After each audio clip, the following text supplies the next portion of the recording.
Good evening, everybody. I know it's completely forgot to put the tweet out. Give me a quick minute.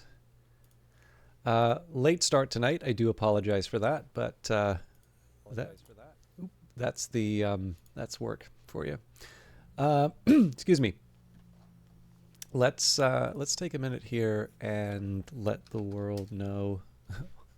Sorry, I shouldn't say the world. Let all three of the people who I know who are still on Twitter who are following my channel. All right.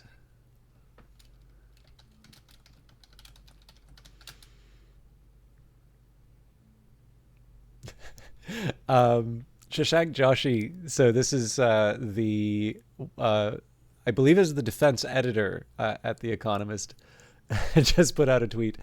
Dance like nobody's watching. Run like you're inadvertently broadcasting the position of your carrier strike group. This may be extremely narrow, but I'm hoping somebody knows about the Strava. Man, it's not even the Strava leak. It's like one of the many Strava leaks. Anyways, let's hopefully somebody hopefully somebody understands that. I think that line is funny. So,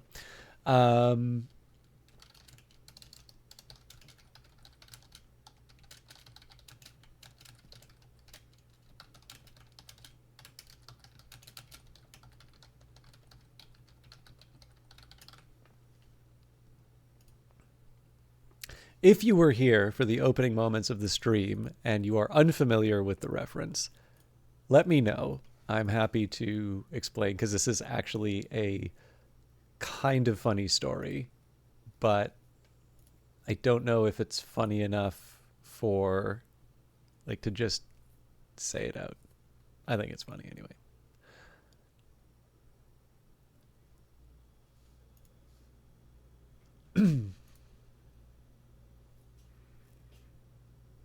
Now, as far as I can tell, we have finished the main quests, which is a little funny because it feels like there is unfinished business between Rogue and Adam Smasher. However, the other possibility that I need to allow for is that there, like, Act 3 isn't just one mission. I don't know if the act... Well, no, I guess we were... was it Haywood we were in originally? Anyways, like, so the opening of the game, like, you're locked in through, like, the roadblock and such. And so, you know, part of the city unlocks as you progress through the acts. But also, there have definitely been missions that unlock as part of the... like just playing the game and advancing the main storyline. Excuse me. So it could be that some of the rogue stuff continues once we actually move into the third act. Although it didn't really warn me those other cases that my stuff would fail, so I don't know. We'll find out. New details have emerged on the attempted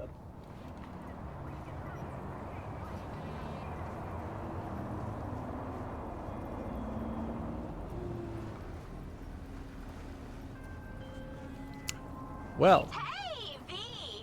It's Blue Moon from Us Cracks. You know, the band? Whole of Night City knows you. What's cracking? I've got a problem. Wait, you mean you're not calling me to ask me to be your backup dancer? Just kidding. What can I do you for? It's about a fan of mine. The weirder variety. I've been getting death threats. A lot of them. All sent to my private address. I'm also being followed. I can't just wait around until something bad happens. We have to find him and deal with him.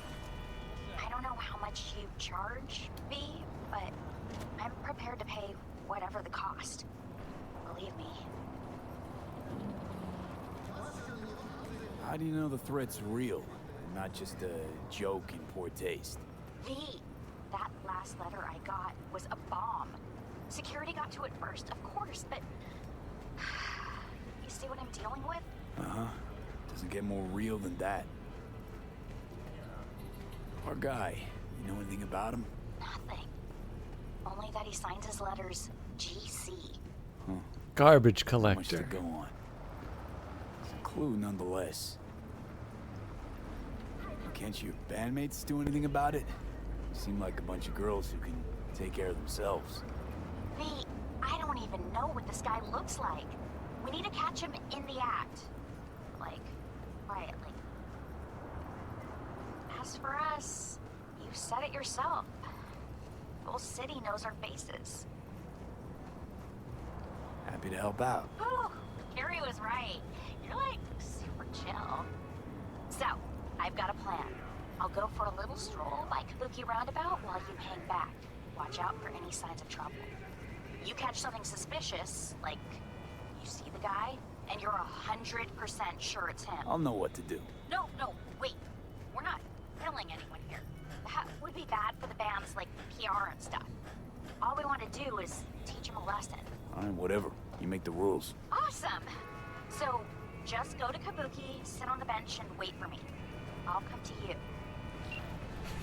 I do love how I, you know, we're gonna enjoy a walk so we can chat. Actually, you know what? Like, I can do a quick recap of some of the stuff I like about this. What's worked for me in the game here. It gives people a chance to come in anyway. Yeah, it is rather typical for me to say it's like, okay, so I think I'm done all the quests, and then wind up with another one like right when I start the session. So I was actually thinking I stopped by a coffee shop that I've started going to a little more often, and somebody mentioned Cyberpunk 2077, which is of course wonderful news because it's a good game. But I think one of the things that I like is I'm pretty easy to please when it comes to games. I'm actually trying to think of the last time that I played something and just did not like it in any way. I can actually remember there was I guess sort of a side scroller. I think it was called Slay or something like that. And like its whole thing was sort of to be like a heavy metal cover turned into a side scroller. And the original game was very poorly reviewed. Like it was sort of a pixel art game. People got very excited for the art style. But the base game really did not work for most people. And I think one of the funny things about it is that I fully appreciate why people didn't care for it that much. But I also know for me it wasn't like a deal breaker. I found it sort of diverting enough, and there were things that I maybe found a little frustrating, but I didn't find it full on like, you know, this is unplayable.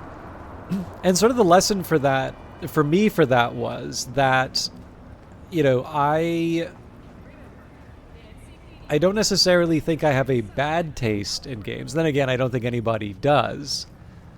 But what it did sort of teach me, particularly when it comes to making anything along the lines of like a recommendation or whatever, which I actually really don't know how useful it is for a streamer to recommend. I know like it's a whole thing. Like I know game developers do want recommendations from streamers, but like I don't know really how you determine that the streamer you like has the same taste in games that you do.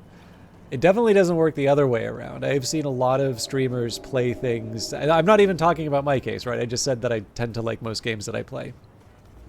Or at the very least, I have a pretty good idea of when I won't like something, and so I tend to select out from things that I don't care as much for. But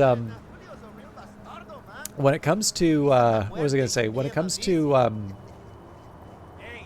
like to games, I'm a little conscious of the fact that because I'm easy to please, because I like most of the stuff that I play, And particularly because when people are looking for a recommendation, this often means that they're going to be spending money on a given game.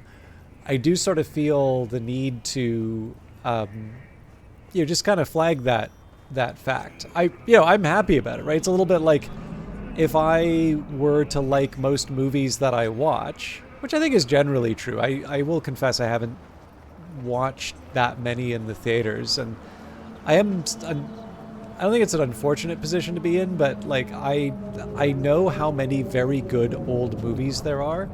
Like the 70s is a great time for movies.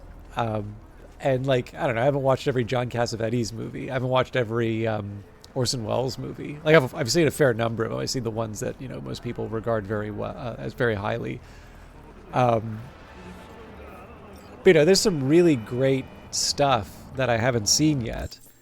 And I don't even necessarily think I'll dislike a Marvel movie. I just don't quite have the need to go see one when, or like actually Lars von Trier, right? Like I'm not going to feel happy by the end of it, but like most of the Lars von Trier movies, and possibly all of them that I've seen, I've actually thought are really good movies. So I don't know, like, do I miss the opportunity to see more Lars von Trier movies so I can make time for Marvel? I'm not like super opposed to. Oh crap.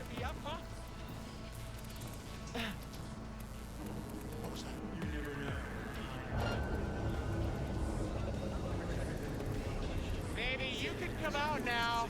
I just want to talk.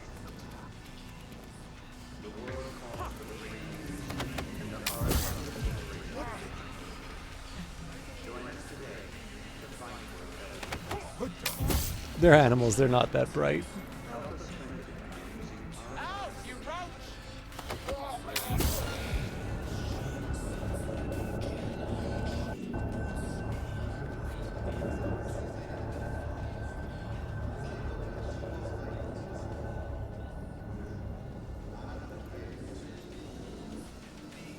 Nyah, nyah, nyah.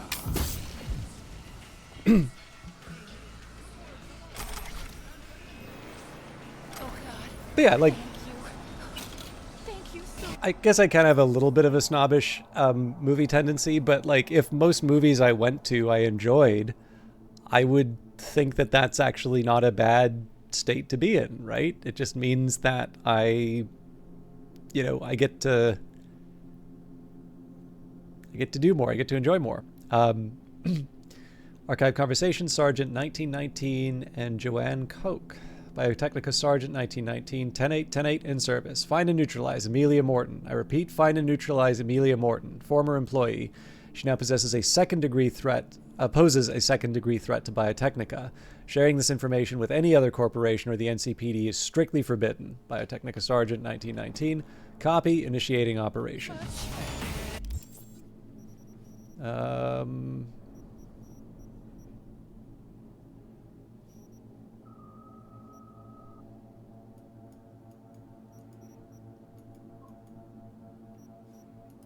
I don't like spend any of this, right?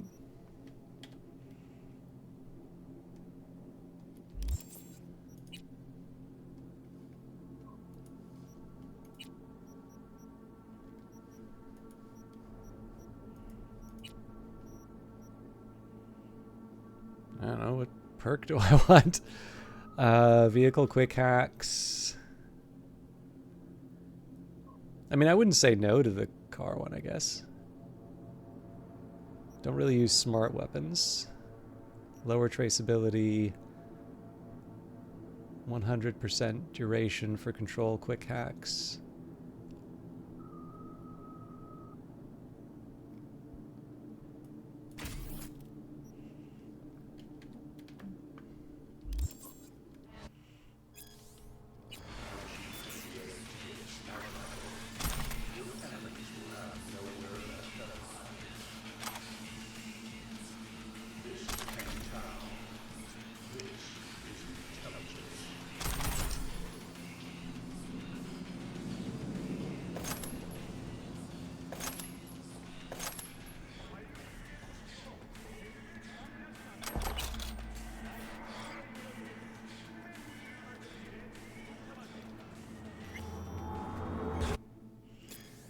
Try on, you bitch. I know everything. You planted those papers on me. You spiteful, selfish bitch. They fired me because of you. Why? Because I had the nerve to disagree with you?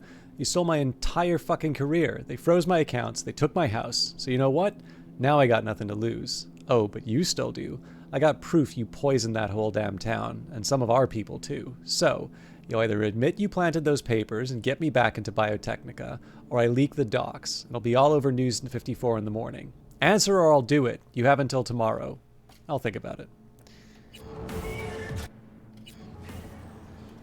But yeah, so point I was really trying to make here was just about the my tendency to like games, although I've since lost the plot in terms of why. Oh yeah, sorry. So there's a couple things that I kind of like. I do put a pretty high value on what I'll call normie opinions. So I had a coworker who never had actually, they weren't much of a gamer at all, but they had just gotten back into gaming. And knowing that they hadn't played many games, I actually brought in my laptop with Darkest Dungeon on it. Because like Darkest Dungeon, I remember how I got into that game. There's that really memorable voiceover. And it's hard not to be interested in the what's going on the screen when you let me just take a minute here. I mean, I do like the non-lethal, but it's hard to say bonus for headshot kills.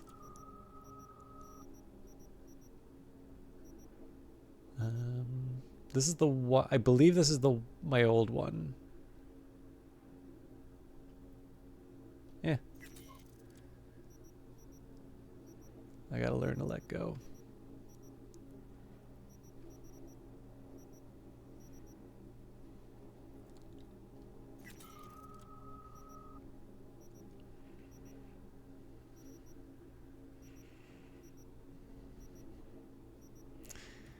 But yeah, so he hears the voiceover and very clear he's like, how long has this been going on? What is this? And gets it, loves it. And so, whether it's a development like DLSS 5, which obviously everybody's clowning on right now, or opinion about a given game, or if there's sort of like a controversy about it. One of the things I like doing, I don't think I've ever actually told him he has this role for me, but I go out of my way to consult his opinion on this stuff, because I do actually like hearing the views of people who are not very online, who play games because they enjoy games, that they work a day job, they make enough money to be able to buy a game when they want it.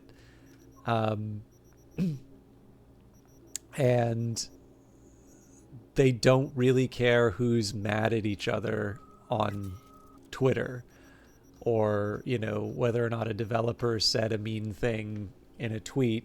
And so, we're supposed to pretend that the game that they made was a good... Like, this is one problem I have, right? Is that there's some game developers with opinions that I really disagree with. And in fact, there are game developers and people involved in the game industry I personally dislike because I have knowledge of their private conduct. I actually, incidentally, also know people who are not necessarily very popular who have done really very, very kind things that I don't think anybody is ever really going to know about except the people involved. But, if I were to mention them, people would be like, oh, I hate that guy. Like, do you know him? That's going to be true of anything. That's not exclusive to gaming by any stretch of the imagination. But it's going to make me God, walkable night city. Huh?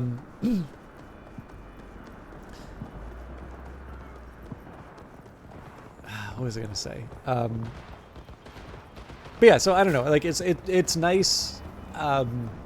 I'll have my opinions and, in fact, convictions on certain things in gaming. But I do often find, particularly if I'm going to be someone who has opinions on gaming and, participates in that ever-growing takes industry, I do think there is some value in me taking the time to find out what, a representative customer is thinking about.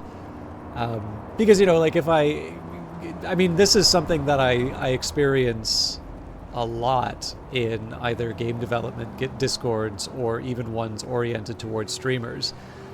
In fact, if you go to like game development subreddits, you'll see this as well.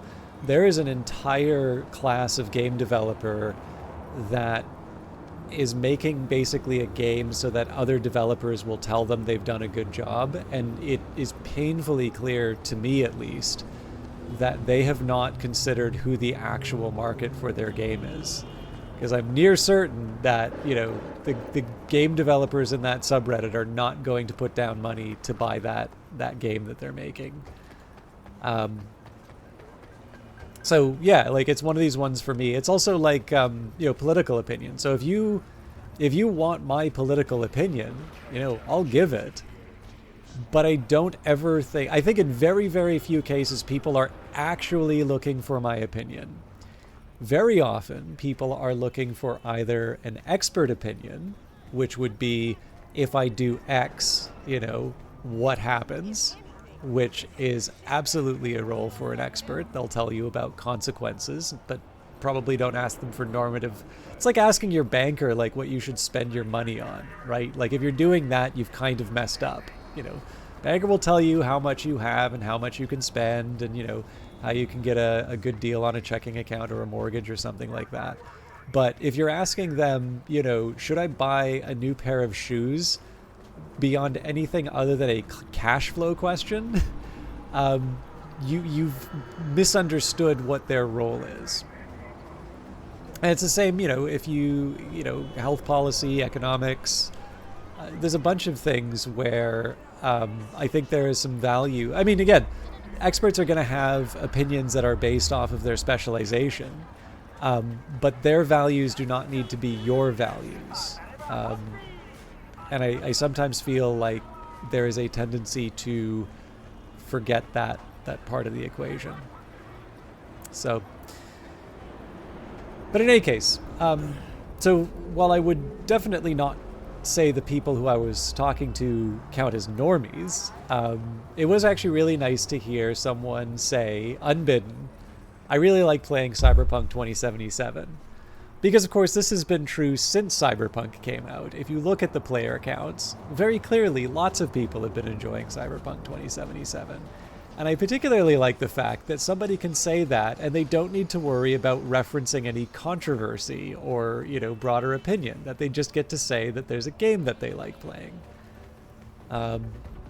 It actually occurs to me that I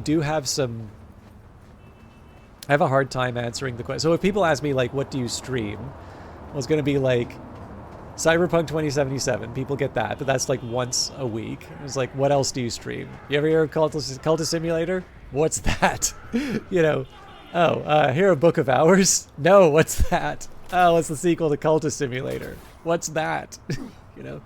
Oh, it's by the guy who did Fallen London. What's that? Like most of the stuff I play, most people have never heard of it. But although it turns out a couple of coworkers have not only heard about Fallen London, but they've heard about what is it? Sunless Sea was what I meant. But also Fallen London. But I could say some games that I like. Hey, Underwater Monk. Very much so. Yes. Yeah. I mean, like Fail Better Games is a big-ish company now. Sorry, just gonna have something to drink.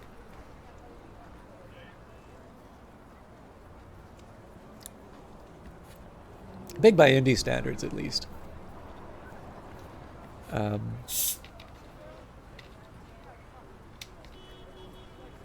yeah, like obviously that conversation, you're gonna go like 2 or 3 references deep. One of the like cheat codes for that might be, it's like, you ever play Stellaris? Yeah, the guy who wrote the Horizon Signal DLC. What's the horizon signal? Oh, you haven't run into it yet. Never mind. But, you know, if I talk about games that I like, that will be, you know, like I could probably say Tetris Effect. I really like Tetris Effect. I don't stream it all that often. But, you know, Tetris Effect's a really wonderful game. So, or, you know, what else do I stream? Uncle Chomp's Rocket Shop. What's that? And it's like, it's like a roguelike fix-em-up. What does that mean? You know, it's, I do actually need, and again, I don't feel bad about this at all. I like being able to play these things, and particularly let people know about something that they may not have otherwise tried. But it does make it a little hard to, you know, talk about what I'm into. Although Civilization, like, you know, I also really like Civilization, so that's one that I figure most people will probably be familiar with. But yeah, like I said, I do kind of like hearing normie opinions, precisely because there's actually two things. So one, I noticed that those are less guarded in terms of their comments. They just talk about what they like, and they don't feel the need to position themselves relative to discourse, which is really refreshing. You know, it would be nice if hobbies were more about enjoying the things rather than all the little fights going on. And then, second of all, it does kind of keep me grounded a bit in terms of understanding what most people play and like. Like a perfect example of this is that if I would say, based off of most of the dialogue I either read or participate in about games, you would think that Roblox like doesn't exist. But of course, Roblox is absolutely massive. It's just, you know, it's not really part of the sort of bubble that we're in.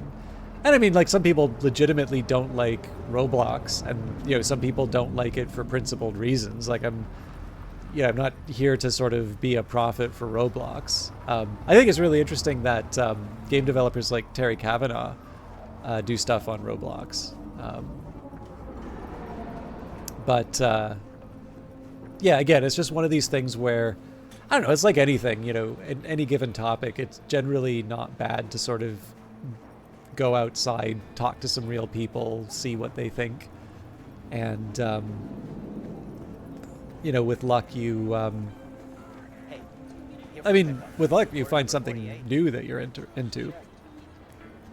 Or at the very least, you sort of find out what has the appearance of being, you know, a dominant idea relative to its actual currency and sort of the broader population. Anyway, having finished the thought, let us wait for Blue Moon.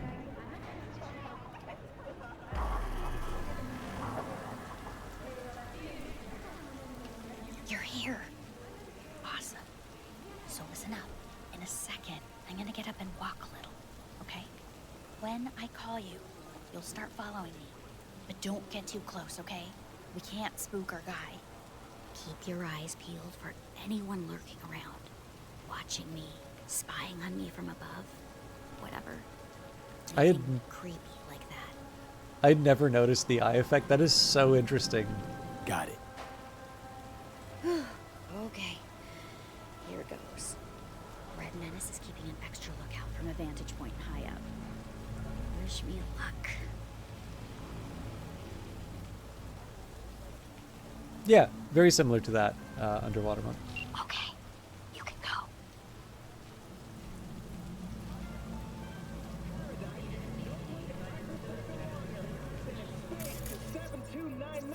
Right now.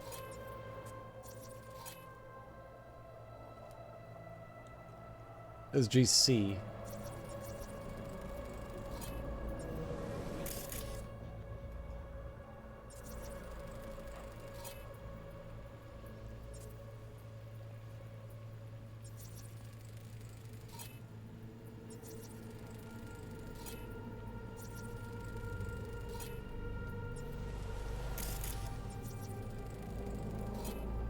The Crystal Palace. Feel alive in the center space. There's enough for everyone.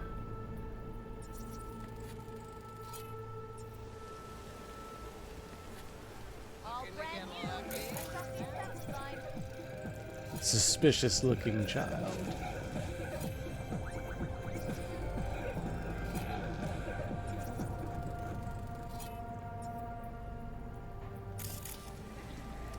Yeah, I'll also say too, like, I probably am not the right audience for romance. But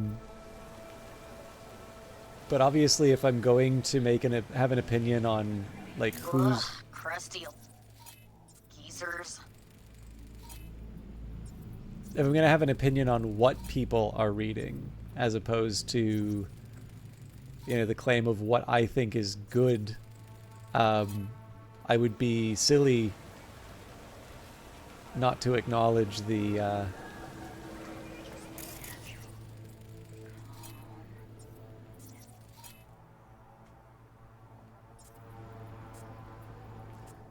I wonder if I can just do a ping.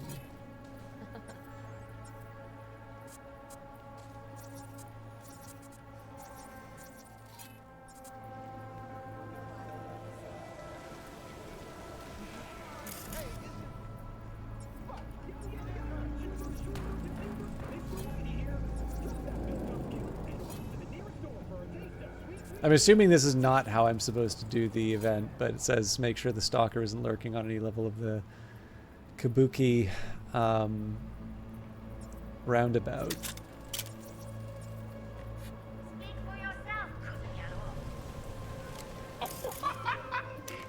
your face!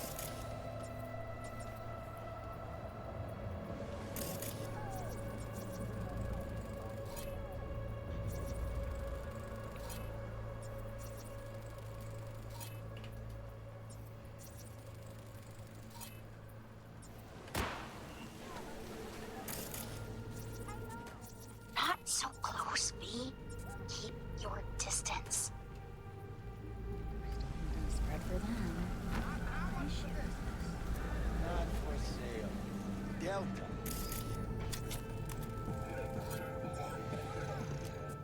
Not a customer? I got it.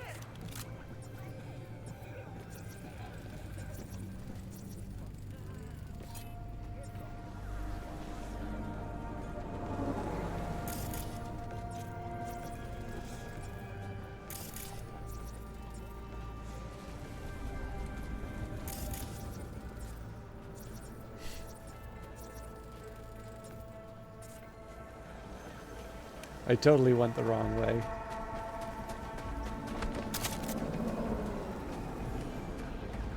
Ah, sweet kid. This alley's perfect for an ambush. Keep an eye out.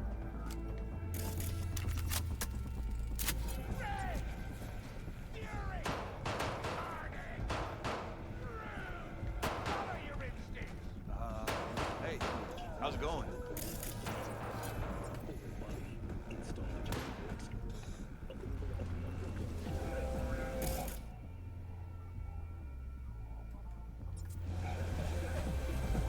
I am near certain. Okay. What were you one looking last for in an shot. iron depot? If he doesn't show, What? we're calling What it are you quits. talking about? I wasn't in any store. You're a shitty liar.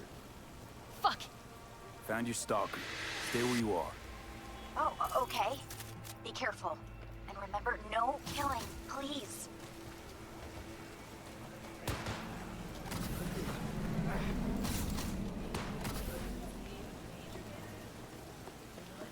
This is very strange how this turned out.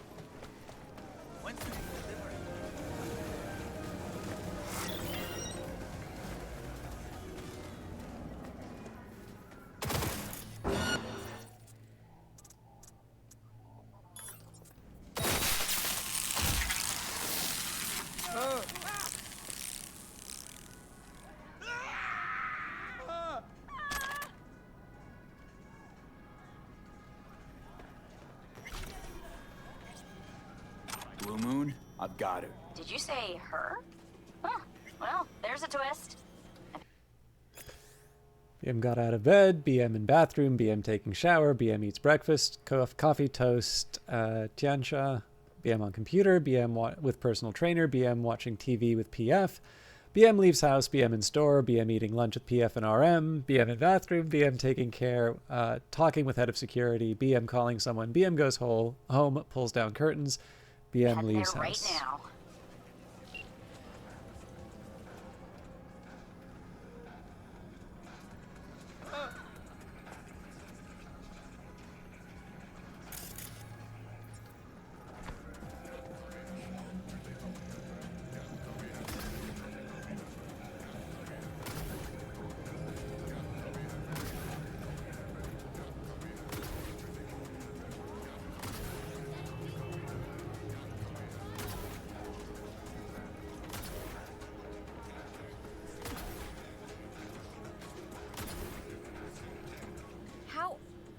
How'd you know it was her? She was acting weird. Turned out she was also packing iron and pictures of you. With your eyes cut out. Pretty solid evidence, wouldn't you say? Oh my god, V! Thank you so much. Don't mention it. It's what I was paid to do. Girl like that. Who'd have thought? What do we do now? Wait till the badges get here. But what about when they let her out? Or she escapes? Then you give me another call. Okay, you're right.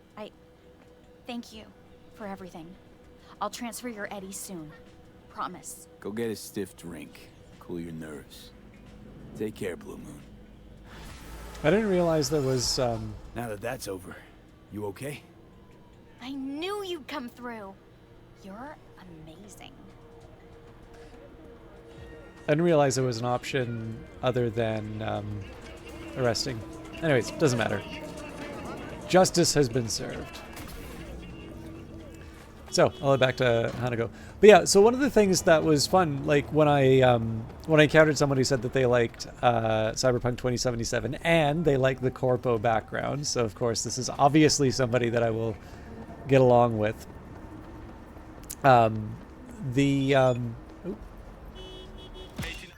Eddie's sent.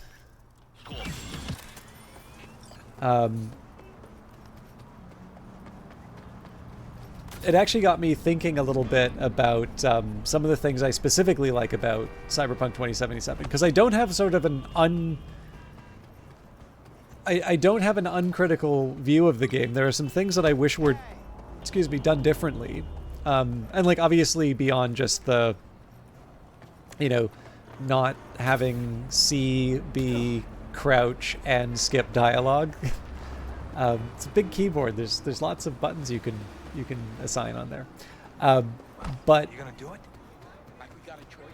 I think one of the things I was thinking of was how much I like Phantom Liberty. Like I can still sort of think about moments from Phantom Liberty that I really liked and probably count as the real highs from the Cyberpunk experience for me. But I also think really specifically some of the characters. Like I quite like... Actually, here's the important thing. I quite like how the character of Songbird is done. That doesn't necessarily mean I like the character of Songbird. There's some things about Songbird where I feel that they are personal flaws, but like they're personal flaws that make the character interesting and different from me. I also kind of need to appreciate that for a couple of the things, Songbird is working with information that probably I don't have, and so I may feel differently about her choices depending on Maniac.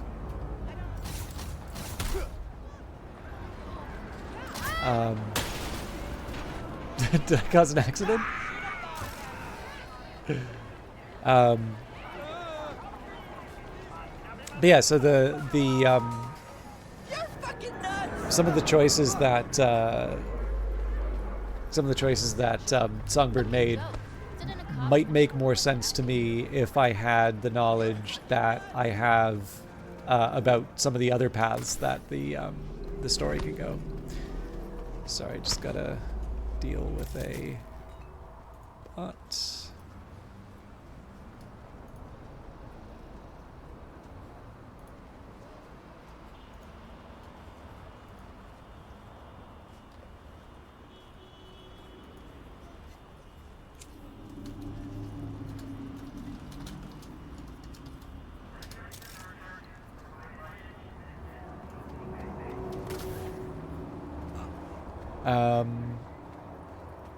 What's in-game explanation for how a cybergenetic medic can let you double jump? Good question. I think it actually does describe the cyberware. So, it's in my legs. It's not titanium bones, that's for sure. Legs. Reinforced tendons. It doesn't have any lore beyond that, so I am going to guess there is no there's no good excuse.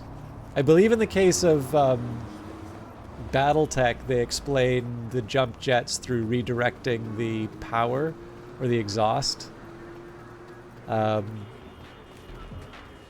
which presumably you could do for something like this. Obviously you don't redirect exhaust, but there's like some sort of propulsion. But this one I can just jump, and it's fun. But yeah, so Songbird I thought was an interesting character, and I do really like Solomon Reed as a character. I don't trust him. I definitely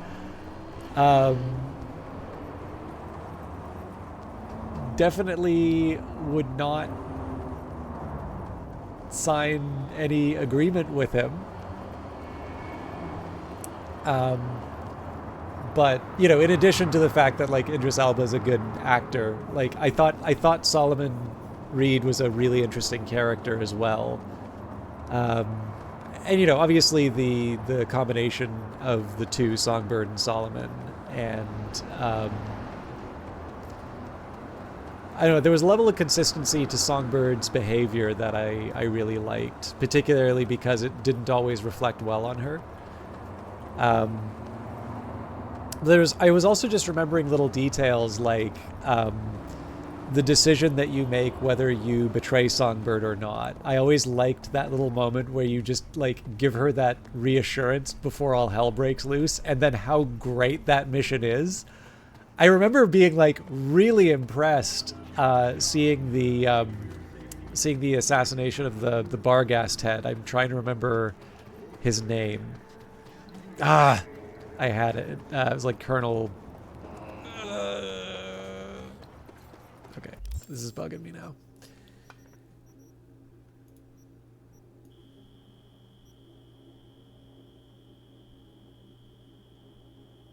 I don't even know the mission.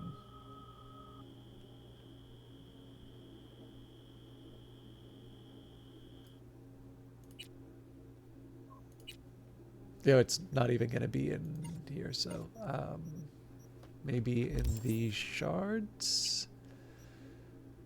Oh,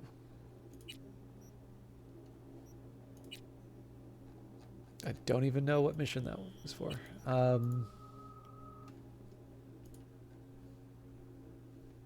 It's definitely not that one.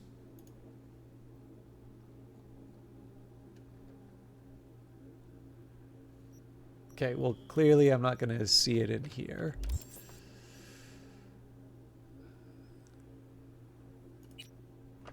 Yeah, journal's not going to do it. Hanson, thank you, Lieutenant Dan.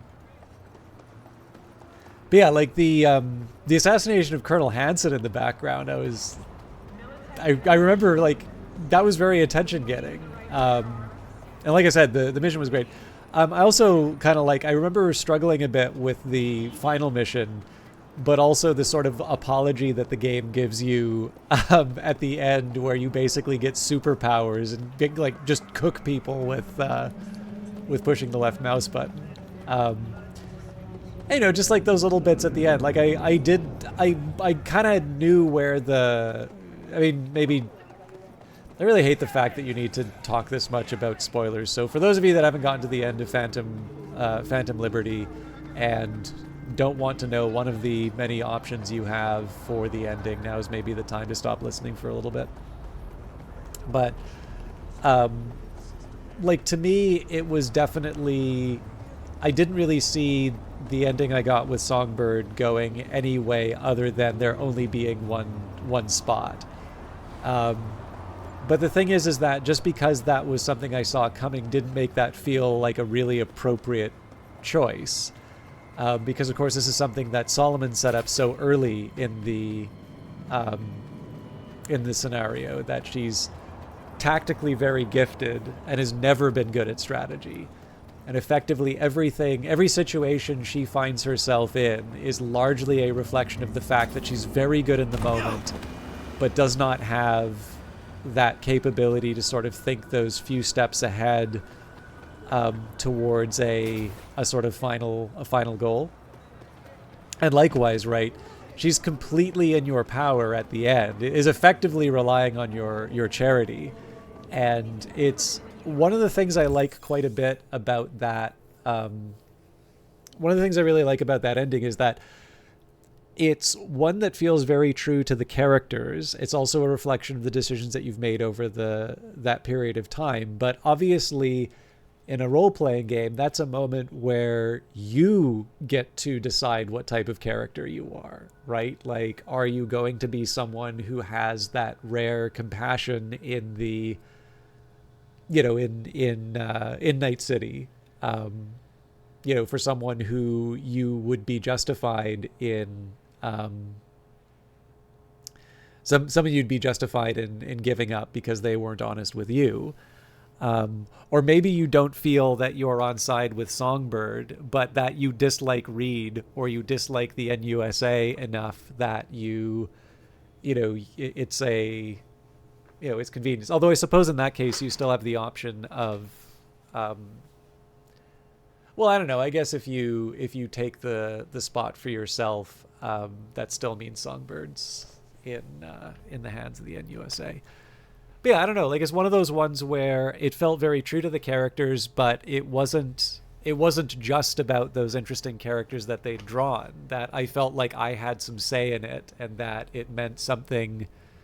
It meant something for me, and there was something revealed about me through the choice that I took. And I think I don't know if this is the thing. I actually don't know of a lot of games that successfully pull that off. I do think that there is sometimes a tension where you will have some games that are very good, but they almost sort of say, it's like, okay, it's my time to show off now, right? So like a great example of this will be, I really like the Assassin's Creed games. I'll think of the Ezio ones in particular. But there's that great sequence in, I think it's Revelations. It's like the third Ezio one, where like there's a ship that's on fire and like you just go running up, and then dive over. Like, just a brilliant set piece. I was really excited during it. It was so much fun to watch. But like, realistically, I'm just pushing a button to move forward, and like all the cool stuff is happening in the background. And like you have, there's great little cinematics with it. There's the scene with like, I think this is in the second of the Ezio ones, where like Cesare is arguing with his dad, the Pope. There's the murder. Like, again, good drama. It's a great scene, but like, that's a movie, right? That's not a game. There's no interactivity in that. You're watching a dramatic event happen. And then on the other side of that, you will have like a civilization or a rim world where, it's really up to you to draw the connections and to tell the story. And I think there's some really good, like, none of these are intended to be like hard criticisms. I'm specifically choosing games that I think are very good for this. But like, essentially a lot is left up to you. And I think one of the things that really impressed me about Phantom Liberty was that I felt that I had a role in the story, but that they didn't just sort of put up their hands and say, we're creating the conditions for story. It's up to you to fill in the blanks. So Yeah, and Lieutenant Dan, 222nd, his name says, all the characters in this game were awesome. I love the parallels you could draw between Songbird and V, with both being essentially doomed and scrambling for a way out. Very much so. And I would argue, too, that, like, as tough as V's situation is, I do actually find Songbird's position to be quite bleak, because she is a uniquely powerful weapon for the NUSA. And like I haven't actually seen what happens if you give up Songbird, but it does actually seem like a really grim fate that she's trying to escape. This is why, like, I felt very strongly about some of Songbird's choices in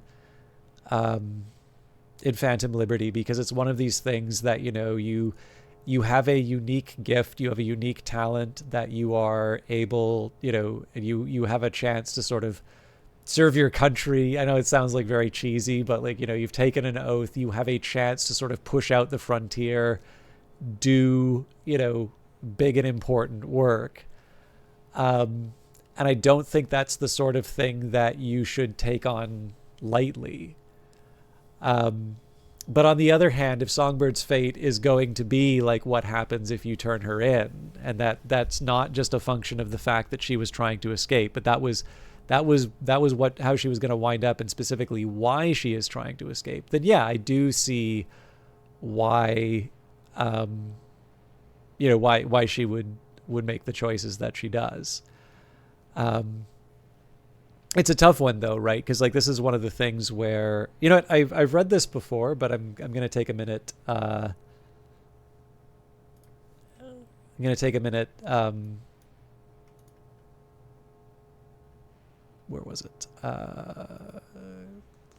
It's wonderful because it's short.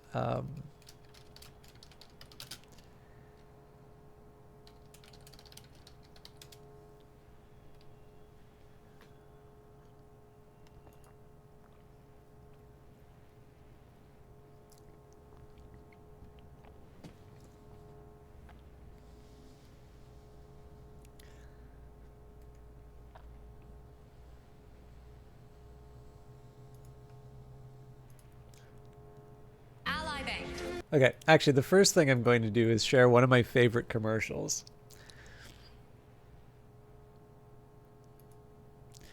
So, I should explain here, this is the actual economist Tom Sargent in this ad. Ally Bank, why they have a Raise Your Rate CD. Tonight, our guest, Thomas Sargent, Nobel laureate in economics and one of the most cited economists in the world. Professor Sargent, can you tell me what CD rates will be in 2 years? No.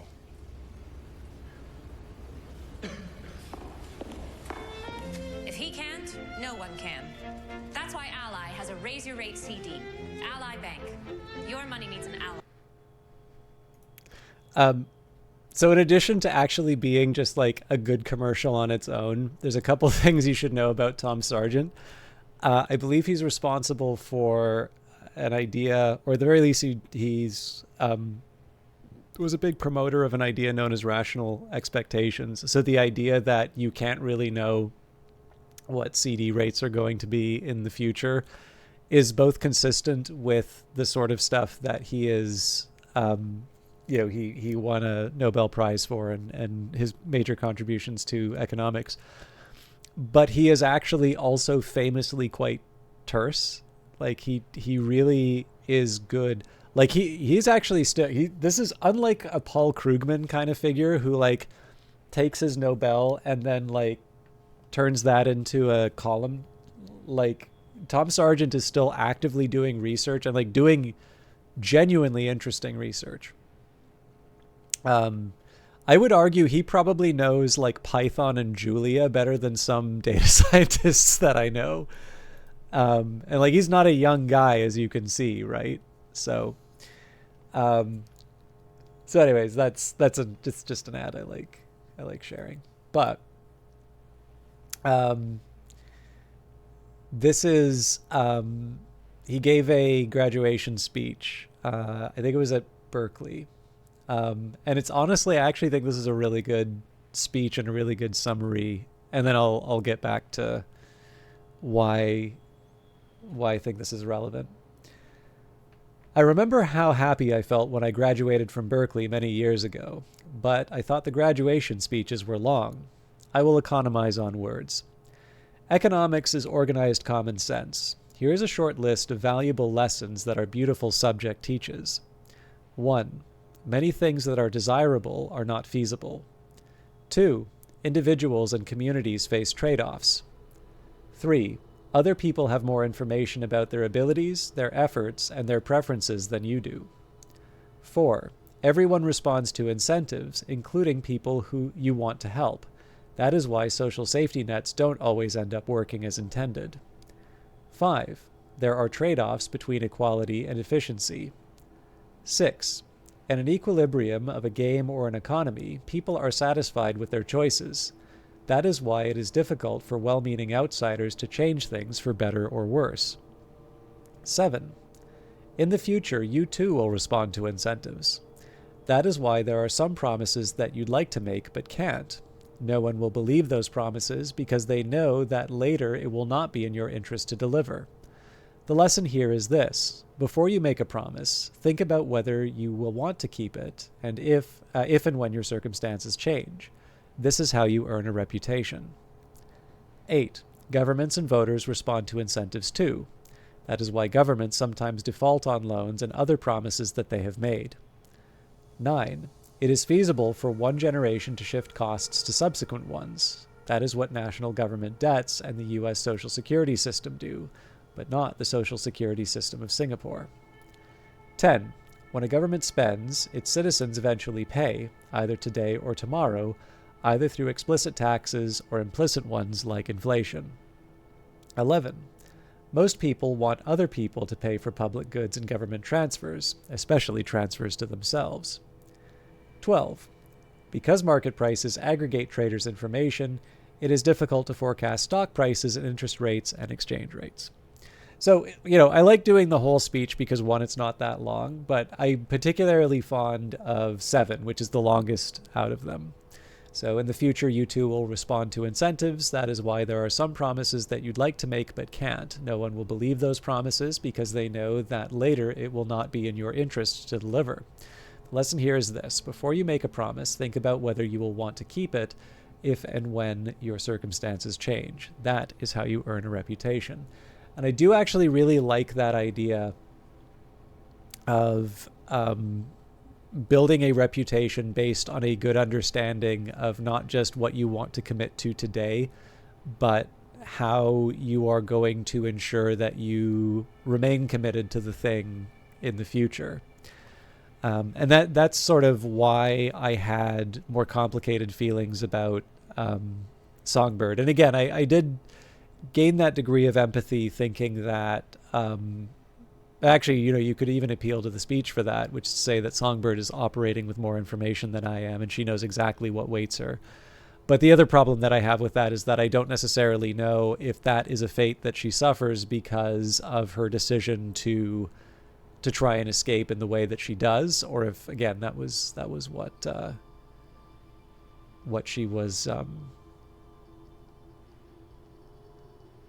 what precipitated her escape. Anyways.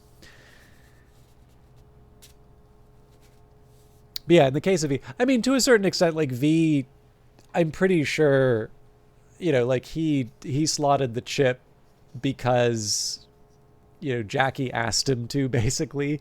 Like, it was part of the big job. And, I don't think there's always that danger when you, I guess there's always that danger when you, you go on a job that you may not come back. But I'm also pretty sure, any job that you sign up for does not involve you seeing the murder of Saburo Arasaka and, having some of the most sensitive intellectual property that Arasaka Corporation owns slotted into your head right around the time that you get killed by your fixer. So I don't want to be too hard on V either. But yeah, I don't know. Like, it's nice. This is the stuff that I like. I mean, this is also, it's nice to be able to talk with people like Lieutenant Dan 222 about this because, like, these are this is why this is a worthwhile game playing. Like, it plays well as a shooter, it plays well as an RPG, but the fact that you are able to sort of talk about some of the decisions that characters make, and of course, the point I was making earlier, the specific decisions that you make as a person. As much as I can, I try not to look ahead at what's coming up. But my normie friend I was talking about before, he really does not like the idea of making the wrong choice in an RPG. I'm actually quite sympathetic to that view, although I try not to partake myself. My view is that games should be designed in such a way that it either informs you about what's going to happen, or that it is well made enough that you are satisfied with whatever choice you wind up making. Easier said than done, but I'm a consumer. I get to be demanding.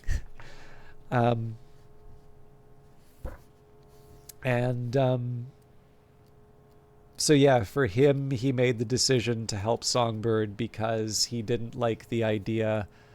I do apologize, I forget the character's name. She's the one who kills Hansen. He found out that she dies apparently if you betray Songbird, and he felt that she was like a blameless character, that it wasn't right for her to die, and since apparently it was completely independent of his feelings about Songbird, but he felt that the partner that you're with did not deserve to die, and so that's the reason that he chose it, which I think is interesting, right? I actually really liked the moment where you dance with her.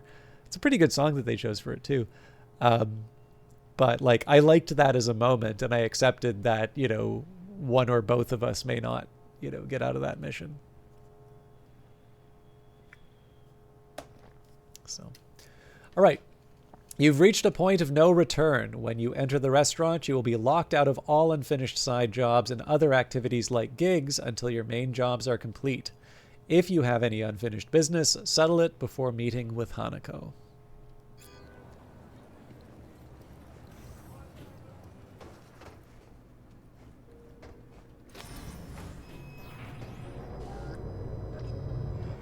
God, I feel sick. Don't like this at all. This porcelain bitch is the worst kind of news. Can you chill for 2 secs? We go in, we talk, we leave. That's it.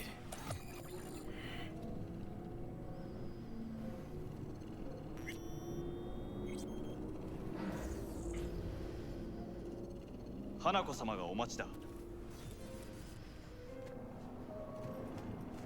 She emptied the place. Shit. Excellent. You have come.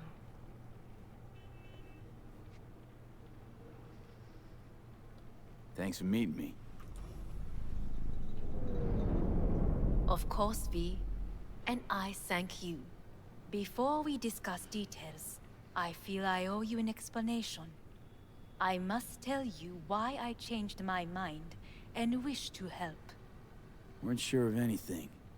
If you could trust me, if Yorinobu killed your father. Now... I knew. From the start. You... knew?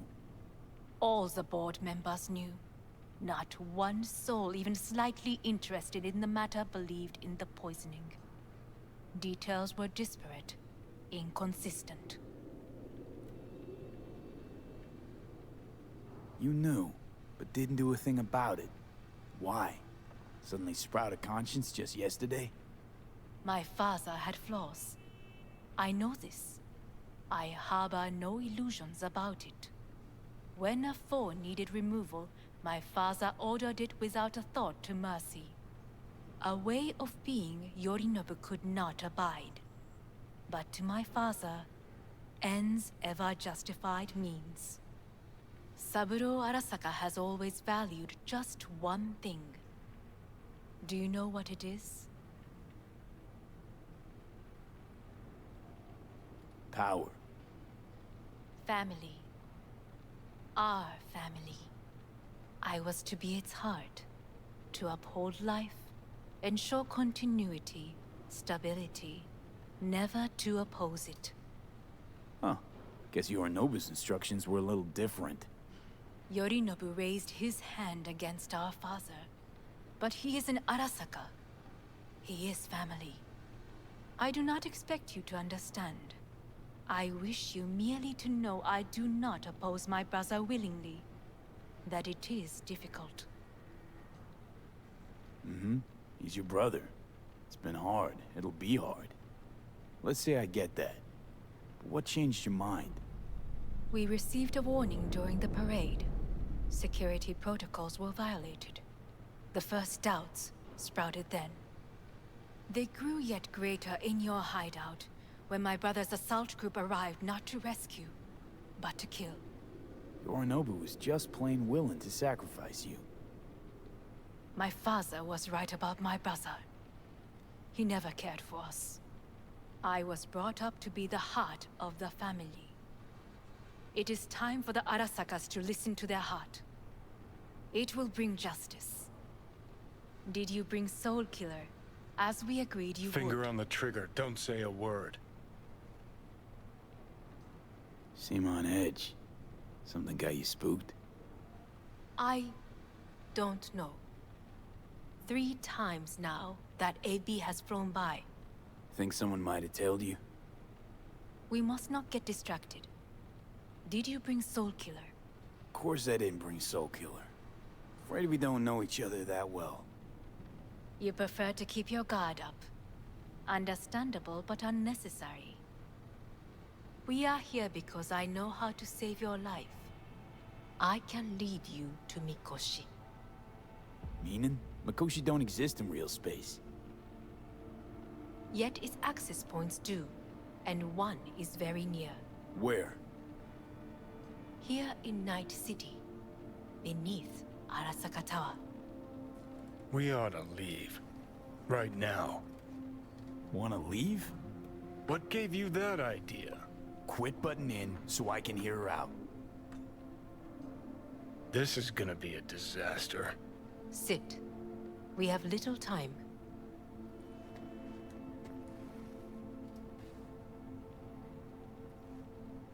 Sure know how to prick up my ears. Go on, talk. My brother. You catch a whiff of that? Smells like shit. Careful not to step in it. He must be made to take responsibility for his deeds.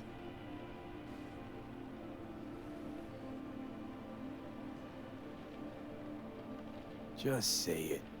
Be easier that way. I want him punished. Still vague. You want him dead. I want the Arasaka Corporation to know the truth. How you plan to do this? Yorinobu, 花子様、そろそろご自宅にお戻りいただいて。すぐに済むわ。Yorinobu will soon call a meeting of the board. Representatives of all factions are expected to attend. The perfect moment for them to learn the circumstances of my father's death. I will get you into this meeting, and you will testify against my brother. Testify. Listen, mind if I'm straight with you? Help me get rid of Yorinobu.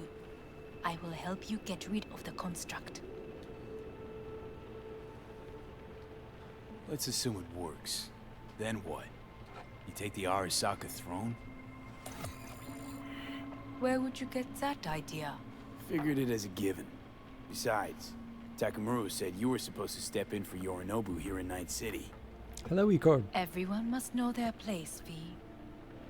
That is a fact my brother has never understood. I know my place, and I have no wish to change it. Know my place, too. Know exactly where I came from. Maybe, once it's all said and done, I'll find my way back there. Perhaps. If you can prove your value. Jesus, I'm gonna fucking puke. So? Want me to throw Yorinobu under the bus in front of Arasaka top brass? Call me crazy, but that sounds like fucking suicide. This I know. And that is why we will take all the necessary precautions. Like, such as? You will see. Offers intriguing. Need to think about it. Naturally. But think quickly. Yorinobu is on high alert after the parade. He may harbor suspicions. Getting us out of here. Don't try anything. Wait. Is everything all right, Hanako-sama? I am fine. He is not. It's fine. I'm okay. You are bleeding. Fuck. It seems you are running out of time. Don't delay. Make your decision. No worries about that. You could use some air. Right now.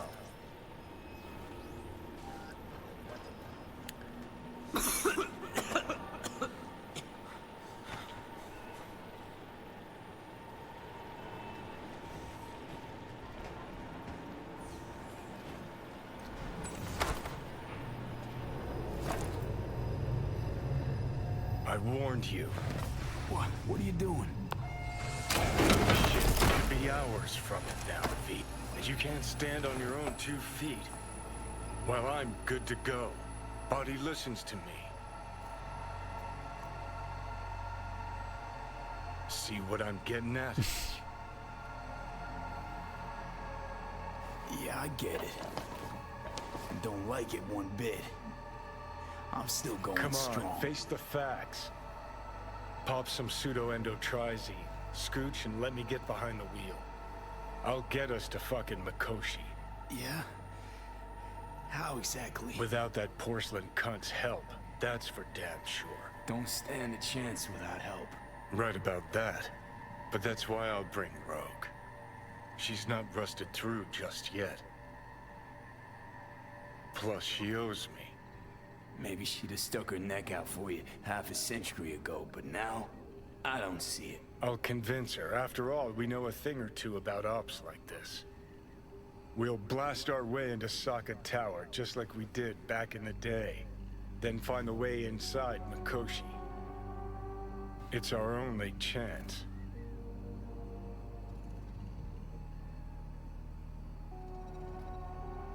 What about Pan Am? She offered help. Listen, I know you and Pan Am got a thing going. I get it. I do. But that's what makes it such a shitty idea. You don't want to rope her into this. Made the same mistake myself once. You don't want those people involved, their lives on the line, possibly on your conscience. Our one hope is sitting at the afterlife right now, and her name is Rogue. Hanako's offer's on the table. I'm sorry. Whose? Oh, cut the crap. She actually has power, could be our ticket. Our ticket, huh? Okay, I see your angle. You think working with the corpo cunt is gonna sweeten the deal? Well, let me tell you something. The corpo kleptocracy is not an option. Rogue and I will handle this, just like we used to.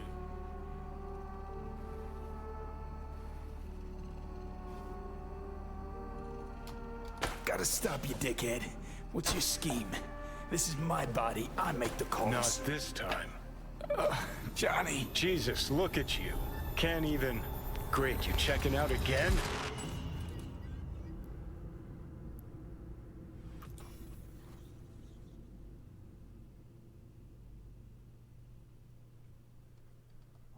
What? Am I? No, it's not what you think. Not yet, anyway. Easy there. Don't move just yet.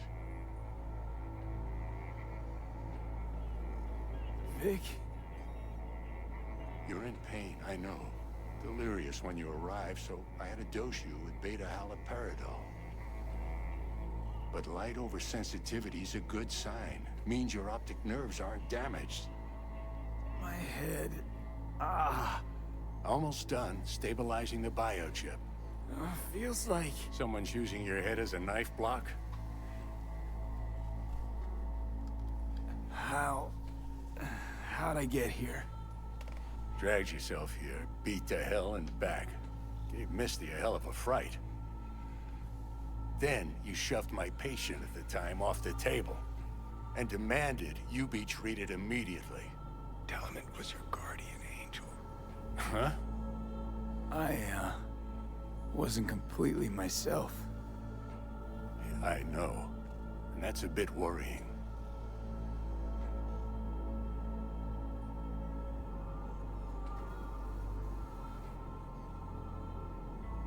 Gonna keep me waiting all day? Just give it to me straight, Vic. You've come to a critical juncture. Try sitting up, carefully.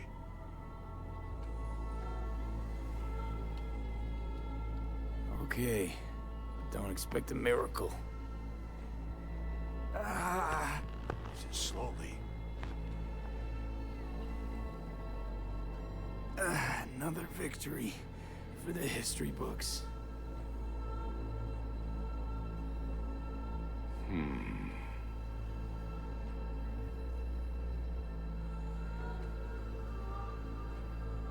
If you got something to say, Vic, just say it.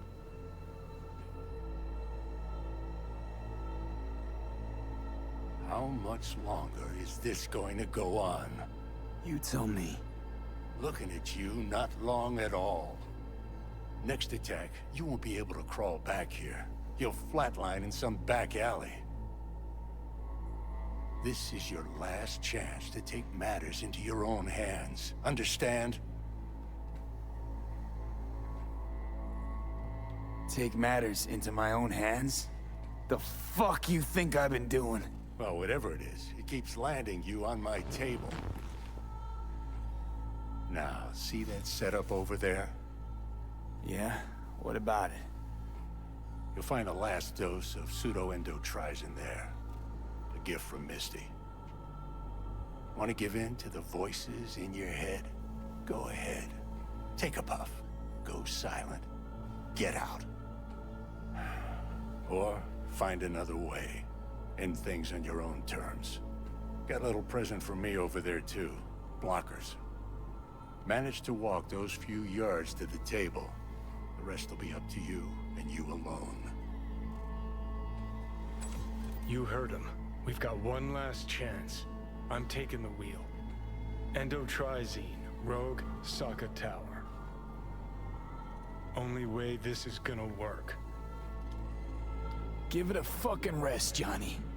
It's my decision. And I gotta think about it.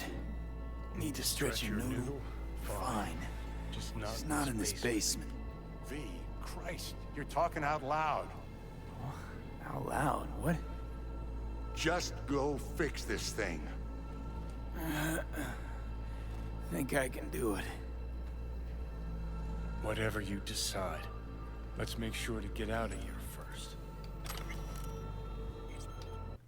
Sorry, Gerb. Did you see the announcement for the new Outlast stuff? I actually don't like the new routine therapy, so I've been taking a small break. But you know, the real shame here is I actually quite like Rogue. I'm slightly mad that they are tying me giving over to Johnny to I don't like the fact that they're sort of entangling those two things together. But there are two things that have been driving my character throughout this playthrough. One, his independence, his autonomy, and two, the hope that he gets back into Arasaka. So choice is pretty clear. Kazuo Kano, Ronin from Osaka. Kazuo Kano's name is on the lips of everyone in the boxing world. The up-and-coming light heavyweight remains undefeated after 20 professional fights, 17 of which were won by technical knockout. Some accuse Kano of doping. Others say he has connections with the Yakuza. While training in Night City, the light heavyweight was allegedly seen receiving guests from Japan in his gym. Afterwards, they were seen being carried out of the gym unconscious. Wide scars had been visible near Kano's ribs for the last 3 fights.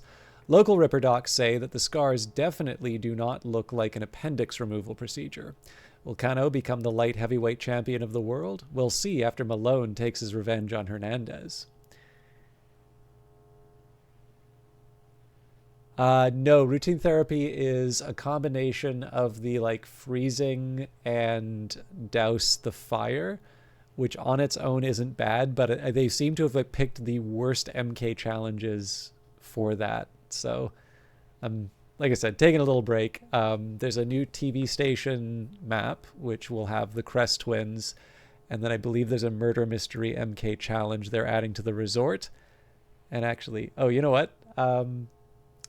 I realize we're in a dramatic moment for the game, but given that I've already paused for the, given that we've already paused for the reading, I'm actually going to find Project Judas. So I'm sure I'll wind up doing some of this in the,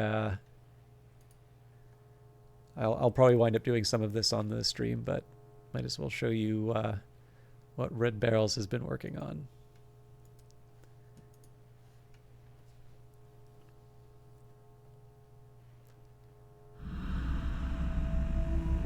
Why don't we watch something? Something to put me in the mood. Anything, my love. Is he handsome enough for you? Oh, Otto. What kind of provincial tart gets her knickers damp over beauty? What turns me on is power. That empty suit, those plastic eyes. That'll be the face of power in the media age. A smiling mask to hide an ocean of outrage. And then it's just a matter of balance, of brinksmanship. How far can you push it? How much hypocrisy can you crowd down their throats? How much trauma can the system bear while some malignant clown grins for the camera and tells our lies? It's too much. Easterman's pushing too hard, taking too many risks. What is he thinking? Giving reagents knives. Pulling prime assets from R&D. Pulling in prime assets from Mount fucking Massive. He's tiptoeing us up to the edge of catastrophe. Adding more than the system can bear. We're going to lose control again. He's playing with fire. He's gonna burn us all. The center will not hold. What's that, love? Oh, nothing. Mere anarchy.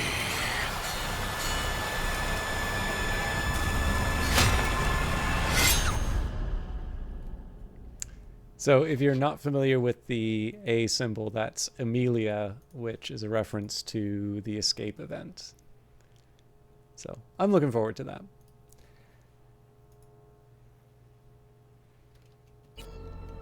Now, in case I misread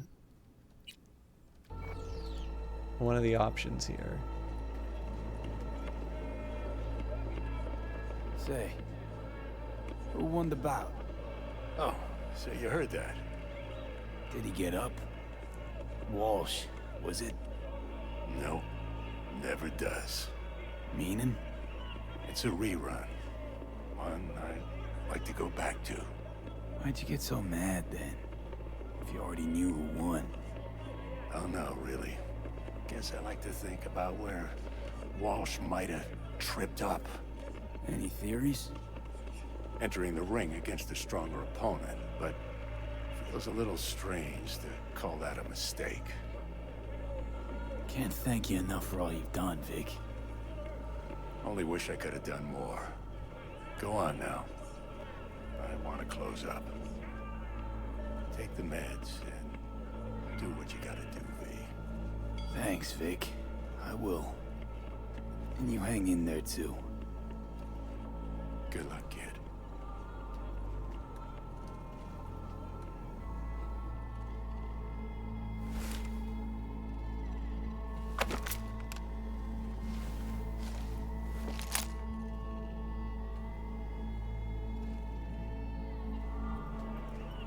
Hey V, I heard. Well, your thoughts? Shouldn't have had to. Sorry about that. No need to be. I know what's going on. And I know it won't be easy. For either of you. If you don't want to decide here, I know a much better place. Sure. Got a feeling Vic's had enough of me as is. Don't be mad at him. His chakras are all blocked up today. Plus, he's had too much coffee. And let me guess. My aura's sputtering. Mm-hmm. Afraid so. Sure, lead the way. Why is this spot special? I took Jackie there once. It's not far. Jackie? What's he got to do with any of this? Everything? You'll see. Come on.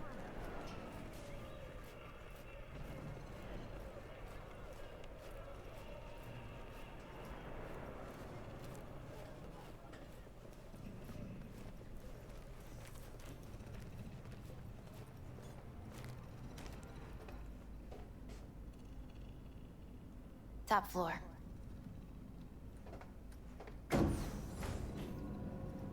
He had the same glum face. Who, Jack? This is it, Chica. I'm done for. Doesn't sound like the Jackie I knew. That was a long time ago. His mom had just found out he'd signed up with the Valentinos. Trust me. Senora Wells on one shoulder, your gang Chumbas on the other. No choice can ever seem right. Mm-hmm. Life wasn't easy for my Jackie, but... he found the courage to bet on himself. After. I brought him here. You know what the difference between me and Jackie is, Misty? That's more I'm like alive! Air. See that?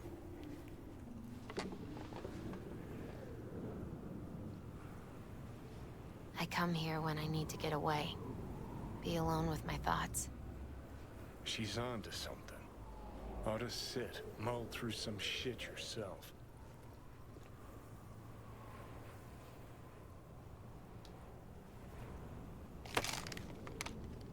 Thanks, Misty. You were right. Choice spot.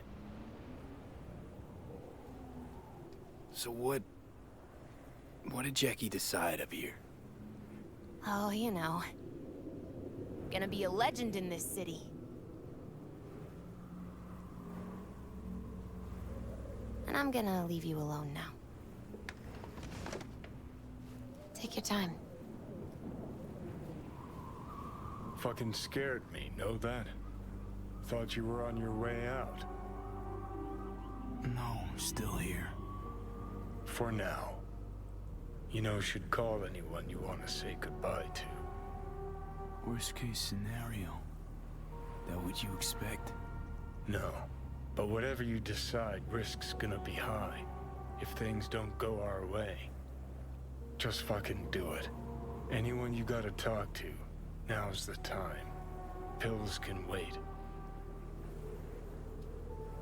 I'm calling Pan Am. Pan Am. Just want to hear her voice.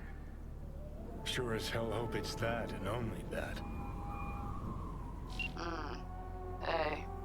Pan Am, hey. Do you know what time it is? Sorry to wake you this late. Is that why you called? To apologize for interrupting a good night's sleep? Something I gotta do today. Gonna be high risk, big time, but I have to. What is it? It's not for comms. Not really. Then shut up and tell me where you are. In the city? Yeah. Okay, then plant your butt somewhere and wait. I'm on my way. You don't get it. I can't wait anymore. This has something to do with what you were telling me before? It does. Well, I'll say one thing. There's always a way out. Here's what you need to do. You need to take a few deep breaths. Then rethink all this. Hard. And then you can call me back. Do you know why? because I am here for you. But... End of discussion. Well played. Wouldn't let me get a word in edgewise. Probably for the best. Would have said too much anyway. Was good you called. Wish I'd had the chance to. Come a long way to get here, haven't we? Just think. It all started in a fucking landfill. Mm-hmm. Then he tried to kill me. See exactly what I mean. Trying to save your sorry hide now. You can let me do that. Or you can try Pan Am and her tarmac rats. But then their lives will weigh heavy on your soul. Or you take Arasaka's deal, but then you'll have your own soul on your conscience. I think it's worth taking a chance on Arasaka. The fuck was that? God, how you so fucking stubborn? Inherited your finer traits.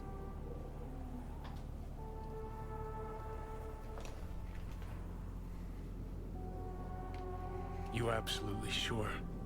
No going back on this, you know.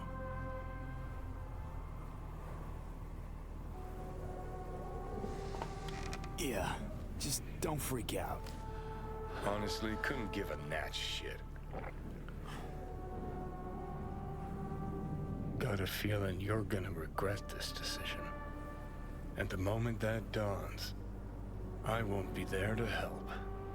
Could be my last ride this. If it don't work out,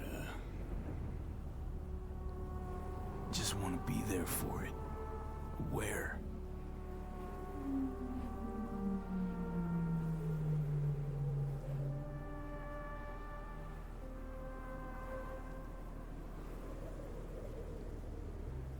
See you inside Mikoshi. Johnny? Okay, just me now.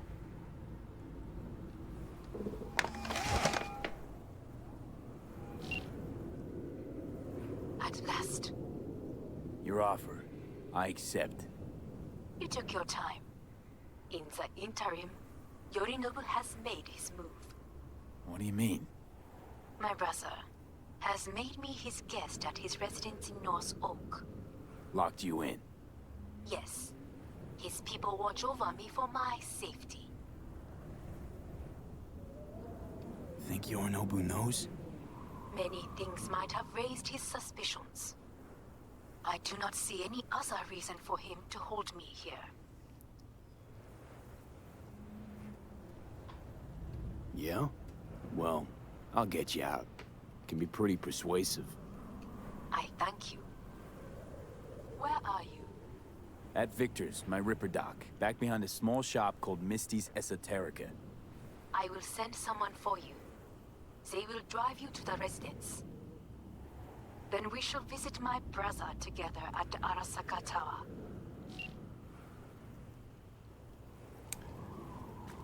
I am really interested in seeing where this goes. I've so far pretty much everything in this finale I'm liking.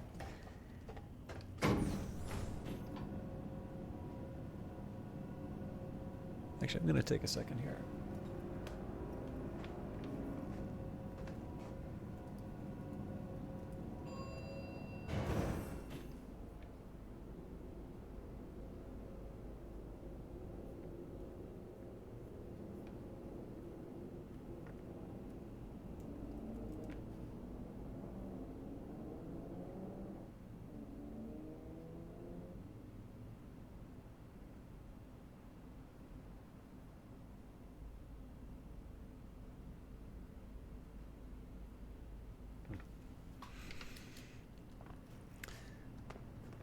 I wanted to get the significance, or if there was. Actually, this is maybe one I should ask the channel for. I'm near certain the title. I mean, so there's obviously been a bunch of musical titles in the different quests. I'm pretty sure this is Chopin. What's not immediately, and I'm like, I as far as the specific song, I think that was what Hanako was playing at Embers. What I'm not clear on is if there's any special significance about the song that I'm missing. Is that you, V? Or... Like Vic said, taking matters into my own hands. So, what now? Waiting for my driver. Come inside. We'll wait together.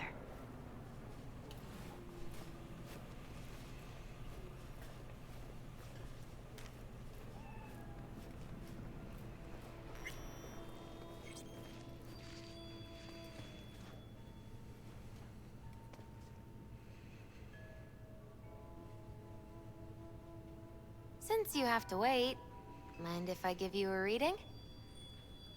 Sure, why not?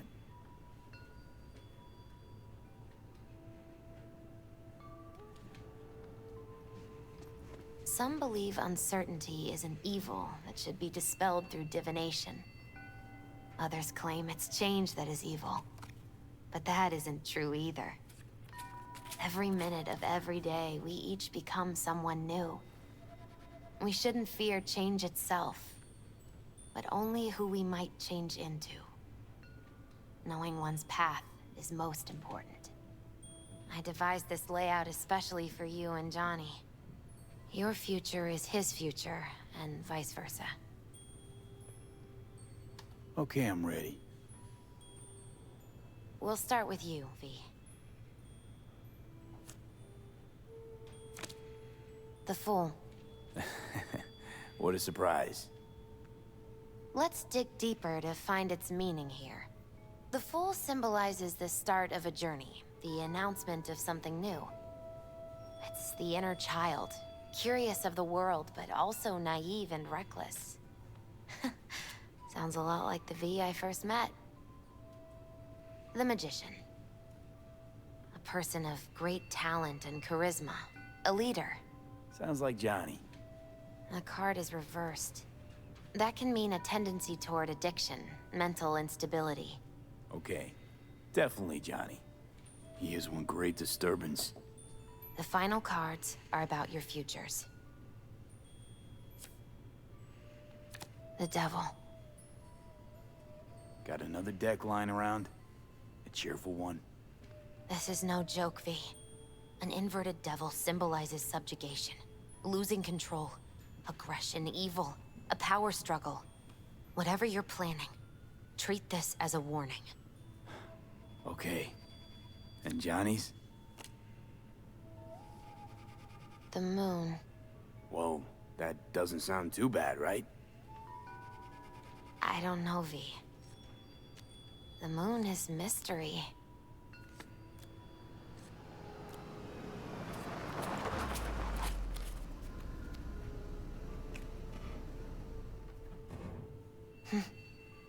I think that's for you. Wait, is that an Arasaka stretch? That's right. But, V, they killed Jackie and now you're working for them? Misty, listen. All this shit started because I decided to screw over the corp that used to sign my paychecks. If I can make things right, maybe... just maybe things will go back to normal. I get it. They're only cards. Always open to interpretation.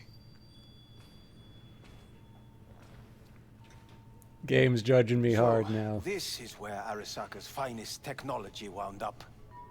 Charming. Where's the Ripper? Telling fortunes from rat bones in the back? Anders Hellman. Alive, I see, and well. Figured your employers would have knocked you around some after your flight to Kang Tao. To Arasaka, I'm still worth more alive and well than harmed or dead. Yeah, same as me, so stop droning and take me to Hanako. Right, Hanako. Do you remember what last we spoke of? The construct in your head and how it could affect decision-making. The same construct that, in its former life, detonated 2 nuclear warheads inside the Arasaka Tower. And now you and this construct have volunteered to sort things out in Arasaka. Interesting coincidence, wouldn't you say? Think you might be out of line, Hellman. Hanako appointed you my chauffeur. So do your fucking job and drive me to North Oak. Let us go.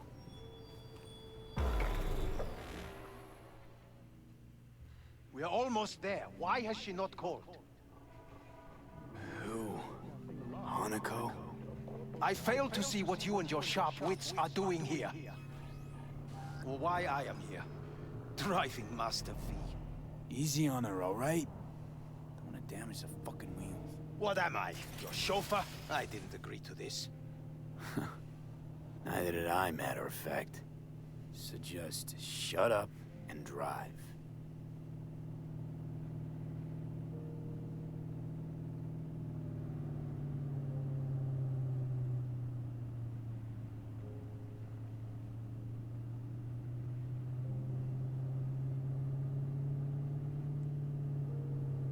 Now for the fun part. The limo is Arasaka, but there will be guards past the checkpoint. Try to act natural. Or rather, just be still and calm, and this will all go smoothly.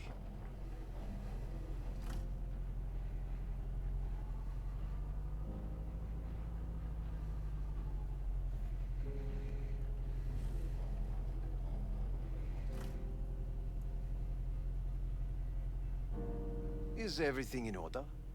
No one is allowed onto the estate until further notice, by order of Yorinobu Arasaka. Hanako is expecting us. Be a good chap and don't make this difficult, hmm? By order of Yorinobu Arasaka. You must be joking. Surely you know my face. I do, but not his.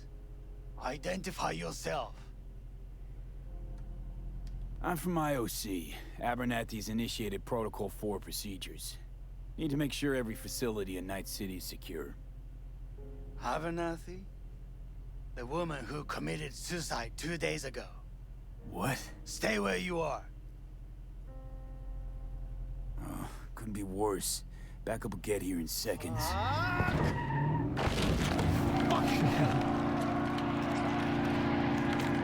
Attaboy, Anders. Now, what was it you said about acting natural? Oh, piss off! Blast it all. What now? They won't let us anywhere near her. Have to plow right through them, then. Knock yourself out. You fetch Hanako, I'll sort out the AV. I am in the bedroom in the central part of the building. Anders, you get the AV. But first, we must neutralize the 4 guards. V, is your task clear? Uh-huh. We neutralize. I will obstruct their communications so that no support arrives.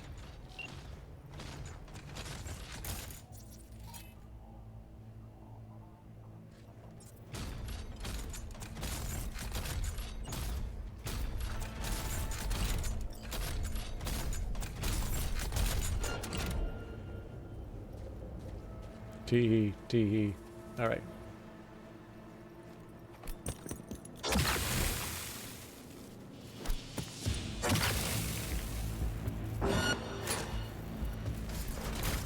They know you are here.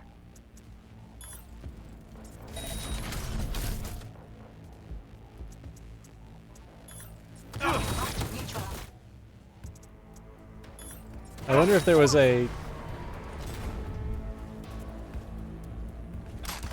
I wonder if there's a stealthy way of doing that, but... Oh.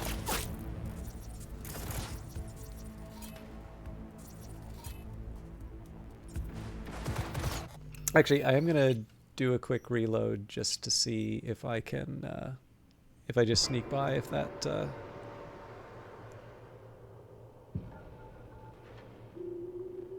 changes anything.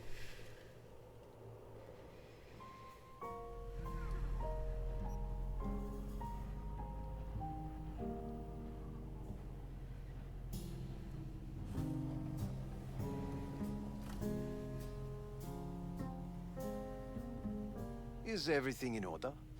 No one is allowed onto the estate until further notice. By order. Hanako, By order. you must... Ident. I'm from IOC. Haven't. The woman. What? Oh, couldn't be worse. Backup will get here in seconds. Dream, Hellman. Oh, blast. What now? They won't Have to plot. Knock. I am in the bedroom in the central part of the building. Anders, you get the AV. But first, we must neutralize the 4 guards. V, is your task clear? Uh-huh. We neutralize. I will obstruct their communications so that no support arrives.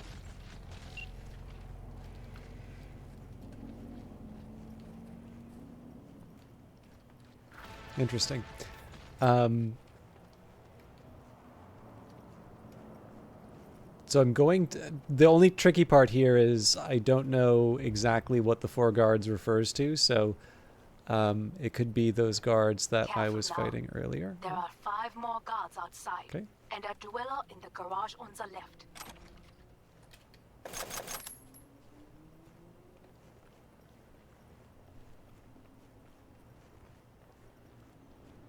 So I can tag... One guard in the courtyard, another near the pool. Number 3 on the terrace. The last side.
I sort of apply the same reasoning that I do to the gangs here, right? Which is that if I want to try and get in good with Arasaka again, it's hard to argue for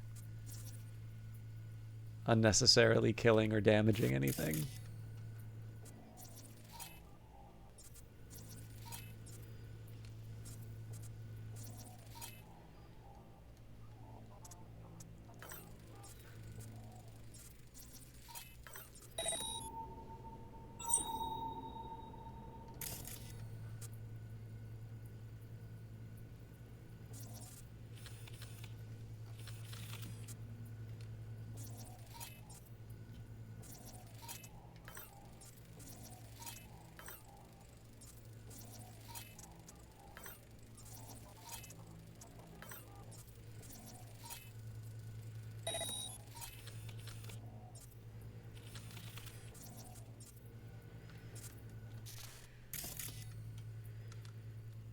It's a lot of cameras in this level.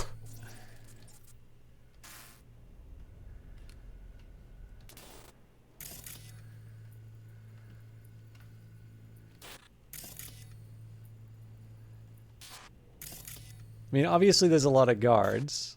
But I'm...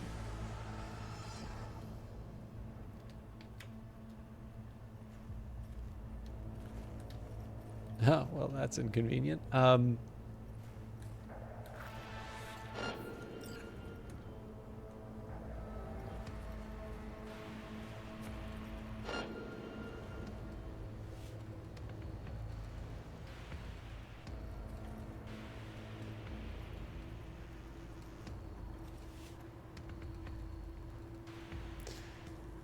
looking the wrong way.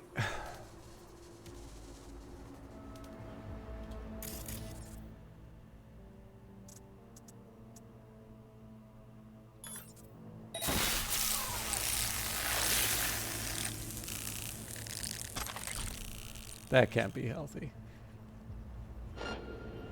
Yikes.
I will be very happy if I can sneak my way through this one.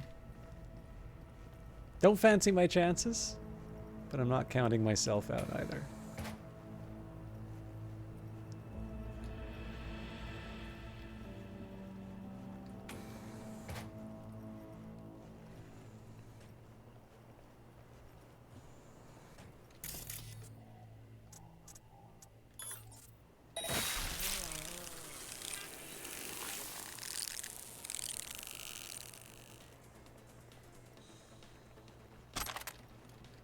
You, sir, were not elite.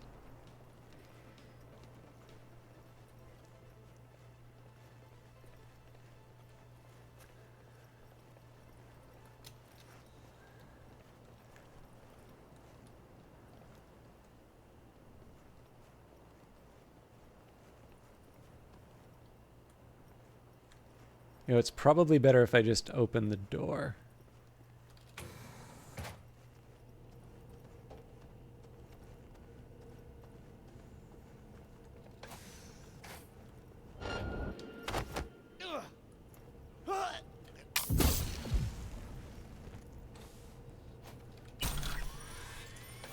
Insufficiently elite.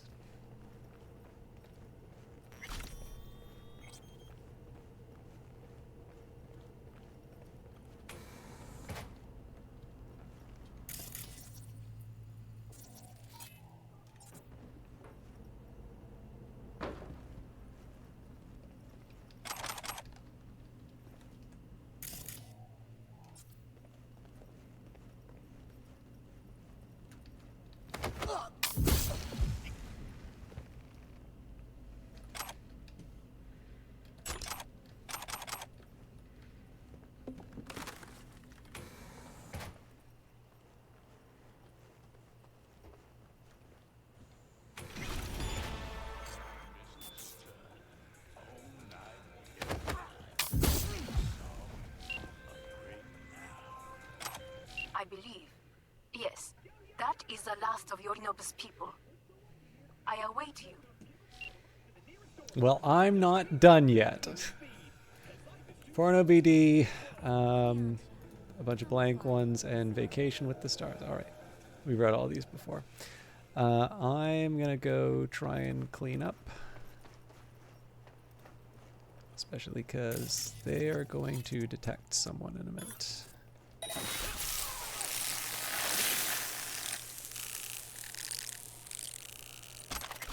So I would have preferred not to do that, because if I get caught doing this, I don't have a backup.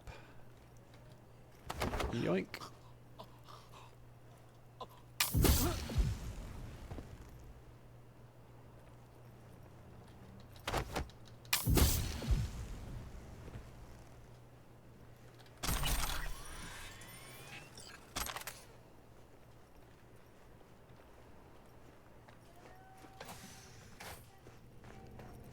That should be everyone.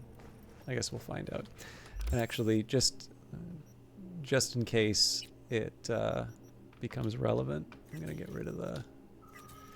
I won't worry about duplicates, but I will get rid of the stuff that isn't premium, or preem, as the Utes say.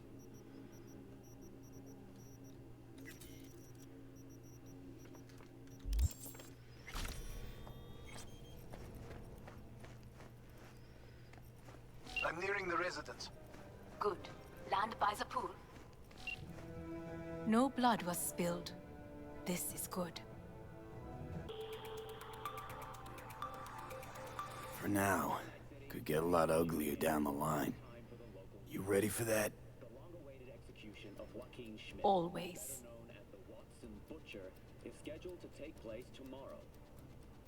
I believe a war has just begun. War is a bit much, isn't it? Though a loaded word for any Arasaka. Is that what you believe? Just count. The moon over the desolate castle for father. In spring, the castle held flowery feasts. Cups of sake were passed around. Moonlight shone through the great pine branches. But where is that shimmering light now? In autumn, the camp was covered in frost. Geese soared across the open sky. Ray's swords gleamed in the moon's soft glow. But where is that shimmering light now? The moon is perched high in the vast night. The light shines as it always has, but on whom? Nothing remains but ivy on the ramparts. Nothing but wind rustles the great pine branches. The seasons will forever come and go.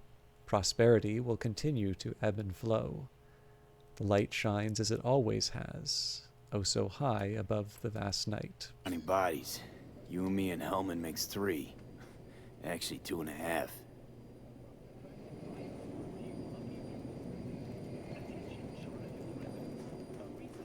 Anyway, against all Arasaka and its armies, that's not much.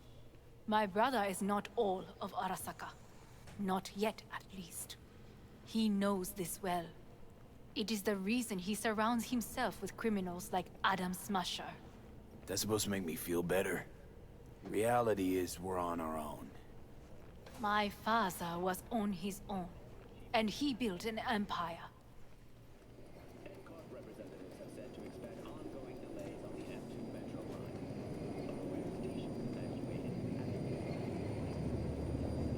Please.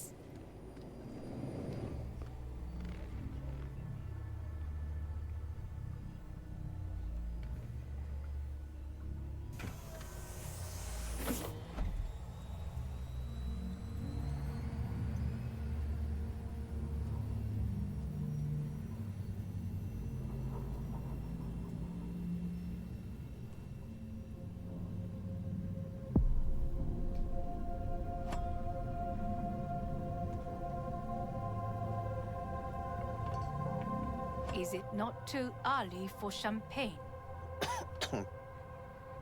But if it helps you calm down, does anyone else have trembling hands? No need. My hands are fine. I might beg to differ, V.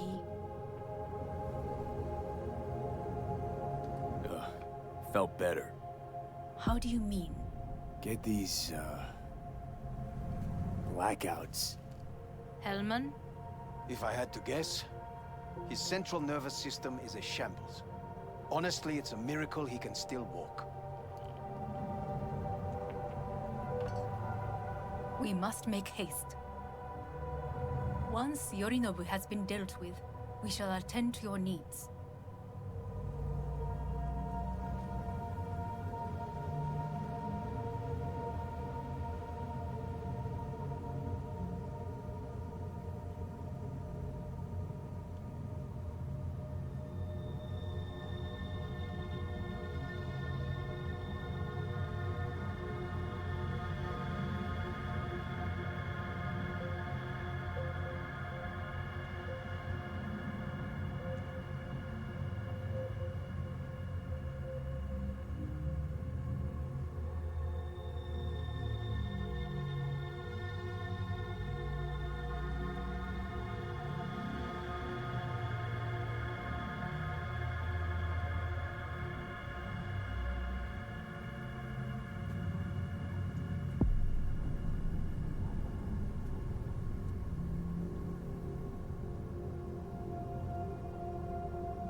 Did you prepare everything? Quite.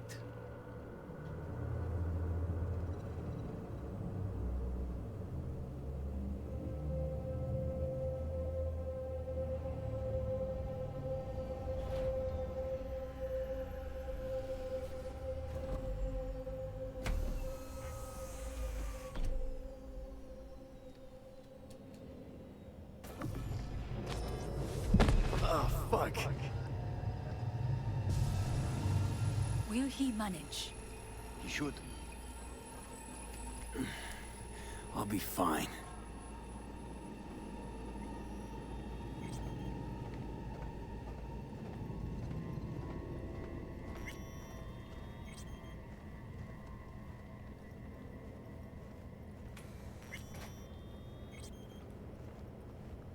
This way.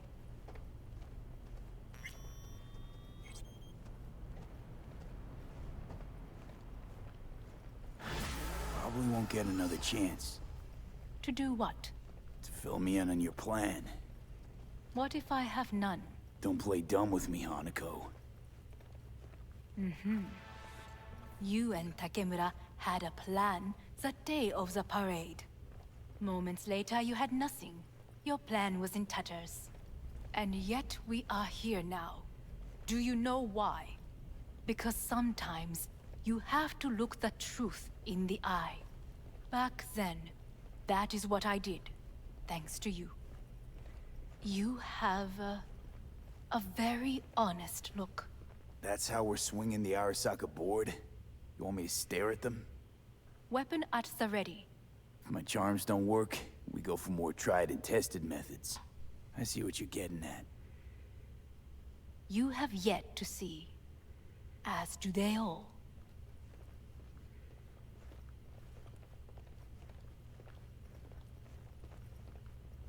Was in counter intel a while. Never heard of this place, though. Of course you did not hear of it. This is one of Arasaka's most closely guarded secrets. Hang on, is this... Father's office, a faithful replica of the original in Tokyo. He ordered one made in every Arasaka branch on the planet. Every last detail, every item, arranged as if he could navigate it blind. That is the way he is, meticulous, fastidious. Was. I beg your pardon? Meant to say was. Symbols are more resilient than you think. I'm assuming he's got his own relic.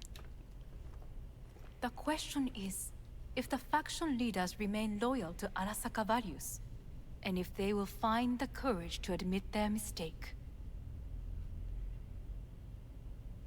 They've got no choice. We're talking about the future of Arasaka here. A monolith whose first crack appeared with Yorinobu. Goro's words, not mine.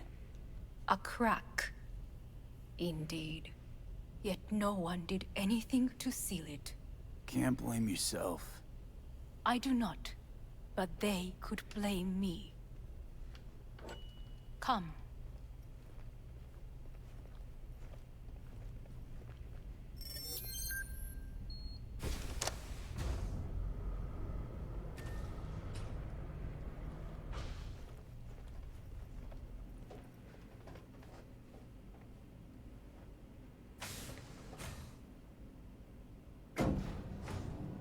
Executive floor is up top. Correct. So why are we descending? I told you. Mikoshi can be accessed only from a room beneath Arasaka Tower. Before we interrupt this board meeting, we must do one more thing. Huh? Keep getting this weird feeling you're not telling me the whole truth. Because I am not telling you the whole truth. I am cautious. Thought you said we trusted each other. There is trust between us now. That is why you are here. So earlier, soon after you abducted me, I sought his counsel. Whose?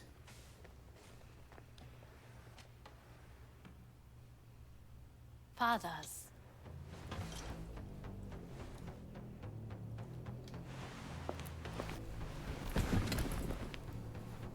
His office is not the only replica he created. What?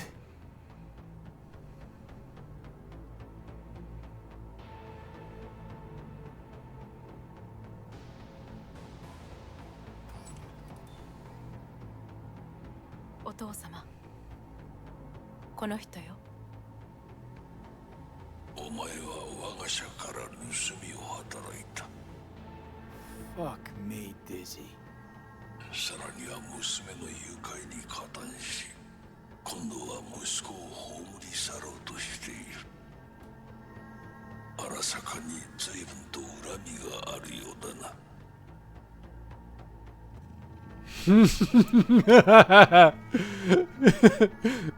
That fuck you, Silverhand sends his regards is a wonderful choice. It's an honor to finally make your acquaintance. I used to work for Arasaka Counter Intel in Night City before. 私のテクノロジーと己の愚行によって身を滅ぼす前のことか。We all make mistakes. I'm here to fix mine. ならば道は誤っていない。生と死、その狭間にガラスがある。私たちの使命はその境界を限りなく薄くすることだ。お前はそのプロセスの一部となった。感謝しなくてはな。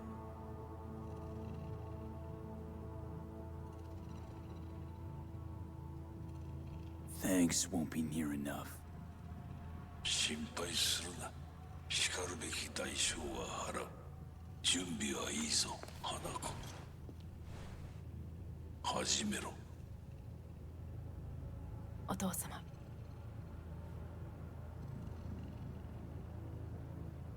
It is done. We may go. Let's get out of here.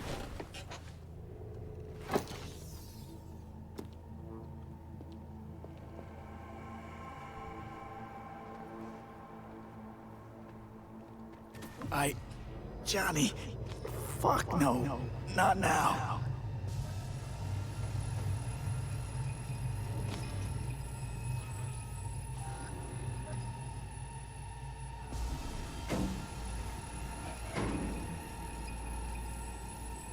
I do have quite a few It thoughts, won't be much longer, V.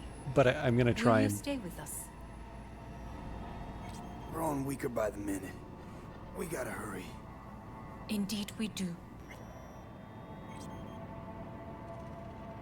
Dire moments are upon us. These your people? In a manner of speaking. Meaning?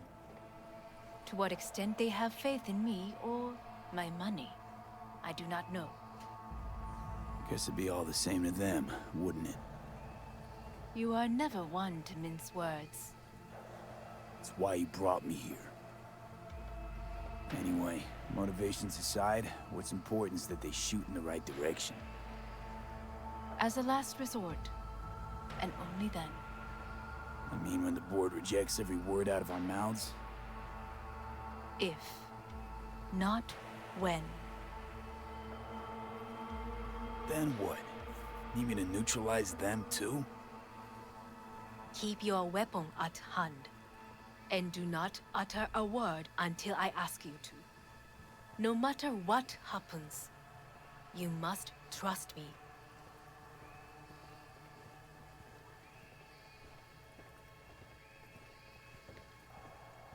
It's an island.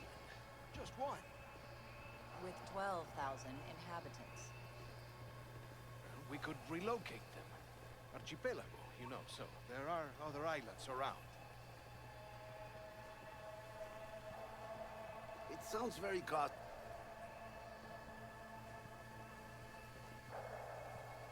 I am late. Apologies. Hanako, what are you doing here? My brother, where is he? He told us to start without him.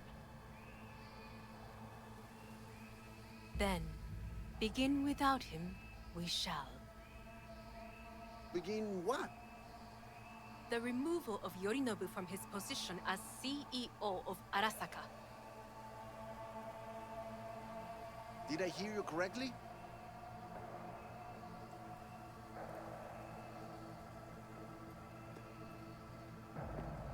What are you doing? You cannot... Hanako, I believe you owe us an explanation. V, this is your seat. Oh, I will not let you treat me this way.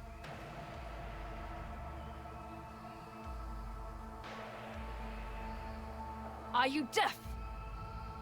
Give up your seat. Now.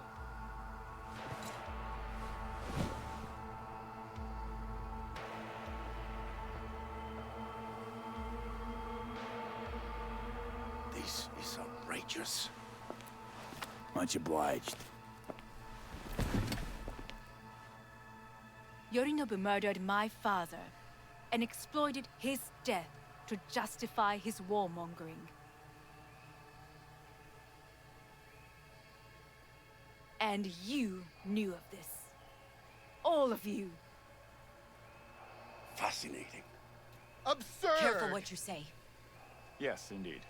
Worse than nothing else. Is this all you have? I have an eyewitness.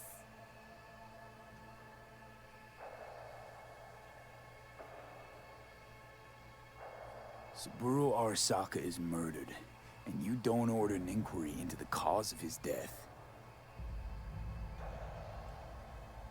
Once again, who is this? He used to work a few floors down, Abernathy's department. And I know, shrugging your shoulders and finding a scapegoat just isn't correct procedure when the CEO dies. I'm an eyewitness to what happened. You should ask me questions, then proceed with apprehending Yorinobu.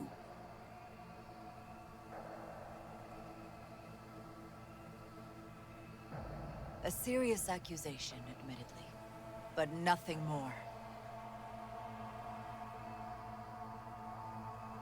If our testimony is not enough, perhaps you will listen to my father. Sorry for the performance here. The foliage kills the frame rate no matter what.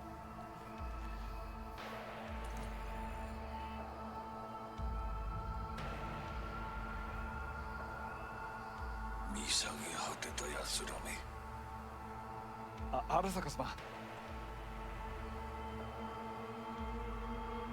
赤子のようにまんまと騙されたか。日和見主義に走ったが。いずれにせよ、彼にも役員である者たちがなんと情けない。This? Is this to convince us? Ah, magic trick. マーヘッド、お前がミリテクとの全面戦争を憂慮していた時、私はこう言ったはずだ。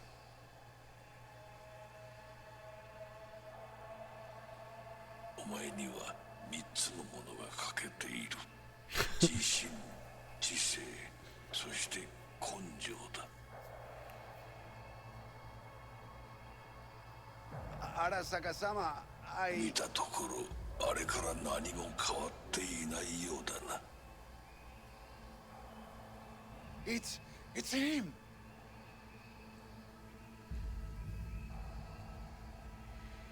Arasaka-sama, what is your command? 花子の指示に従え。花子の発する言葉は全て私の言葉同然だ。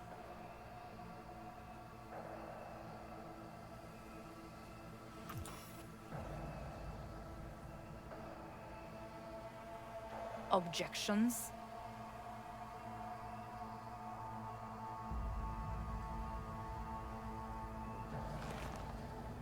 What the hell's happening? Clearly, someone objects. Who who activated the lockdown?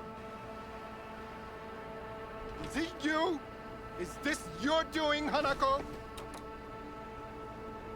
To lock us in here so we devour each other like rats in a cage? Hear that? Have you brought more of this filth from the street? I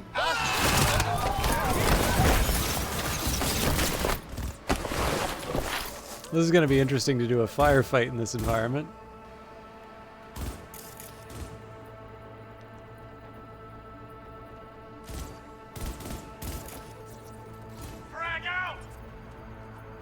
Come on, let me...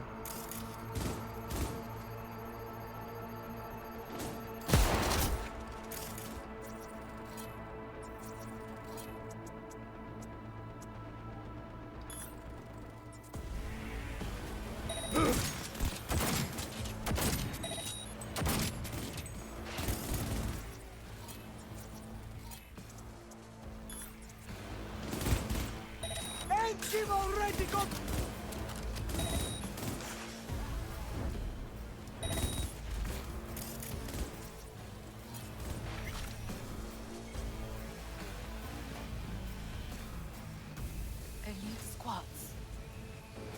Sought to Neutralize us.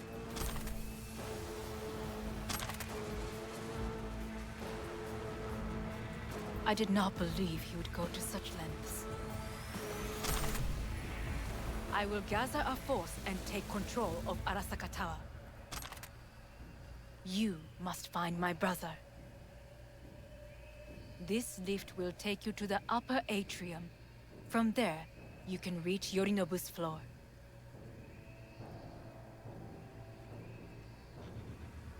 I want him taken alive. Alive? After all this? He is still my brother. If you harm a hair on his head, our agreement will be void.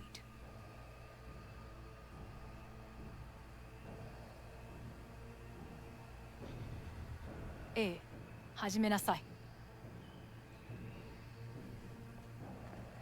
So other than the performance hiccup, what do you all think of this so far?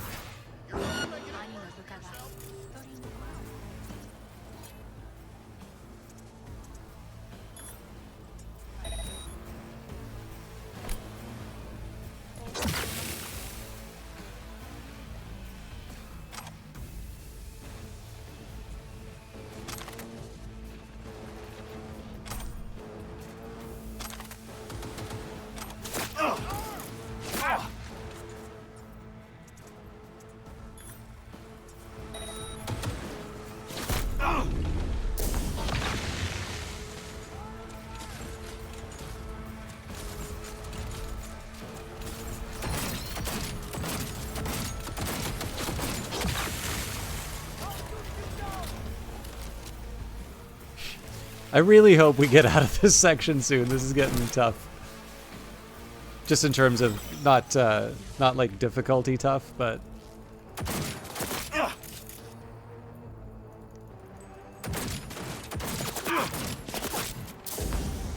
I don't want to lose.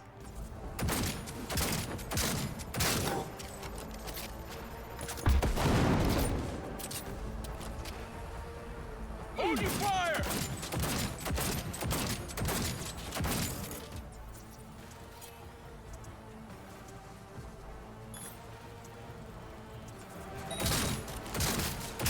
What a mess! Frag out!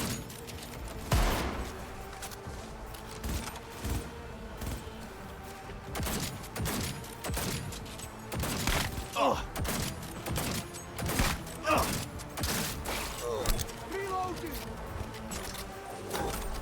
I really do question this decision to do this level, or to have this much plant matter.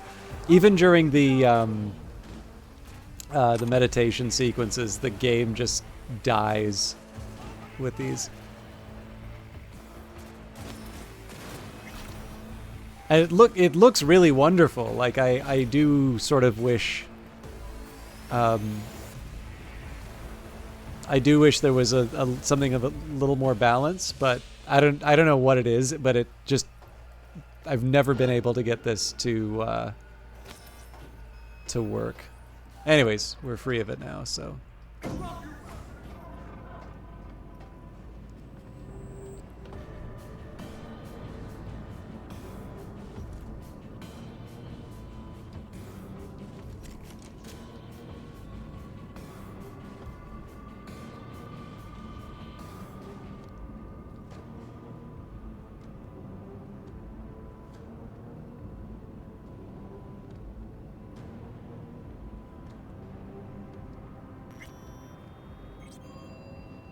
At the end of the hall, there is an atrium and lift shaft. Be careful. I have heard there is fighting on this level.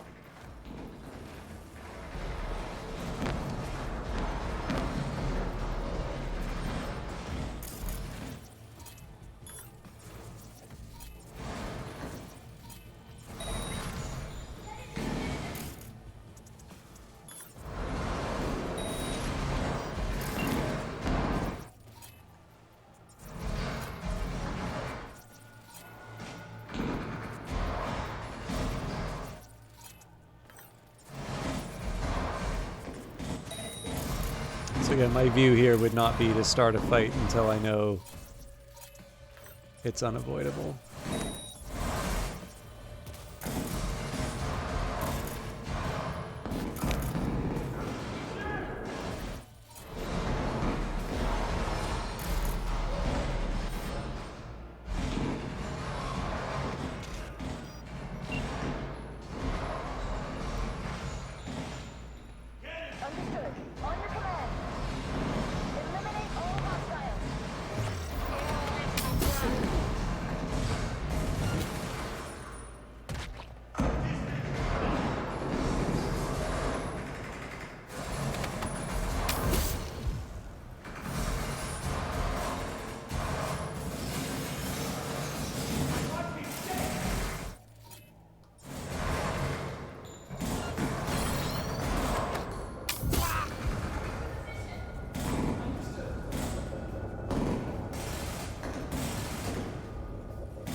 Alright. So it does seem like there's a stealthy approach we can employ here. Shipment Hijamitake to Deitmar's Laktov.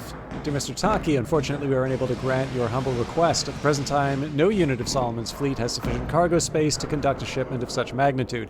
Even if one did, we would still have to go through the approval process for transporting unstable substances classed SCZ-03. Sincerely, Captain Deitmar's Laktov, Solomon's fleet.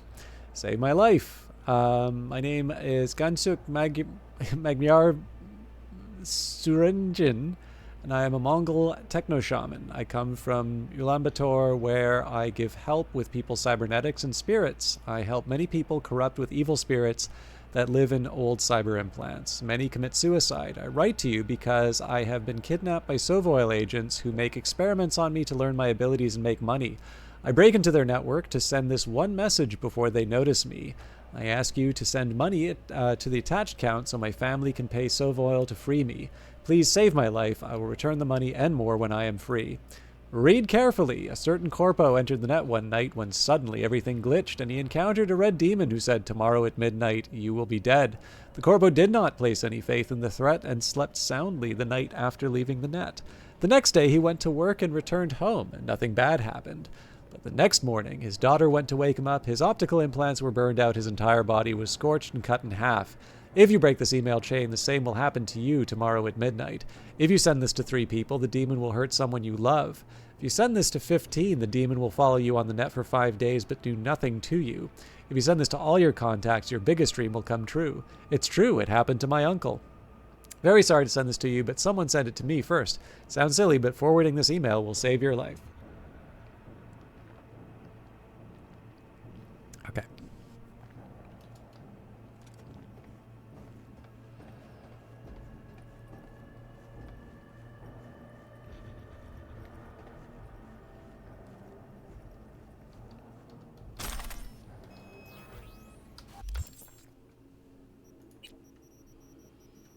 I don't even know why I'm going for all this loot, given the fact that I'm almost certainly not going to change my inventory at this point, and it just keeps me from doing doing more of the story. But you know,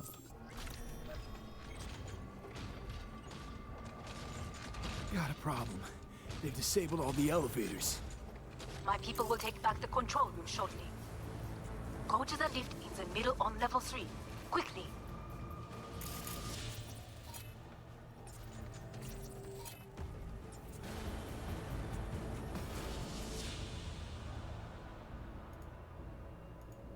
functionality tests were successful. Running tests from test cases, global environment setup, tests from crowd using work spots, automatic connection setup. All right. As much as I'd love to go into detail on that, I think there are more pressing matters. Fortunately, it doesn't have peripheral vision.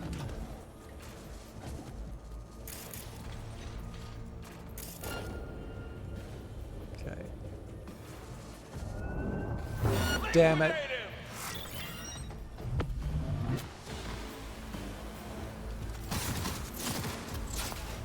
Yeah.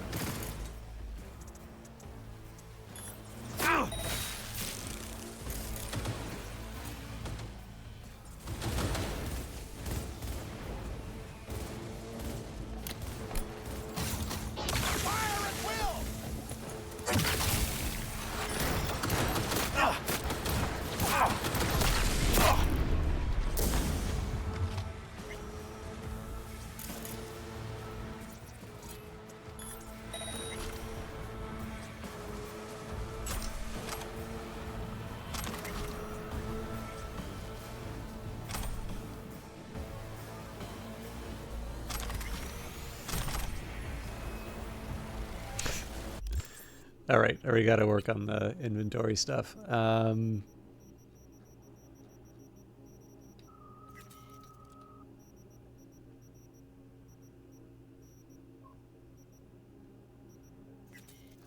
Actually, I'm going to go really aggressive. Anything that's not a ++ gets scrapped.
All right, so that's about 100 units.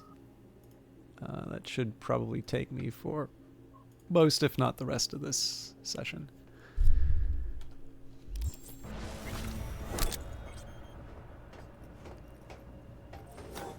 should sort itself out in a minute.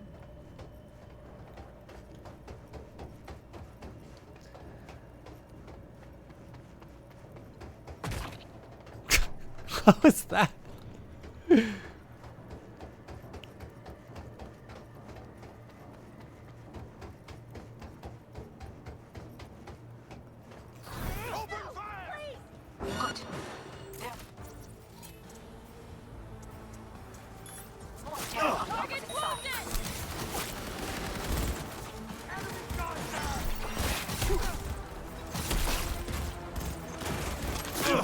I tried to do it non-violently.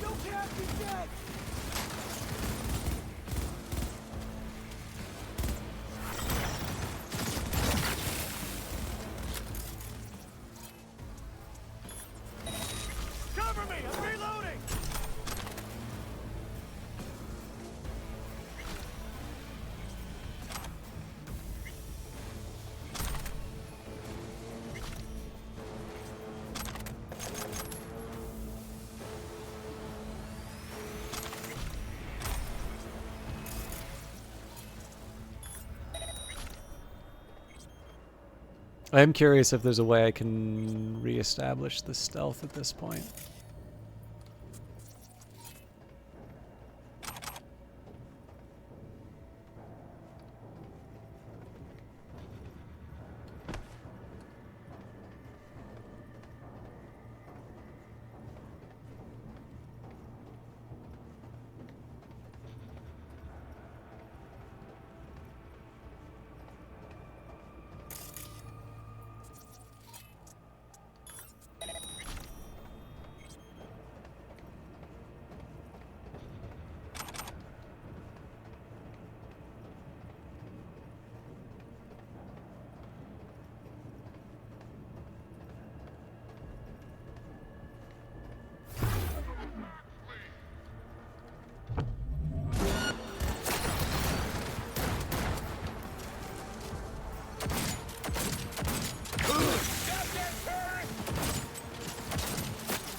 I'm definitely not doing myself any favors stealth-wise here, but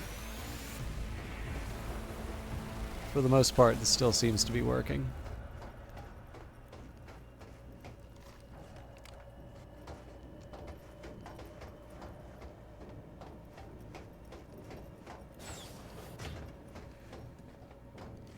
The lockdown has been lifted. Be very careful. Yorinobu's men are certain to be in position. I will join you once we have the situation under control. 2067.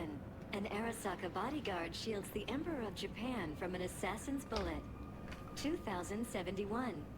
Arasaka security forces prevent mass riots in San Francisco, saving the city from certain ruin. 2074. An Arasaka investigation eliminates a terror cell in Rio de Janeiro, ending a string of attacks and executing those responsible. You will receive net runner support soon.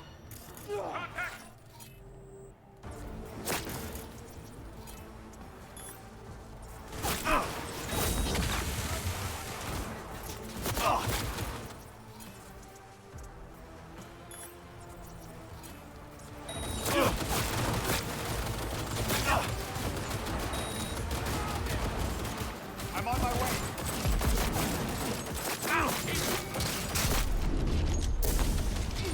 Drag it out!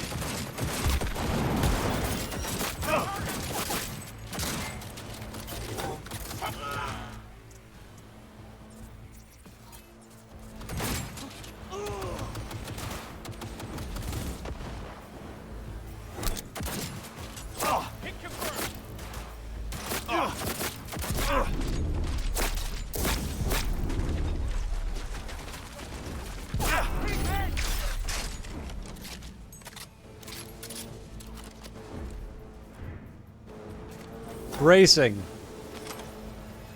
But... You're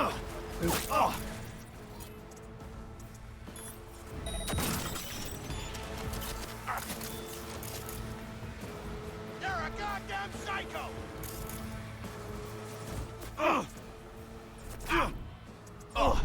Are you kidding me? I'm so annoyed by this. I didn't flatline until that moment. And it kept resetting the option. Receive network. Support soon.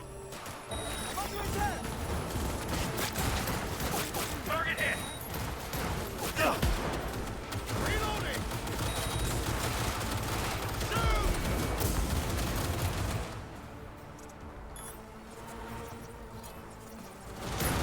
Go, go, go!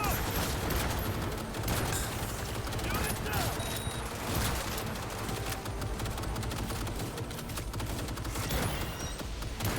Keep up the pressure!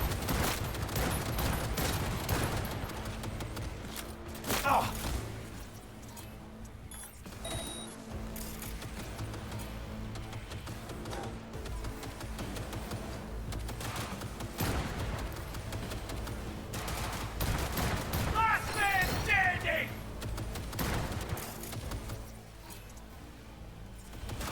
Guards are taken care of. There is a large room ahead. My brother's most capable men guard it. You know what to do.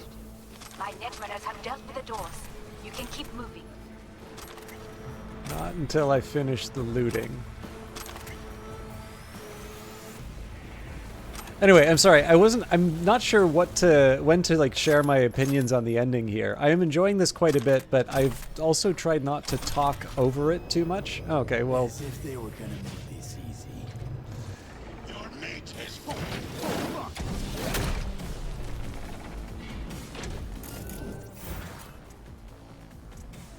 I'm pretty sure he's found me. Thanks. Adam Smasher! I fucking knew it! survival favors the strong. You, I will rip your brain from your skull. Definitely not going to survive at this rate.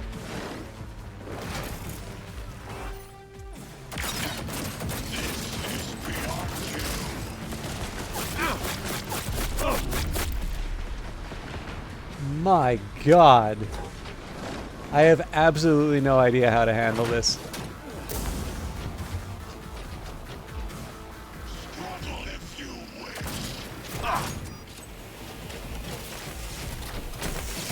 There will be nothing left.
Good Lord.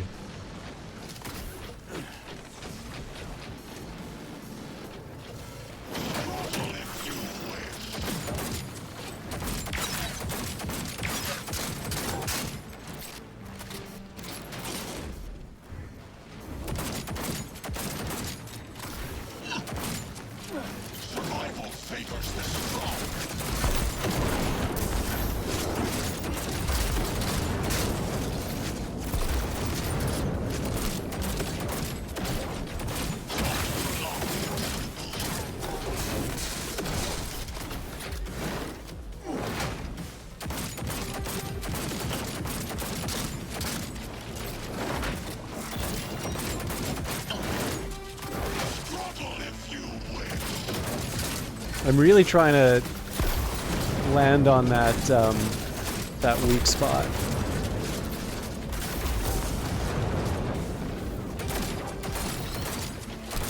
Survival favors the strong.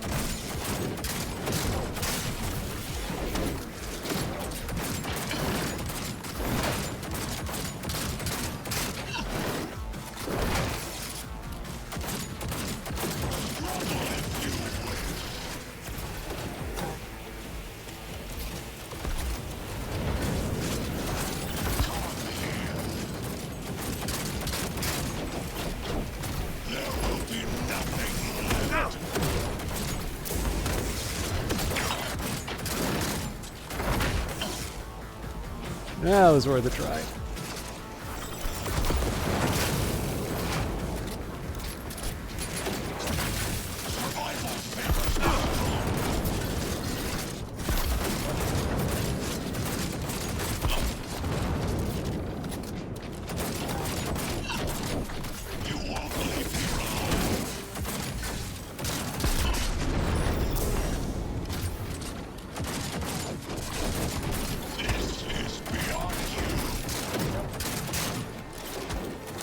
I don't know where he is. There he is.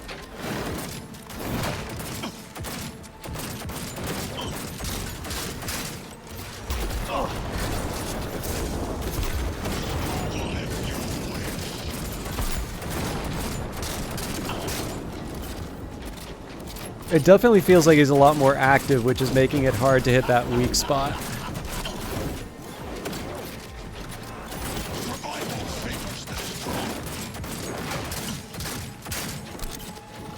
Okay, now I just can't aim.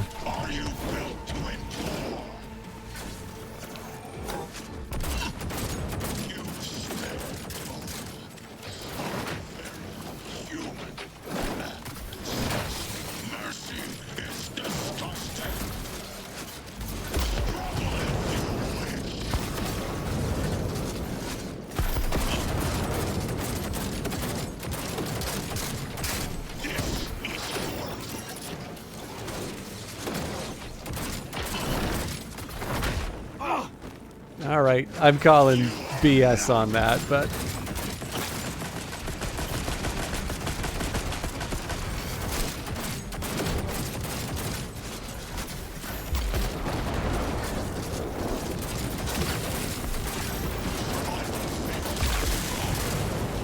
that looked good.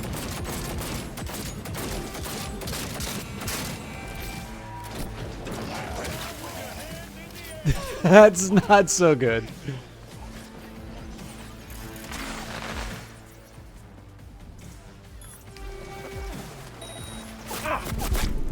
Wow! I don't even know what hit me there.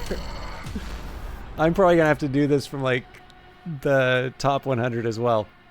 Good finishing fight, but man, that is a very, very big spike in difficulty. Wow. Okay, yeah, they're gonna make me do it from the start. That's fine. This is what I signed up for. I could have gone on a lower difficulty, but I'm definitely gonna need to prepare for that surge. I'm wondering if there's... I mean, obviously bouncing around like a fool is not a way to do the fight fast. But it definitely felt like it gave me a bit of what I needed.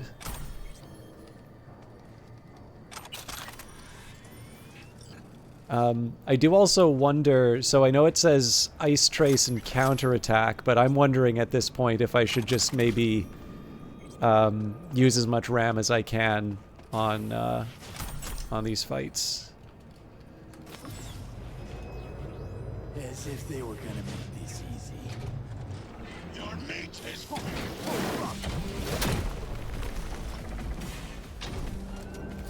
Adam Smasher! I fucking...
Damn it!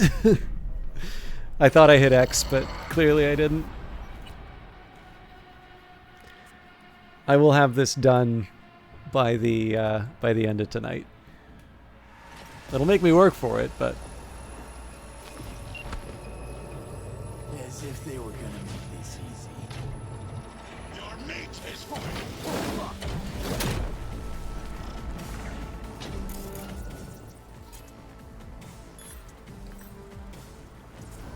Adam Smasher!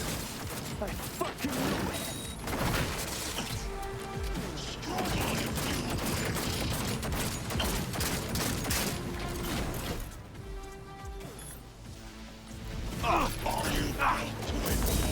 okay, that wasn't what I intended, but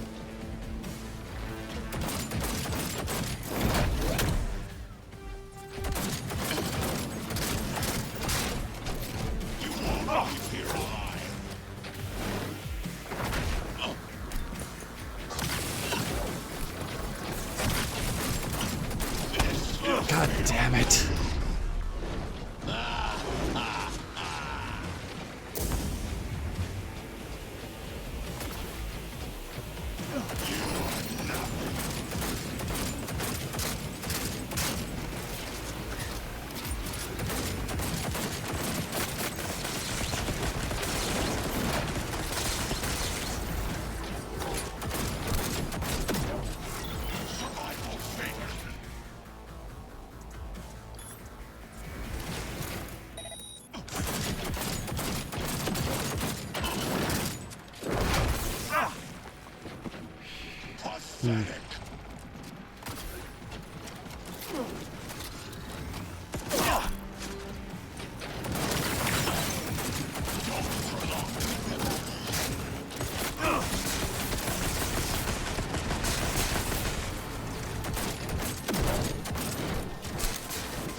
Oh, come on.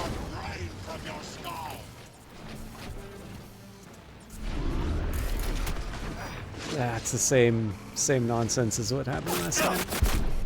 Yeah. Okay. So I know there's those turrets now. I think I basically need to treat this like, unless I'm in a place of perfect safety, I can't do the I can't do any of the Netrunner stuff. Otherwise, I just it just keeps resetting and I get frustrated.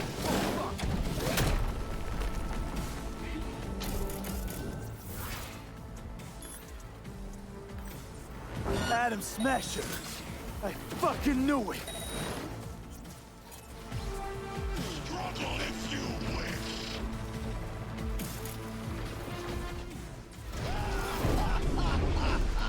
I really thought I had turn on there, but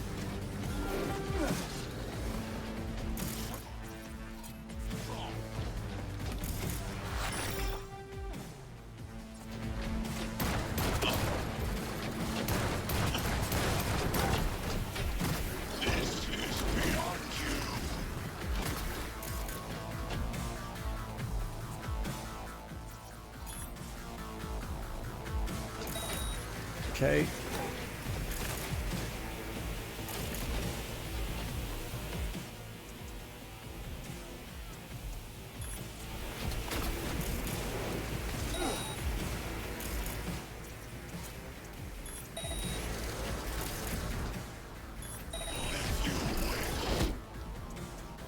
Okay, this is a tricky spot.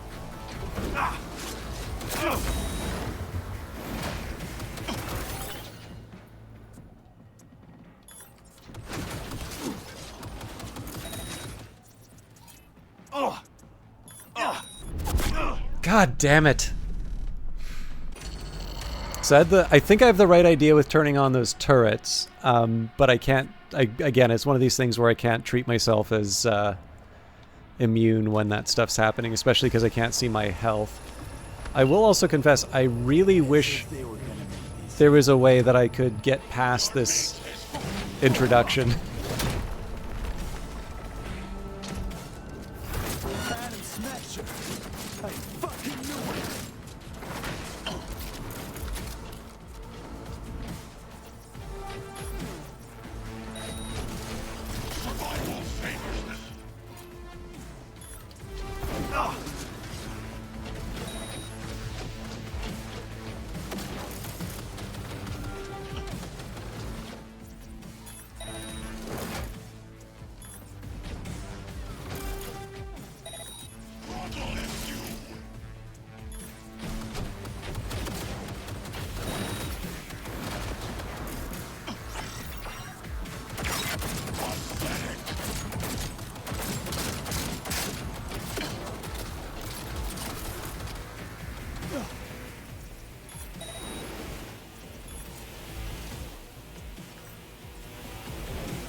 So I can't say all that effort I put into the turrets feels like it's paying off here. I mean, there are a couple times where he wasn't firing at me, but I didn't seem to capitalize on it, which makes me think that it probably wasn't the right call. On the other hand, that may have also eliminated an enemy I needed to deal with later.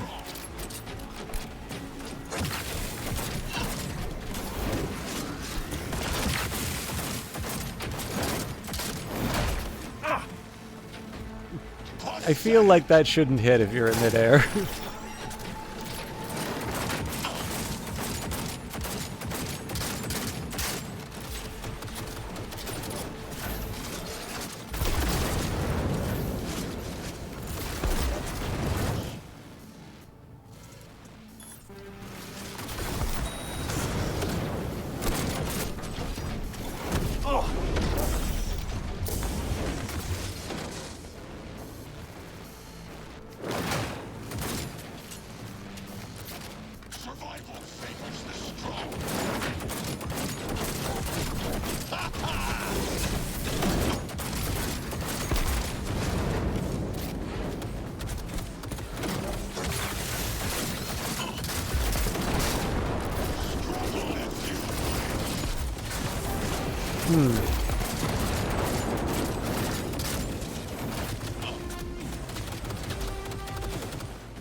I think it would be genuinely funny if an optimal strategy was to, like, fight him hand to hand, but that is not a proposition I'm willing to test.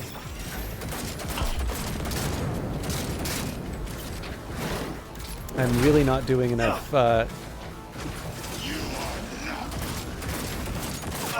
is really frustrating to deal with.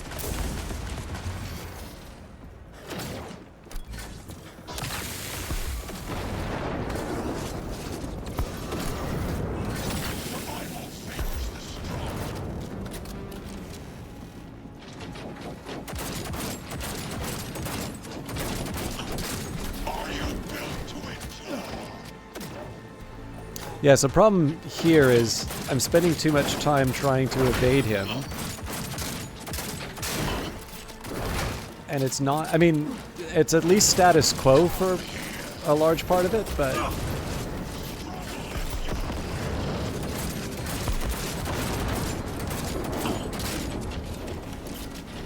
I also think if I'm going to miss this much, I should probably switch to the rifle.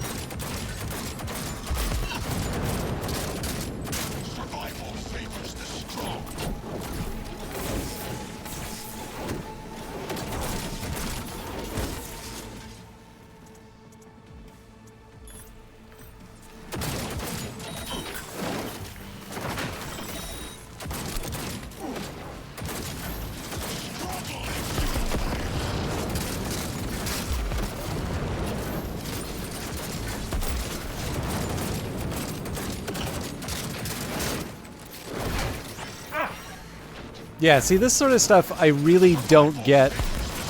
I'm sure there's like a radius to this that just isn't... I'm not picking up in terms of how it's communicated, but...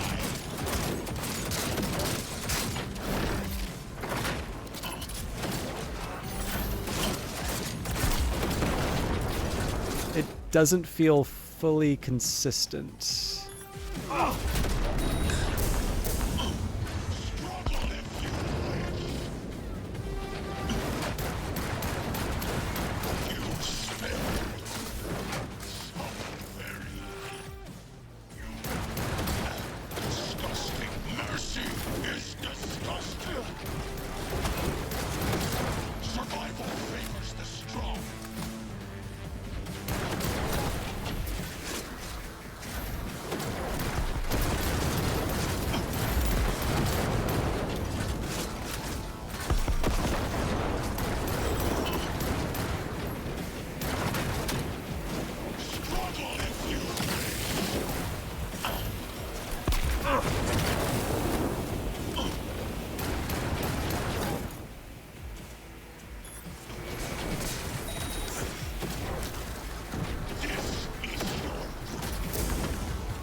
Pistol might actually be doing a little more damage. Yeah, so I'm seeing like 104s, 106s.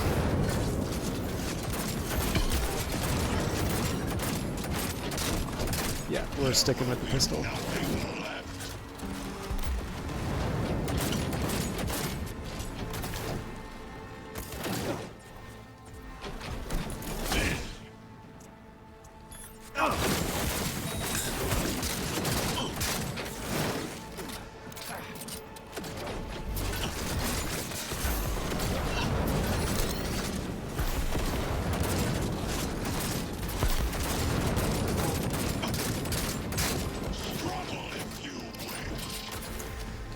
Good news is, we are chipping him down.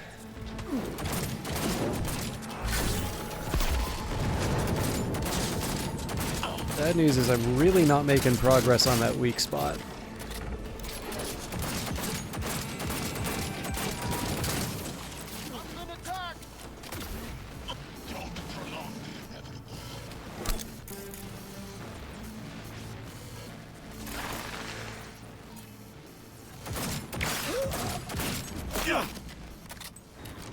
Keep shooting!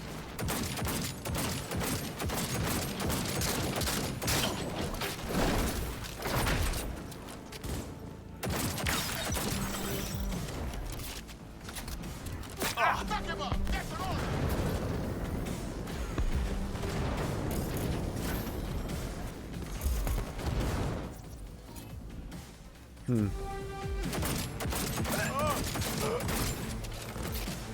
Obviously I gotta get rid of all the added characters before I get overwhelmed.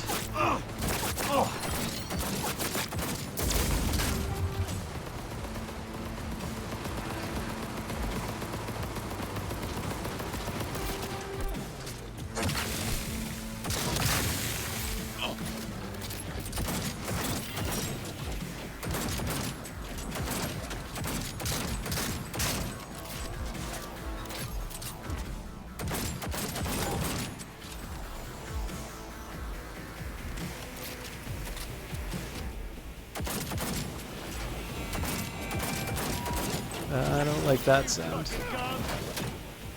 Oh, hello. Friendly, but no!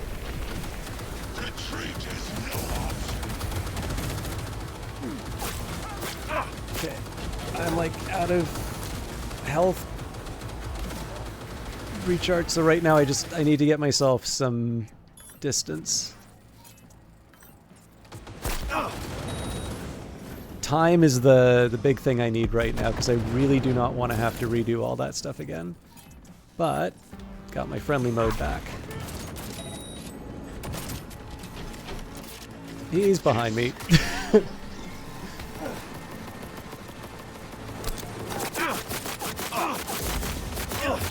That was so stupid for me to turn and fight.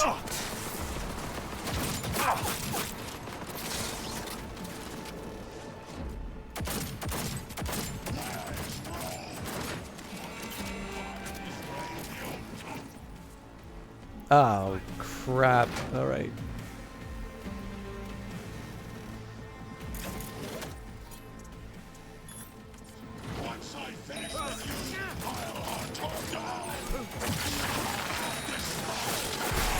Shit! All right. I think I have the idea. I didn't realize he was doing the missile launch.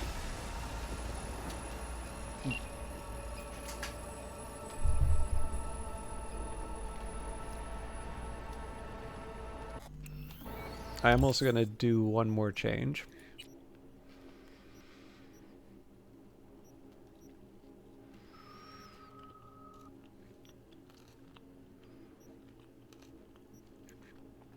Actually, tell you what, I'm going to take a quick bathroom break.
Okay, sorry about that. I realize I'm probably not very fun to watch right now. I was hoping that I'd talk a bit about the story after the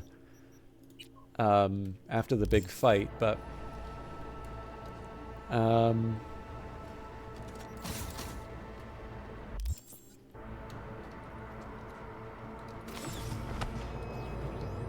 As if they were gonna make this easy. Your mate is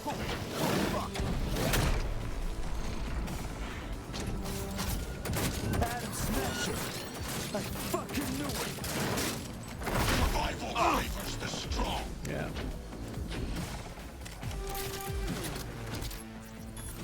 Are you? Yeah.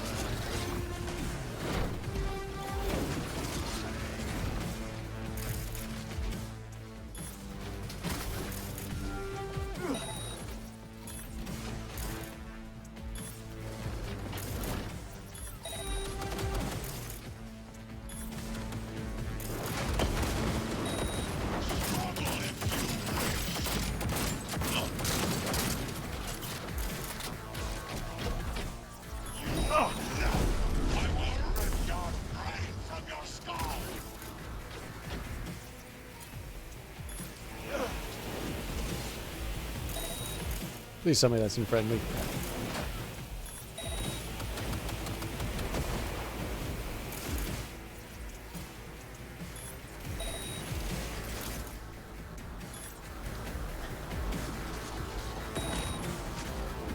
Survival favors the strong.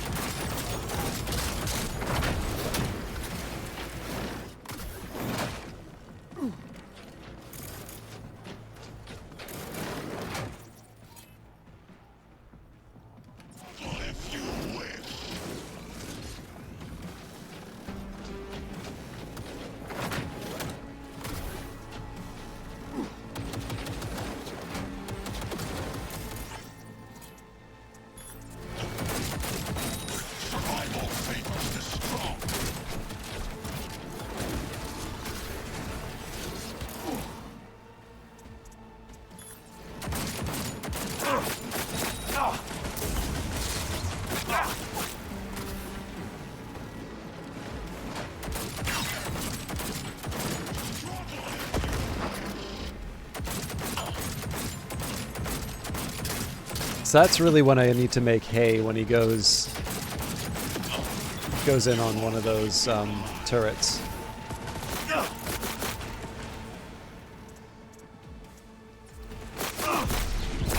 Why am I not healing? Oh, okay, because I'm running, maybe? I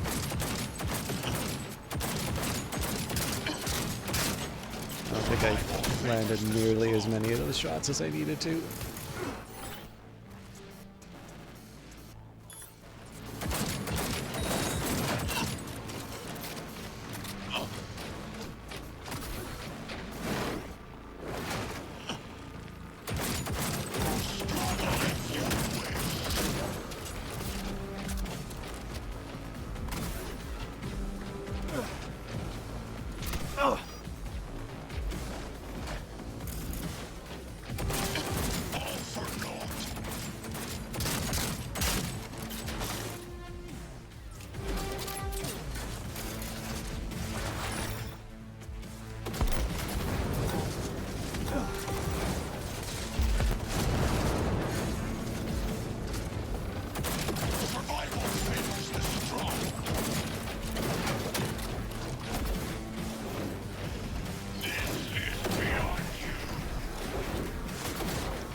This is so dumb. Like, obviously I don't want to...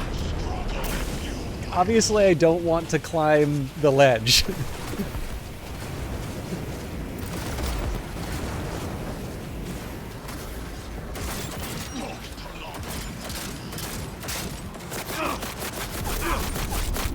Damn it. Yeah. That one just felt bad. Like there was very clear intent behind a few things that I wanted to do, and I felt like that wasn't being activated, and then I kind of got caught in the corner. I fucking knew it.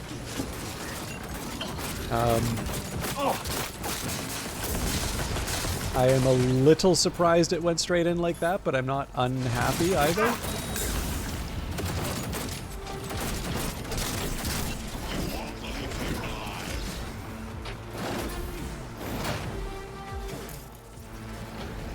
Now, I'm slightly curious, if I do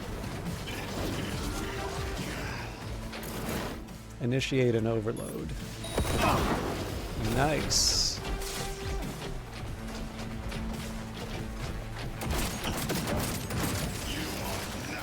That feels like a decent little bit of damage.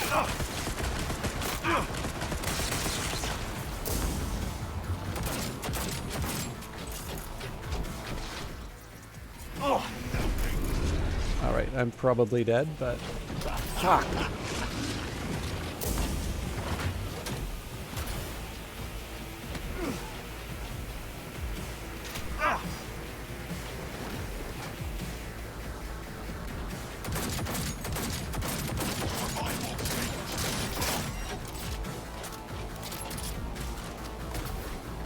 Okay, so if he's at 84... Okay, apparently I...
Okay, that was too far away.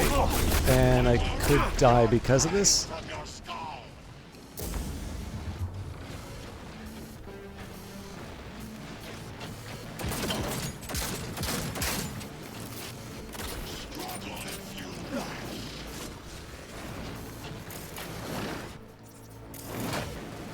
Come on!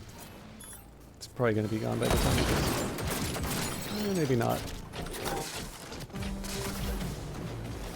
I probably want to make sure all those are gone before we start the next round of nonsense.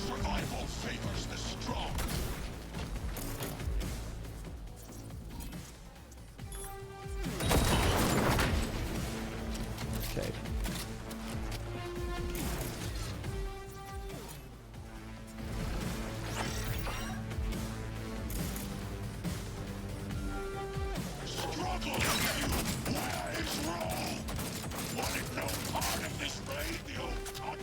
Once I finish with you, I'll hunt her down!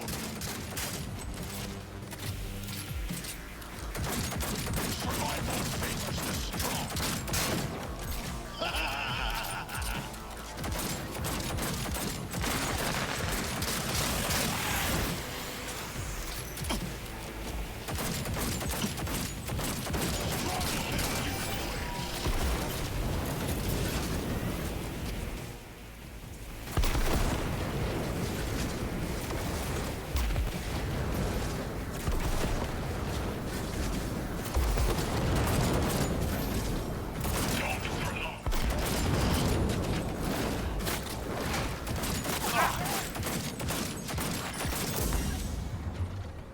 So I figured at this point probably getting rid of the added guys is the right call here. Shoot! Shoot! Damn it. Knock him up! That's an order!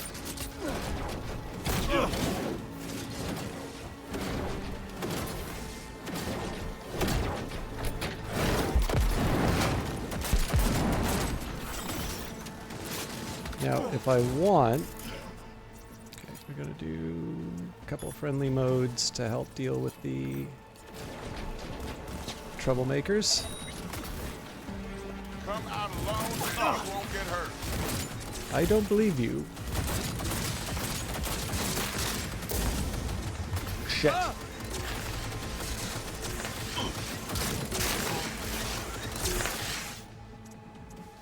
Thought I could do a system collapse.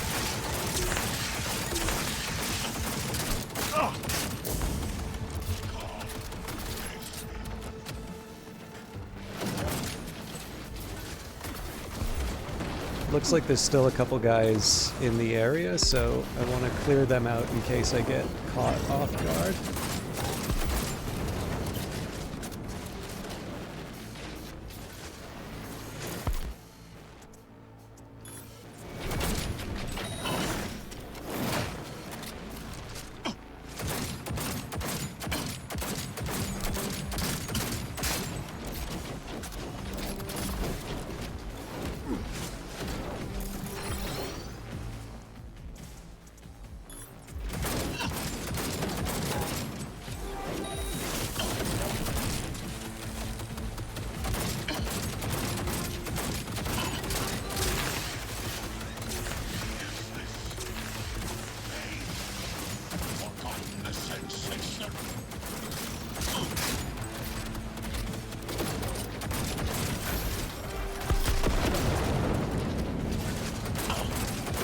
Near the end.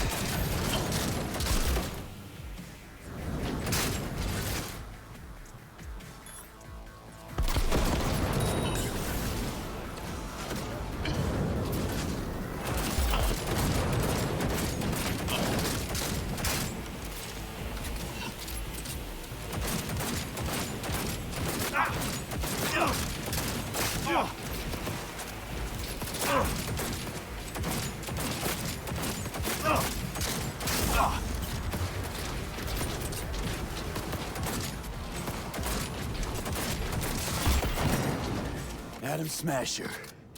Finally. Done and gone. What's your take, Johnny? Son of a bitch. It's basically scrap. Suppose it'll have to do. And Smasher, don't bother trying to get up. You pile of junk.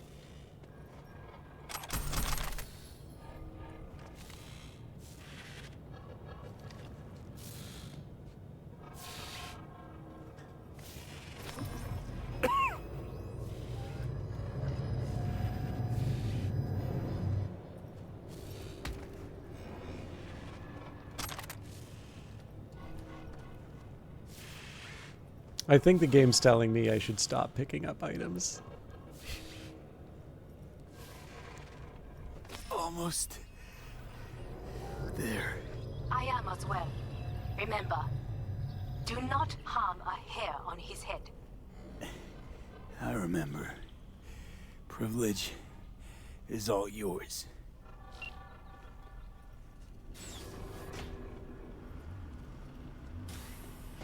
Violent delights with violent ends. You? Where is my sister?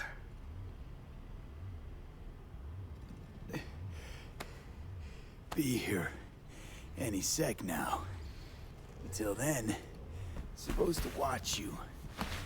So don't try anything. What would I try? I have tried everything. Nothing else remains. This... you won't need.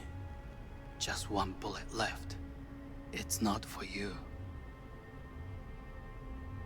Look. What do you see? Know what I see? A corporate coup that failed. Your men out there, spilling blood for no reason. Won't last long, though. Kyoto. Dubai. Paris. These people had a chance today, but they lost it. A chance? A chance for what? To forget their fear. This how you want to help people forget their fear? By killing them. Sorry. Just don't get it. Fear. Ever since I can remember, the one thing I cannot deny him. He knew how to cause fear in people. Saburo. He once told me anything of value is only a flag blowing in wind. And wind is fear. And then, you know what he did? Blew in my face. That was the one time he was wrong. And others? It worked on them. They feared him. Even now, you saw. Idiots terrified of a dead man talking from a box. Pathetic. I would change that. If only you did not appear. You're even worse than him. Saburo ruled with an iron fist, but he didn't need a purge to hold on to power. Power? You? You think I wanted power? 50 years ago, terrorists blew this building into smoke. Yeah, so I heard. And? What did it give us? Not much. Nothing. But I learned lesson. If planting bombs not enough, what can you do? You become bomb.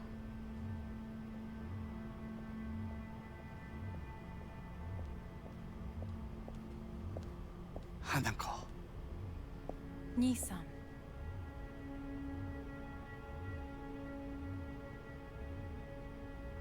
待っていたぞ。世界が崩れ去る時は必ずお前がそこにいる。やめて。人の前よ。I thank you, V. That will be all. Not all. Not yet. I will keep my end of our agreement. You will go with Hellman. And you... I must stay with my brother. Come. Time to look to your problem.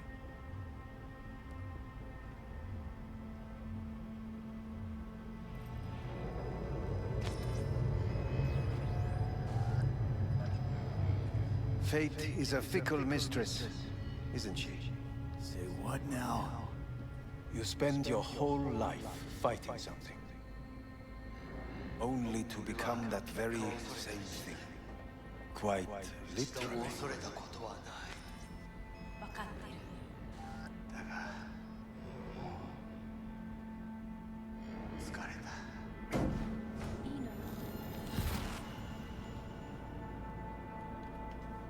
I'm sorry, I forgot to get rid of the break sign.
It worked. I did it. Johnny, Hanako kept her word. Looking at you now reminds me of the moment we met. Still see that same small-time merc, little thief with his head in the clouds. Haven't changed a bit. Seen plenty of Johnny Silverhand by now. And you know what? The whole pissed at the world, rebel warrior front you got going. Not falling for it anymore. Uncanny. Here I stand, looking at an old pic of myself back in the day. Rogue, Alt, others. Abandoned them all. And now here's you, abandoning me, abandoning yourself.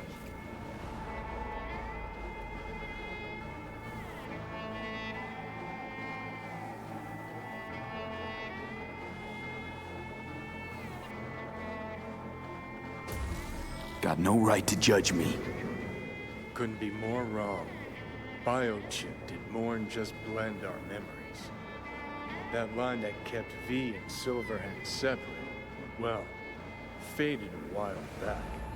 How's that give you the right to talk down to me? I'm the V who mourns our pal, Jackie. The V who's fucking livid at Brigitte.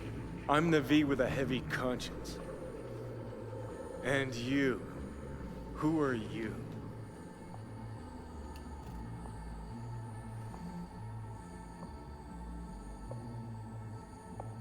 I know I'm not looking in the rear view. I'm stronger than I've ever been. I won my goddamn life back. You sure talk the talk, but I know better. Feel the same way you do. I don't give a fuck what you think you know. Now that sounds like a Silverhand original. We're a tangled web, you and me. One and the same. So if you're here to tell me something, it's 'cause you need to hear it yourself.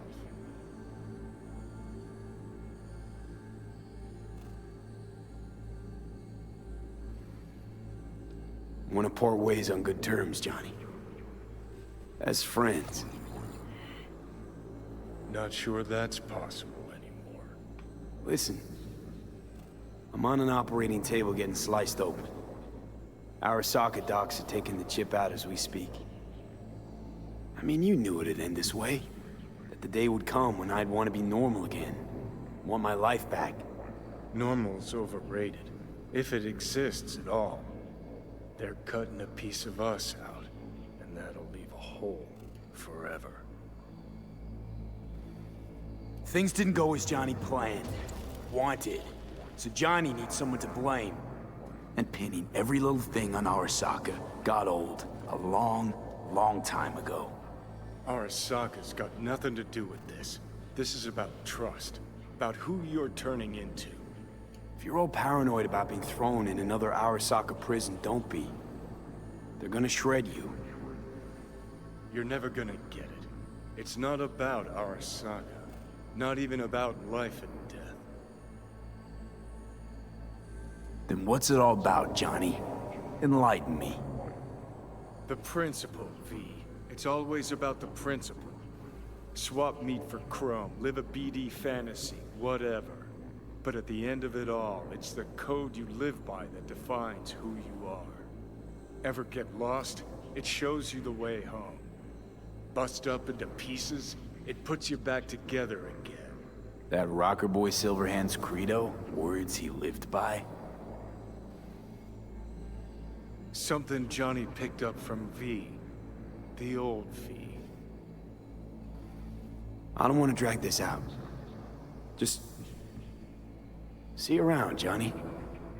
And thanks. For everything. If not for you, I'd be long dead. Several times over.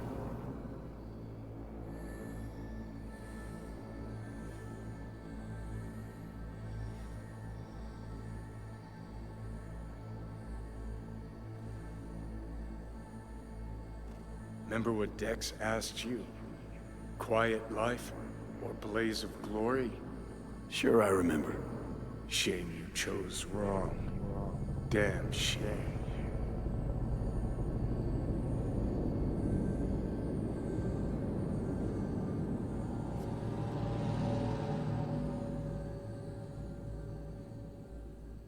In addition, numerous brain functions remain dormant.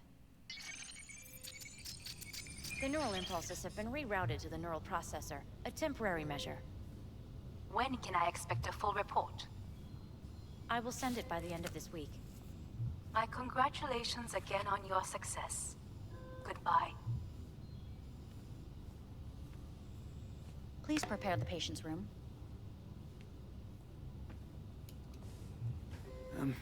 I'm hearing...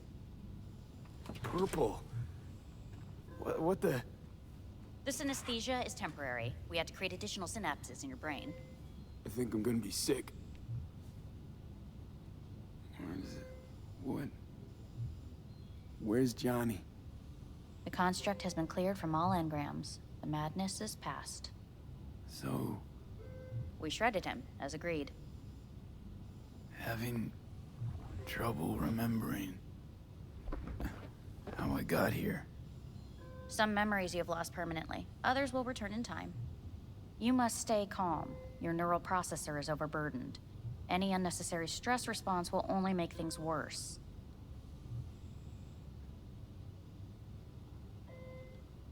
Am I still V? I died. Twice, Everything is in order. No. Who am I? Please take the patient away.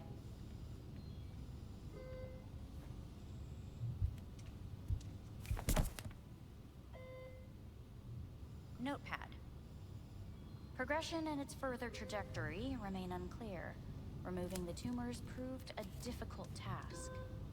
But the operation on the engram was the real challenge. Let's go. Is the ship of Theseus, dismantled into component parts and reassembled, still the same ship?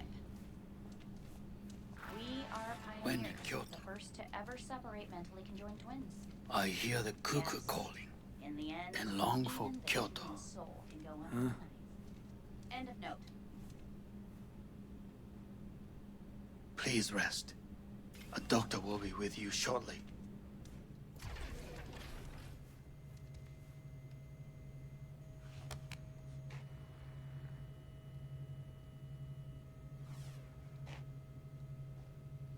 Couldn't have given me some clothes.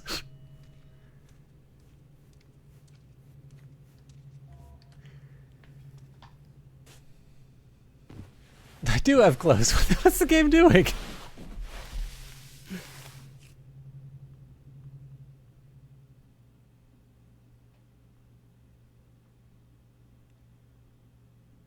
Come here.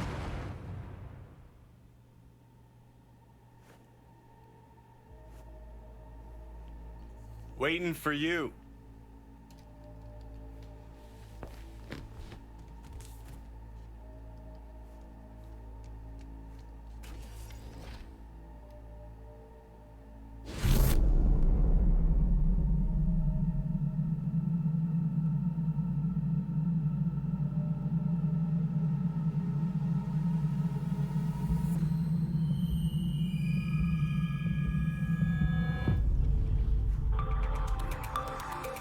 WNS News has been notified of a breaking story.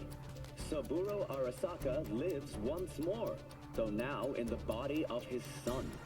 The CEO was reported dead months ago, but now it's been revealed that a copy of his consciousness was made before his death. It appears his consciousness was used to override that of his son and heir Yorunobu Arasaka. This shocking development was revealed at a press conference earlier today.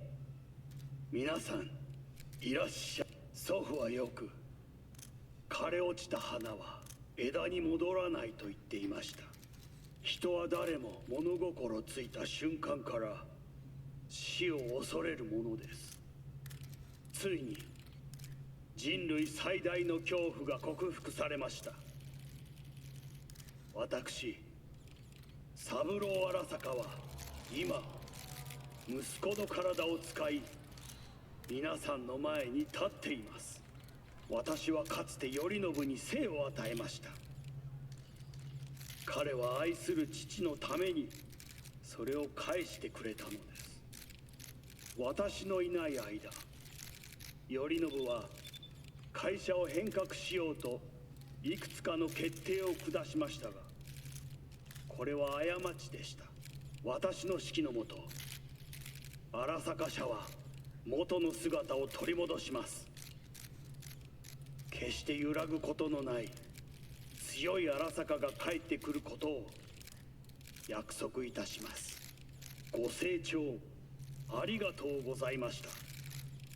Today is truly a historic day.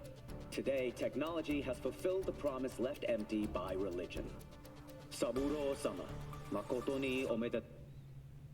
Please get ready. Testing will begin shortly. No, good morning. No, got some good news for you. We must complete a series of tests. Please do not hinder or delay. Parietal lobe examination. Please use your Kiroshi scanner and read the displayed text. And it was a sight to behold, he said, how a soul would choose its life. Sometimes pitiable, sometimes laughable, at times wonderful and strange. That's enough. Cognitive function test. Solve the cube.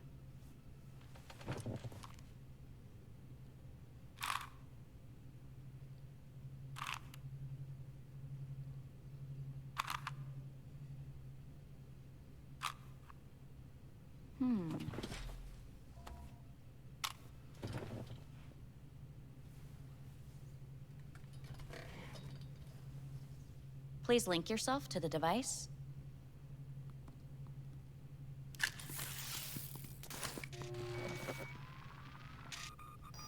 Higher order representation formation, initiating test.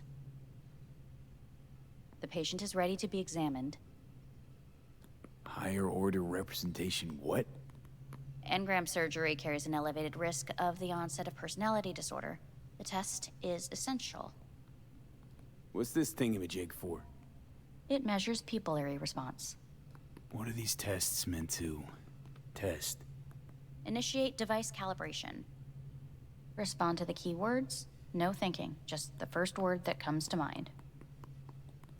Journey. Odyssey. Home. The city. Enemy. Death. Principal. Me? Betrayal. Johnny.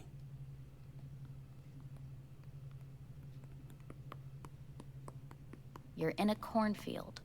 Tall, green plants as far as the eye can see. The sun is bright, blinding. The stalks of corn part as you walk forward. You come across a clearing left by an automated combine in its wake.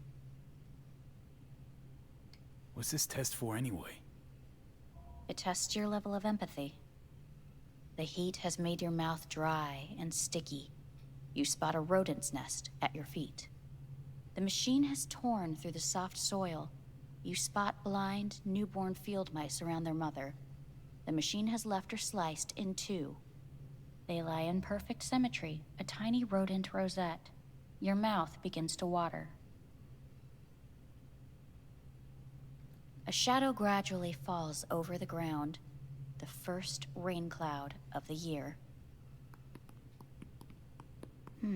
Yes, right. Measurements complete. How'd I do? We will see. Motor function test. Please step onto the treadmill.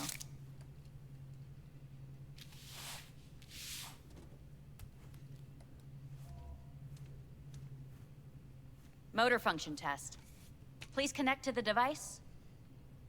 What's this test all about? Please walk. Gradually accelerate. What's this supposed to prove? I already know I can walk. We must complete a series of tests. Please do not hinder or delay. How am I doing? Please control your breathing. Accelerate by 3. Shit.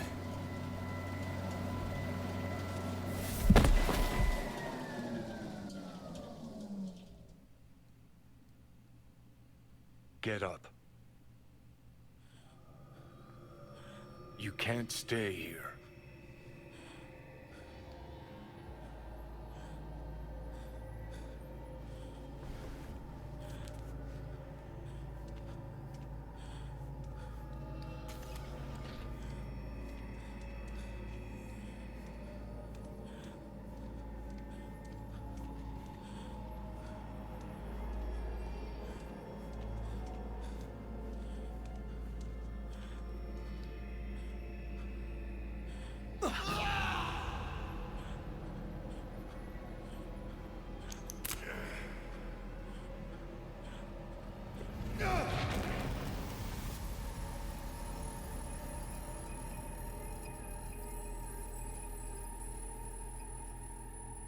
Welcome to N54 News.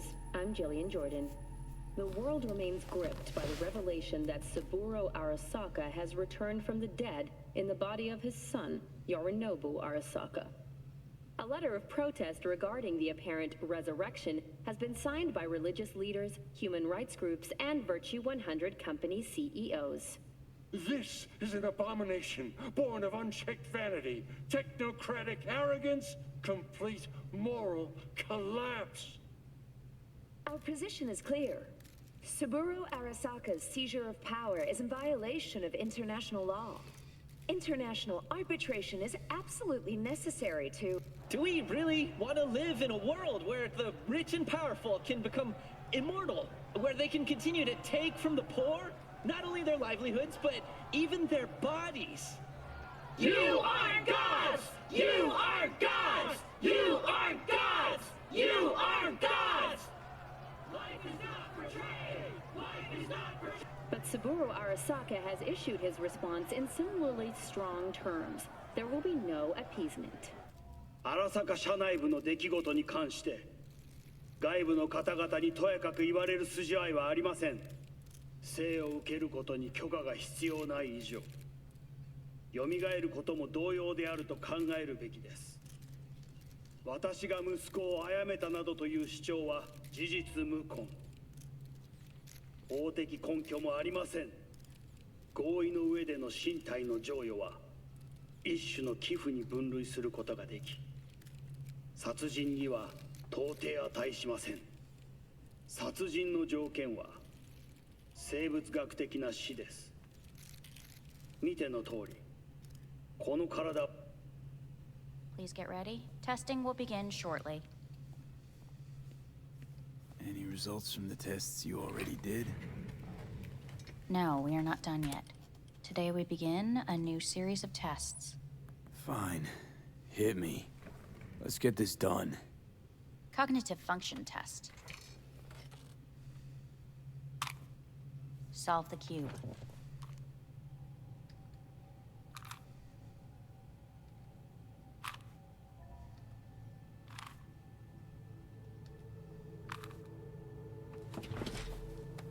Next test, please connect your personal link.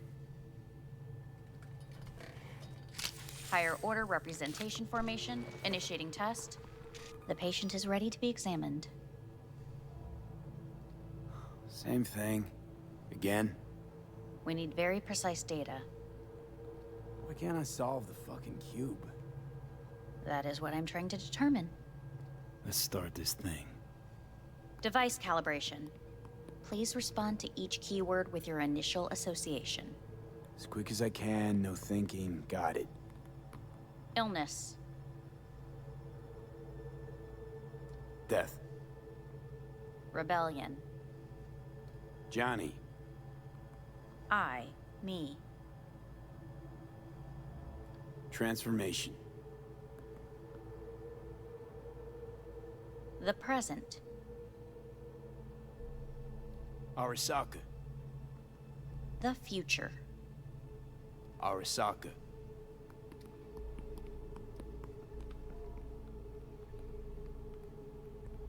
You're in a cornfield. Tall green plants as far as the eye can see. The sun is in your eyes, bright, blinding.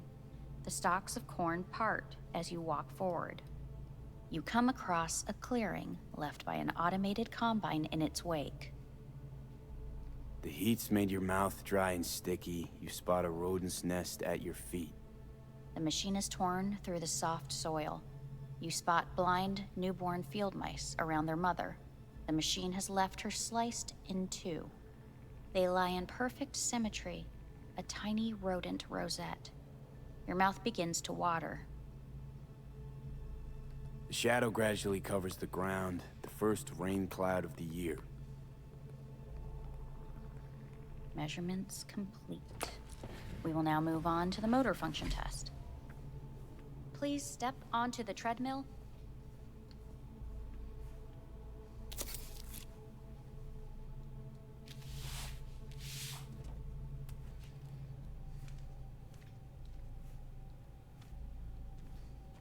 Motor function test. Personal link. Really aced it last time, didn't I? Slow walk. Look, I know my body. Won't last long on this thing. The tests are necessary. They must be performed. Not bad so far, huh? Try a little faster. Accelerate by 3.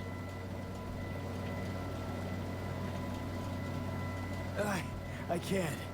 Gotta stop. Stop treadmill. Testing concluded for today. Communications have been unlocked. You may now phone home. Earth.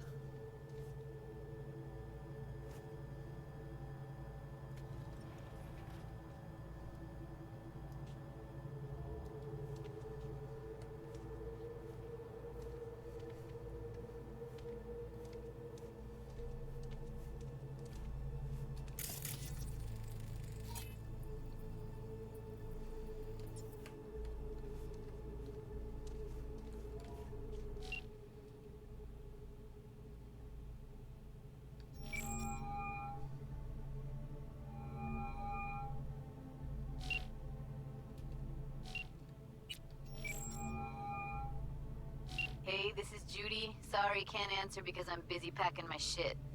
If you don't know why, it means I just didn't want to tell you. If this is V, I'll call you. Maybe, baby, when I'm done being pissed off.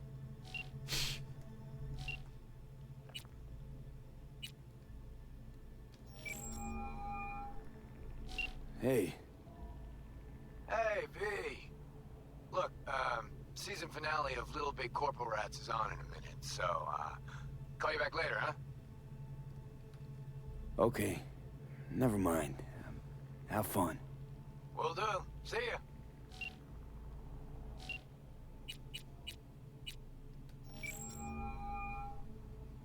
Hey. Hey, bad time. Can it wait?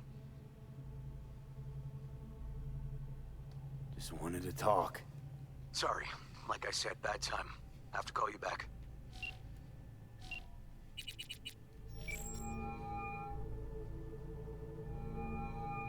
How's it going? Hey, think I ought to ask you the same. How's Misty? Well, after you left, she went off to visit her folks. For a while, most likely. Got a postcard from her, from Warsaw. There's a polar bear on it. Tell her I said hi when she gets back. You'll tell her yourself. Got rid of the biochip. Arasaka do it? Yeah. Sitting on their orbital station. All right. So once you get back, pay me a visit, huh? You're gonna need a thorough checkup. Yeah, so, to be honest, been better. What am I supposed to do long distance over the phone? I just wanted to talk, Vic. Look, we go back long enough that you know I'm no good at this stuff. And Misty's out of town. What am I supposed to do? Get a grip. Make a decision. You already showed yourself and me you can do it. Yeah. Thanks for the pep talk, Vic. Sounds like a plan.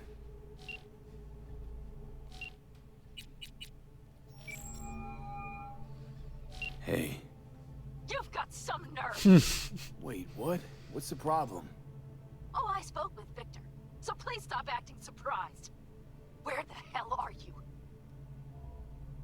Sitting on an Arasaka orbital station. No idea which one. Like I could give a shit which one. You're in trouble. Again. Alone. You could have asked for help. Had my reasons. Ah, fuck. Enough. Just stop pissing me off. Return to Earth now, before they hurt you. Nice to hear your voice again. It's good to hear yours too, idiot. Now come home.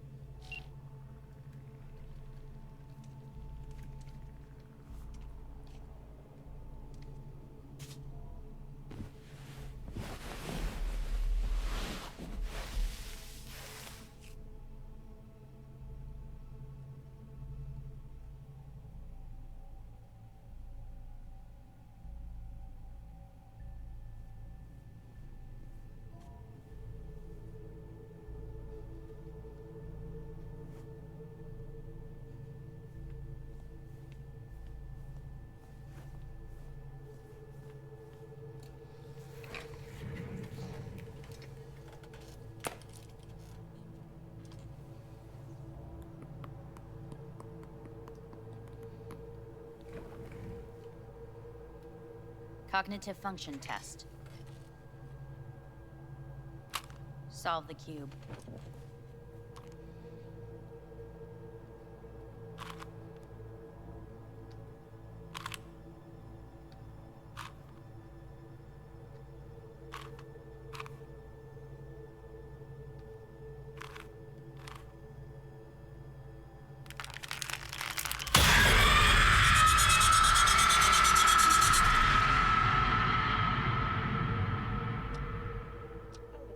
Several weeks, tensions between Arasaka Corp and Militech escalated to troubling levels. Many pundits and analysts warned of a possible outbreak of armed conflict. The exacerbation of tensions was heightened when Yorinobu Arasaka assumed leadership following his father's death and accused Militech of his murder. However, in an unexpected shift, the return of Saburo Arasaka appears to have diffused the situation between the rival megacorporations. 継続は力なり。荒坂社の基本理念です。息子の頼信はこの言葉を忘れ、焦って変化を求めすぎました。私が敵味方両者に説き続けてきた教訓。完璧なものを変える必要はない。これが真理なのです。以上となります。 Saburo Arasaka and NUS President Rosalind Myers have agreed to meet in person to lay the groundwork for a lasting peace. A first step of goodwill was taken today as the Arasaka CEO withdrew from Night City 15 armored vehicles from the company. Hey, listen. These tests, gonna go on much longer? We need very precise data. Can't stand this anymore.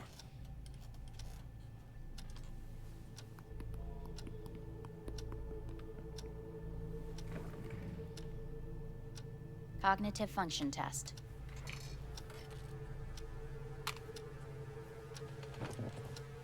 Solve the cube.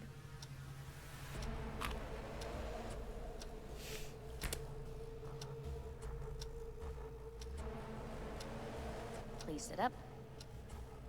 Respond to the key words. No thinking, just the first word that comes to mind. Loyalty. Me.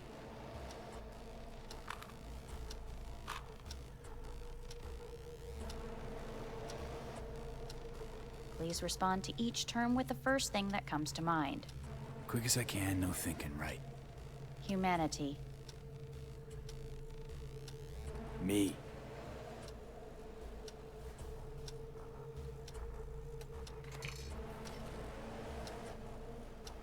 Please step onto the treadmill.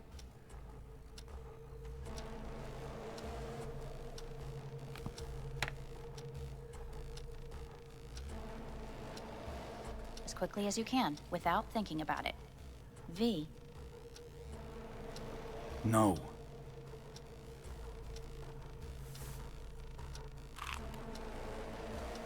Cognitive function test. Solve the cube.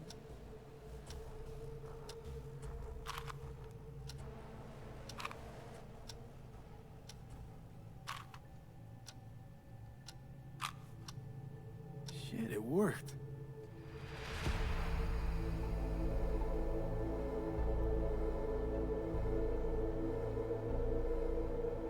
Good morning. Please get up.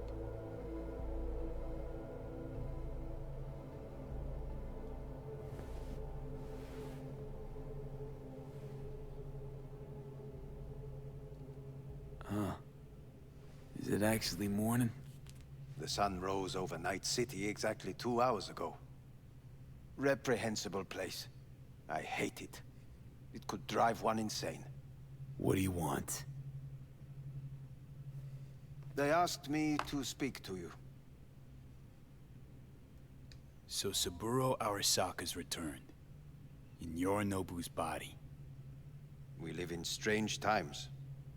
Not freaked? That doesn't faze you?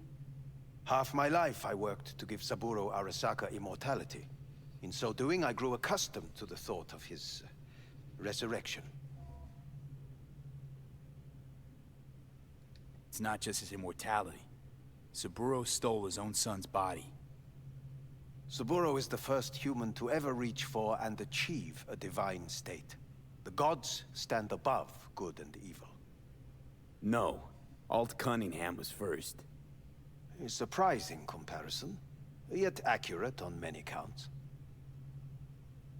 Guess you're back in the Arasaka fold. For good this time? Haven't had enough of them. The whole fucked up family. Arasaka will always get his way. And the new project is an excellent fit with my skill set. A prime outlet for my ambitions. And it has to do with you, actually. Wondering why they send you of all people. I am the bearer of bad news. Bad enough that it should come from someone you know. As it turns out, I'm the only familiar face for thousands of miles around. As it turns out, I really did die and go to hell. Listen to me. The procedure was a success. We removed the biochip. But the damage it wrought proved enormous. At the genetic level, altered DNA. The kind you would find in those suffering from radiation sickness. And sadly, it's lethal. I don't believe you. The test results are unequivocal. You could still be wrong. Were I you, I would place my hopes elsewhere. All the options have yet to be exhausted.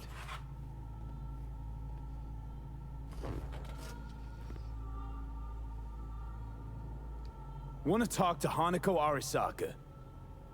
I'm afraid that's impossible. We had a deal. And both sides fulfilled their respective ends. You, your case, your troubles, no longer interest Hanako. Hanako Arasaka promised to save my life. Precisely why she sent me here to discuss your options with you. How much time I got? Approximately 6 months. Then things will deteriorate quickly. The time before your ultimate demise will be worst. Most taxing. What other options are there? Already gone under the knife once. Arasaka Corporation has the capability to cheat death. All we require from you is a dose of trust. Trusted you once already. Fat lot of good that did me. You may join our pilot program. Secure your soul. I fear your body is no longer of any use. You must abandon it. We will create an engram of your mind and store it in Mikoshi. Store it? Why can't I just get a new body? We have yet to solve the compatibility issue. Doesn't sound like you had much of a problem with Saburo Arasaka. You have no offspring. Nor do you have an entire clinic focused solely on your care. How am I supposed to know this isn't another one of your tricks? A trick? Maybe Arasaka just wants to punish a pain-in-the-ass thief. Maybe Saburo just wants another soul in his collection. The Arasakas have become gods. You are nothing to them. Insignificant. So this has to be your sweet revenge. Look at you. Your life's work has turned Saburo into a god.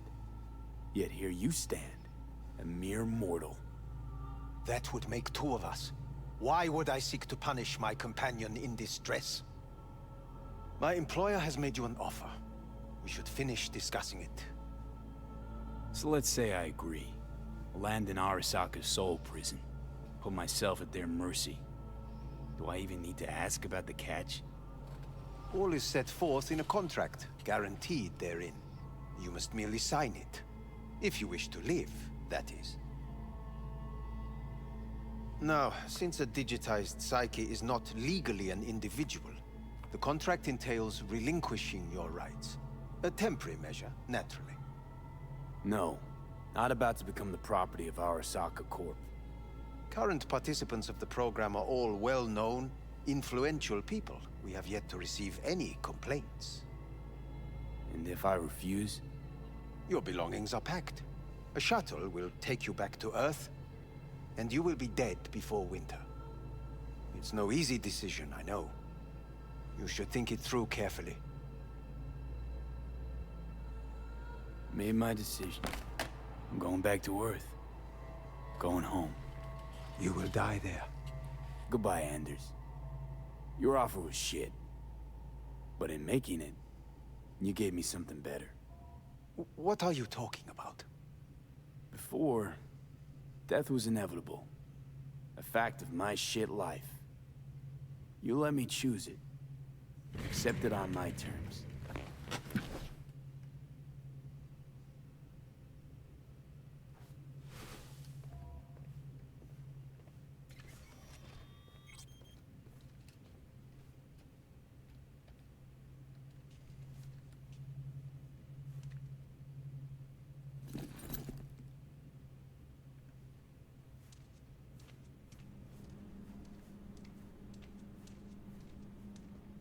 A thing of beauty will never fade away.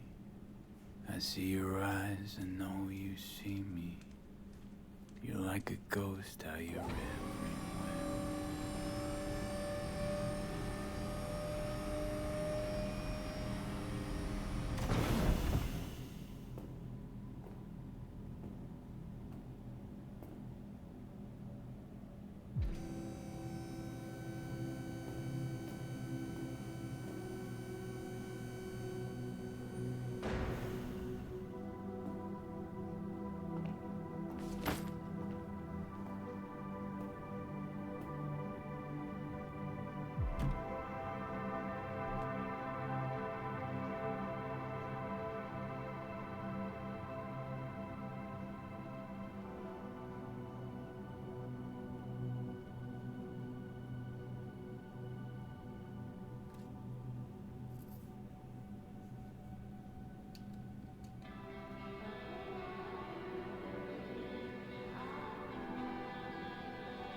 How's the Earth looking from way up there?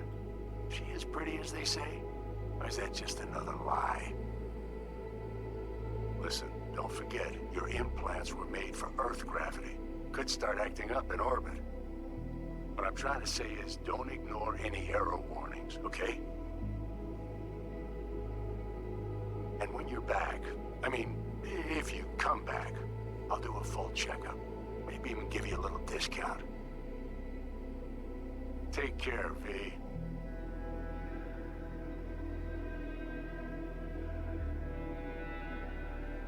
Hey, V.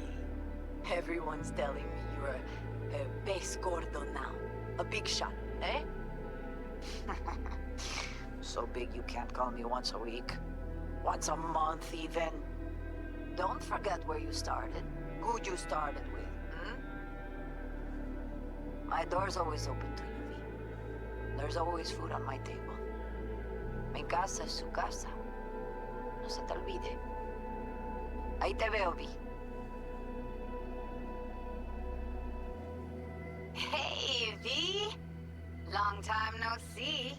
Let me guess, you still the top of your game in all of Night City? Yeah, I left all that. I guess I'm just calling to say thanks. For everything. It wasn't until I'd left everything behind that I realized how depressed I was for all that time. Take it from me, V. If you ever get the chance, just leave. Leave and don't look back. The weight it takes off your shoulders, I can't even describe it. All right, enough lecturing. Take it easy, man. Hey, V!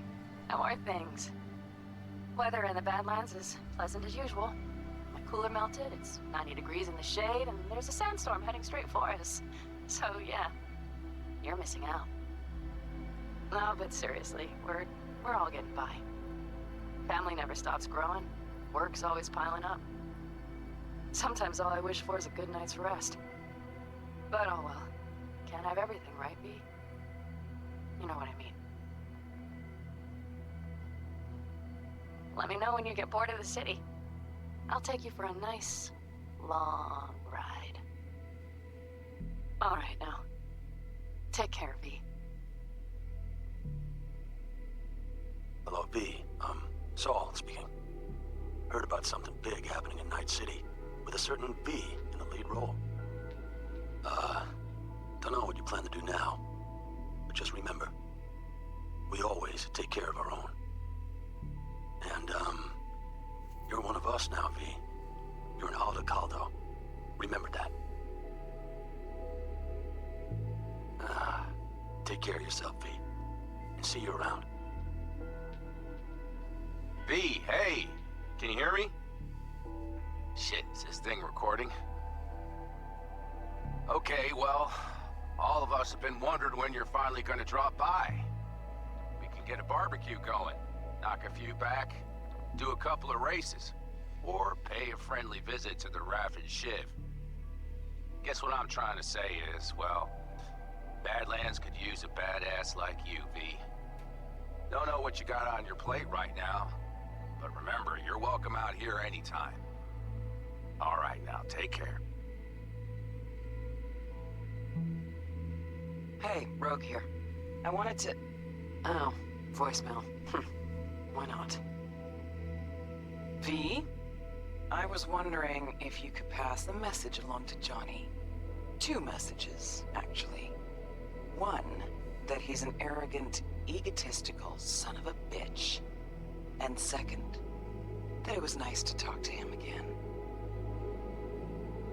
Both of you, take care of yourselves, okay? Hey, V, so funny thing just happened. Oh, fuck's sake, voicemail again. Do you ever answer the phone? Like ever? Seriously, I can get through to data term customer service faster than you. What did I even... Oh, yeah. You know that Us Cracks agent called me and asked if I would go on tour with them. At first I was like, over my dead fucking body. But then I thought, Hey, wait. I could actually be fine. So, who knows? Well, there's the latest gossip for you, if you even care. Call me back when you can, okay? Peace out. V, hey. So, here's the thing. A couple fellas from the 5th Precinct busted a shop selling illegal iron. Sawed-offs, stun guns, mustard gas canisters. Orders from on up were to blow it all to the ground. But then I thought, maybe there's a better way to use all this stuff for a good cause. I still remember what you did for us. For me and Randy. This city needs more people like you. And I'm gonna make sure they're equipped. This one's on me, V. See you around. Hello, V. From what I understand, you have less than 6 months to live. I do not know how you plan to spend this time.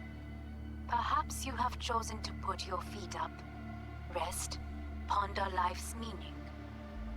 Or perhaps you continue to do what you are good at. If that is the case, my father and I would gladly retain your services. You would be compensated generously. 6 months will pass faster than you imagine. It would be a shame to let this time go to waste.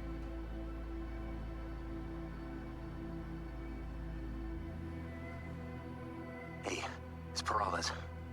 V, you're gonna want to hear this. But first, you need to go somewhere no one's listening. Okay, so my wife, Elizabeth, she's in on the whole thing. She keeps saying I should look after myself. Tells me to take these pills. Says they're vitamins. Got them analyzed at a lab. And they look okay. But how am I supposed to know if somebody didn't falsify the results? When you got a sec, call me, okay? Oh yeah, and don't forget to delete this message.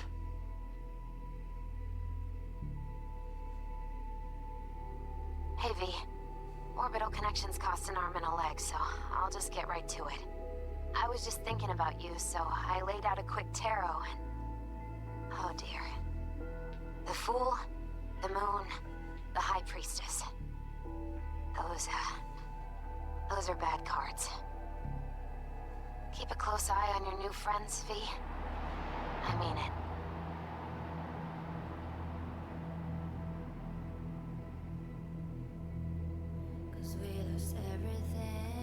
All right. I don't know how many of you are still around, but I really liked this. So there were a few decisions that I made in terms of the ending.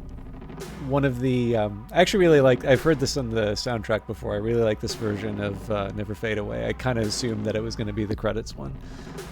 But I think there are a few ideas that I'd been running through from the start of the game, both for the character's motivation and what I thought the story was sort of dealing with. So, definitely I played V as someone who wanted to get back in Arasaka if he could, which, you know, kind of makes it easy to pick all the corpo options and things like that.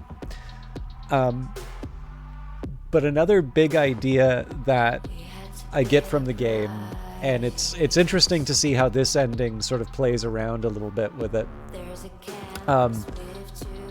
I have taken the comparison between Saburo and Johnny, right?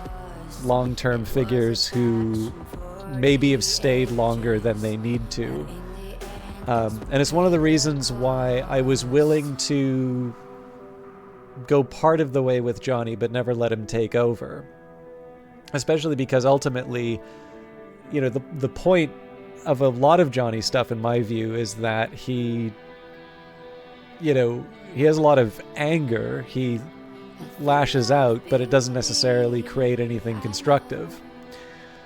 And obviously, not just his legend extending, but him sort of trying to take over me is just another example of something that has passed its time staying. And then, of course, the fact that Saburo is here. Yorinobu's end is very bleak, becoming the host for Saburo. And so, in one sense, I did want an ending that it actually almost seems a little paradoxical, where I'm trying to restore my state in Arasaka. I think I largely drive that through the idea that it's the thing that I'm the best at, and so would want to try and, get back to that peak as much as I can. Which in one sense is very backward looking. But if ever it comes to the idea of accepting mortality, it's important to recognize that as well, not to let things stay longer than they need to. And obviously, when you're faced with that decision to go into Mikoshi or to accept your death, I mean, there is the possibility, as always, the game always dangles the possibility of you finding some sort of solution with the Aldecaldos or whatever. I'd be interested in seeing where that all goes.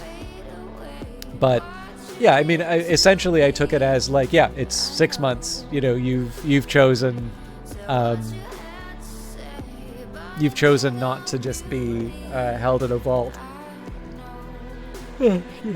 Excuse me. And that's a recognition, effectively, the decision to banish or shred Johnny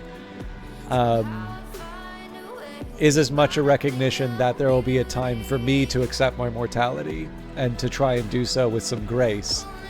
But it's a bittersweet ending, of course, because the house always wins. That may be a decision that you can make for yourself, but in the end, the world is now in a state where someone like Saburo seemingly can extend their life indefinitely. So that does sort of raise a question. That's the one part that's sort of interesting about this, is that sort of a vindication for Johnny? I know it's really, I do like some of the things that they do in terms of giving you sort of a send-off with him. I do like the idea. The biggest one for me has always been to try and retain some degree of autonomy. And that, in my view, is as much as accepting your own death. So the idea that Johnny doesn't think highly of me, I think, is an important reflection of the fact that he hasn't taken over, that I've been able to assert myself even with an engram trying to overwrite me. But again, there is something to be said for the consequences, and in the end, Arasaka is able to achieve its unnatural state, which is one of the things that my character individually has been pushing against. And there's a lot of different examples you can give of that, right? There's a certain way that people talk about AI today. There's a certain degree of inevitability, and I think in one sense, this isn't the best example that I can give, right? Because one, I don't necessarily think there's a comparison to be made between large language models and related products today, and the idea of being able to take over a host body. But there's some people who's like, well, even if you object to AI, you need to learn to use it, otherwise you'll be replaced by it. And so there's sort of that, almost fatalism behind it. Now, I will go so far as to say that I do think that there is some value to it. I think it's ill-defined right now, and I think there's a very large part of it which is people trying to figure it out. But it's the example I like. I got this from Josh Gann's Power and Prediction, but there's other. There may be some precedent for the point. But the idea of electrification, that it did actually take probably longer than people realized to see the benefits of electrification, and arguably one of the biggest benefits of electrification was not the electricity itself, because of course you have been able to power machines before that, but specifically the inexpensive way of transmitting electricity and specifically the fact that you can give it in these discrete units, right? You run a wire to the machine and you have a switch that can turn it on or off. This meant that the factory could be redesigned, that you no longer needed to cluster all of the machines close to the source of that power. And this is what gives rise to something like the Ford Motor Company and its assembly approach.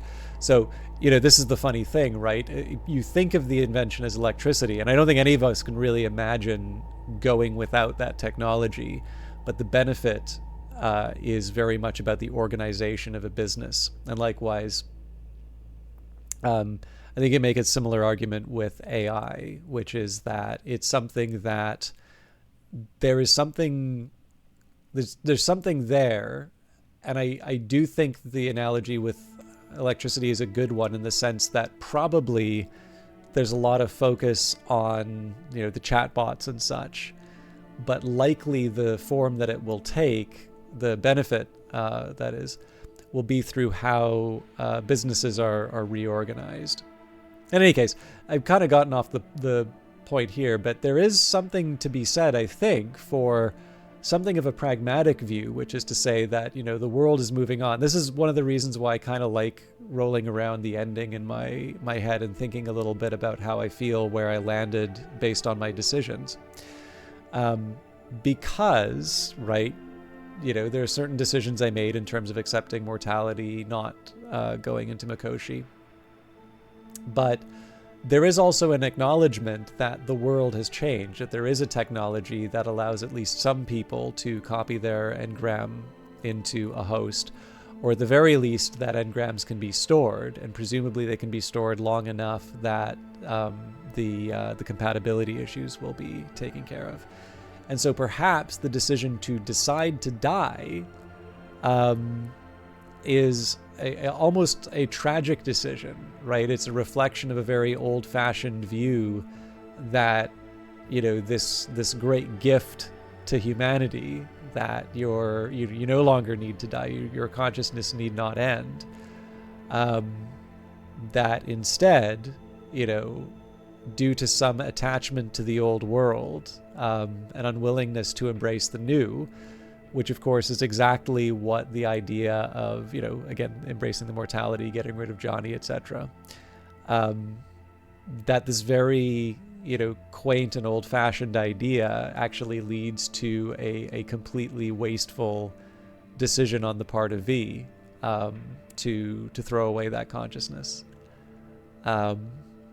It's interesting. I actually really don't know what I think. I mean, it's a tricky one to think about, right? Like, I don't know how I would feel. I mean, obviously, Soma touches on similar ideas, right? And I really liked Soma. But then, of course, that also resulted in, the idea of like the continuity and the copies and such, and what does that mean for the character, the one that's left behind on Earth and such. So yeah, I don't know if I have a hard stance on it. I'm happy with the choices that I made. I will confess, actually, I thought the ending was on the border of feeling like it was going a little too long, but I do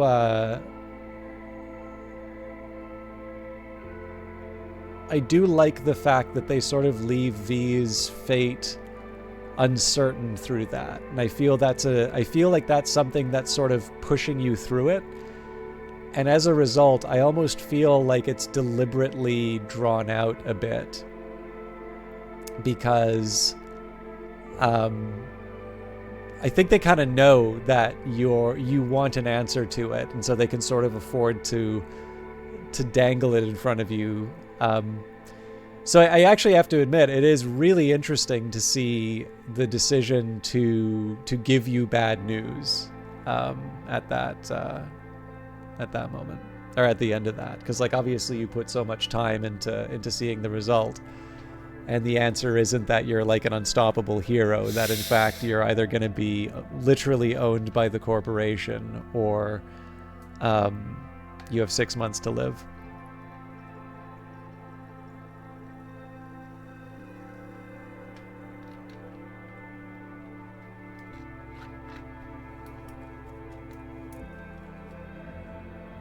I'd be interested in hearing what you all think. Actually, also for those of you that have played, I'd be interested in knowing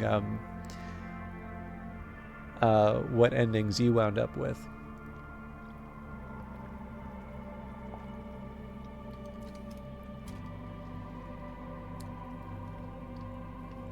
Sorry to do this, but I don't know if I can really justify sitting through the localization.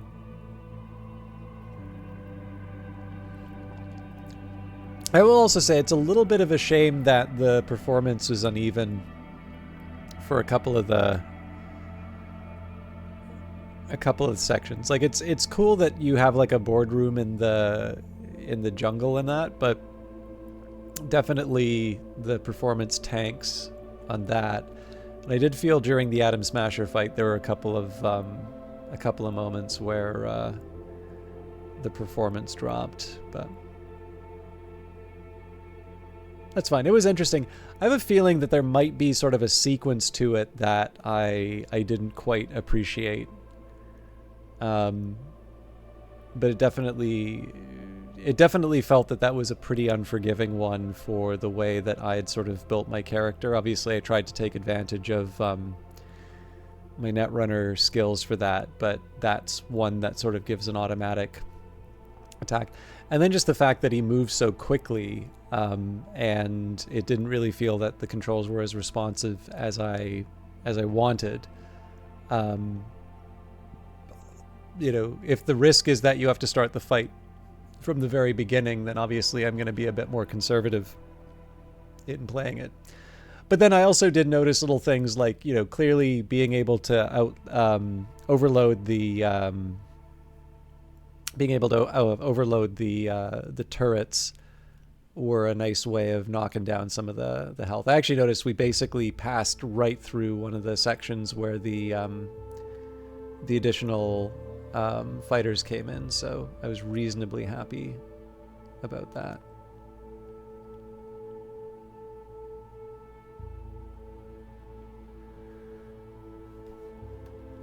I'm definitely inclined to say so just to be clear, I'm definitely not unhappy with the ending. I think I would definitely say the real highlight to this for me was Phantom Liberty. I wouldn't be surprised if some of that at least was my particular preferences in terms of stories. But again, the way the characters work, I really liked that. I will confess, I actually did like more of the Arasaka family drama. Maybe this is some of the Succession side of me, sort of going in. But I like that sort of stuff. I particularly like the idea that there is something about the for me there's something about the level of control that, again, in the cyberpunk world, you have this very high level of control among the megacorps. And so to me, it does make for this interesting. I do think that some of the internal family drama becomes very interesting in that light because of how it, how it winds up affecting the city and the people surrounding it. I maybe even would have wanted to see a little bit more of it throughout, although it does invite the question to me. It's like, well, what would I have given up, right? Because I don't think I would want to miss out the chance to see the Nomads and the Aldecados, who definitely feel like sort of the real, like the good, they're the good guys in this, basically. Like, the Valentinos are probably a little too violent, or, it's not quite the right one. It's pretty easy to see. I mean, there's a reason why you get the Devil Tarot with the Arasaka ending. They're very clearly set up as a malevolent force. But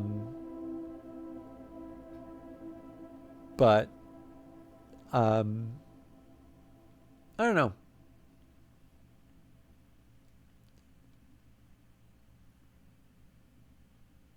Just taking a look at some of the quotes.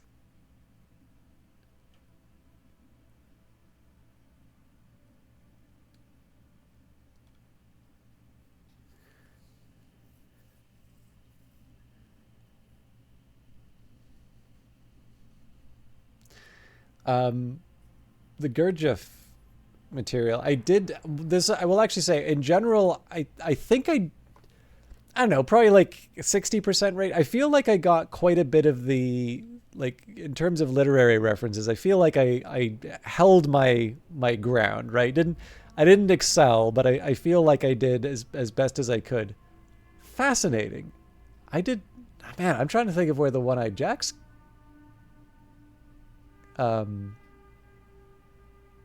scenes came from. Thank you for playing. Congrats, you've completed the main storyline of Cyberpunk 2077. But remember that Night City never sleeps. There's still so much to see and do. You can continue from your last open world checkpoint, where you will have a special reward waiting for you. Would you like to keep playing? All right, I was going to leave it here, but let's see what the special reward is.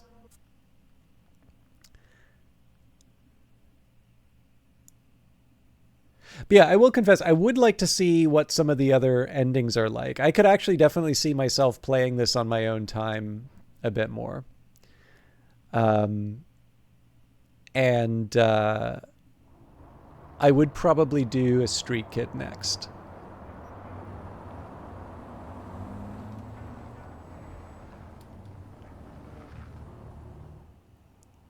Here's your rewards. Congrats, you've completed the main storyline of Cyberpunk 2077. Here are your rewards, available in your backpack. Gorilla Arms, the Devil Tarot card. The Devil is addiction, craving, and passion. He brings fame and fortune, but at a price of losing oneself to a world of material distractions. The Devil lures unsuspecting souls into traps, but always grants them a choice.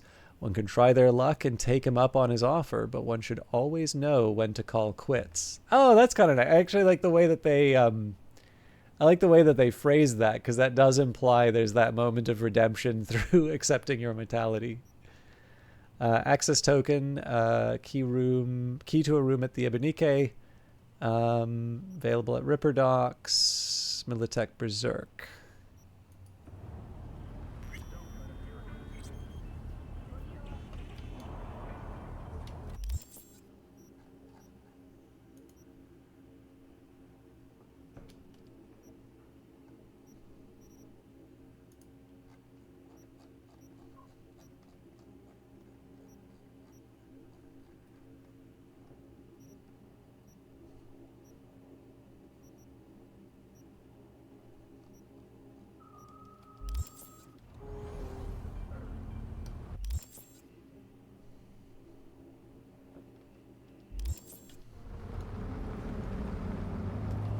Cool. I think I'm going to save it here. So I'm actually also quite happy I got this done. Actually, what I think I'm going to do.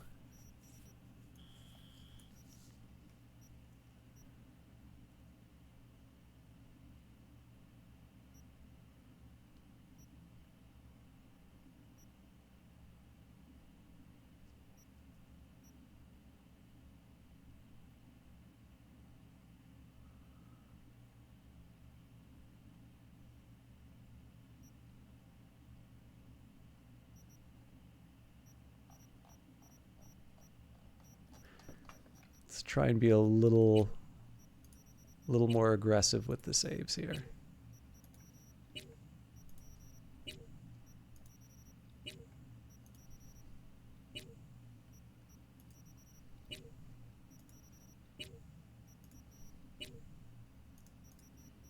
Yeah, actually, you know what?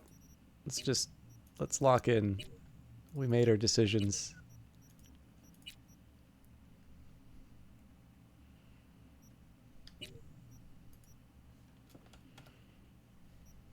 But yeah, I don't know. I need to decide if I'm going to do a new game right away, uninstall for a bit, enjoy the space for other things. But yeah, I'm happy we did Cyberpunk, because that's kind of finished me up for the main games that I had on stream. We got through some XCOM, we've got through Cyberpunk now. I guess my main game at the moment is Uncle Chop's Rocket Shop, and given that there's probably going to be some more Outlast trials coming up, I might sort of reserve the chance of playing... I don't know, I might play a little bit more of that. Let me just take a look at my list.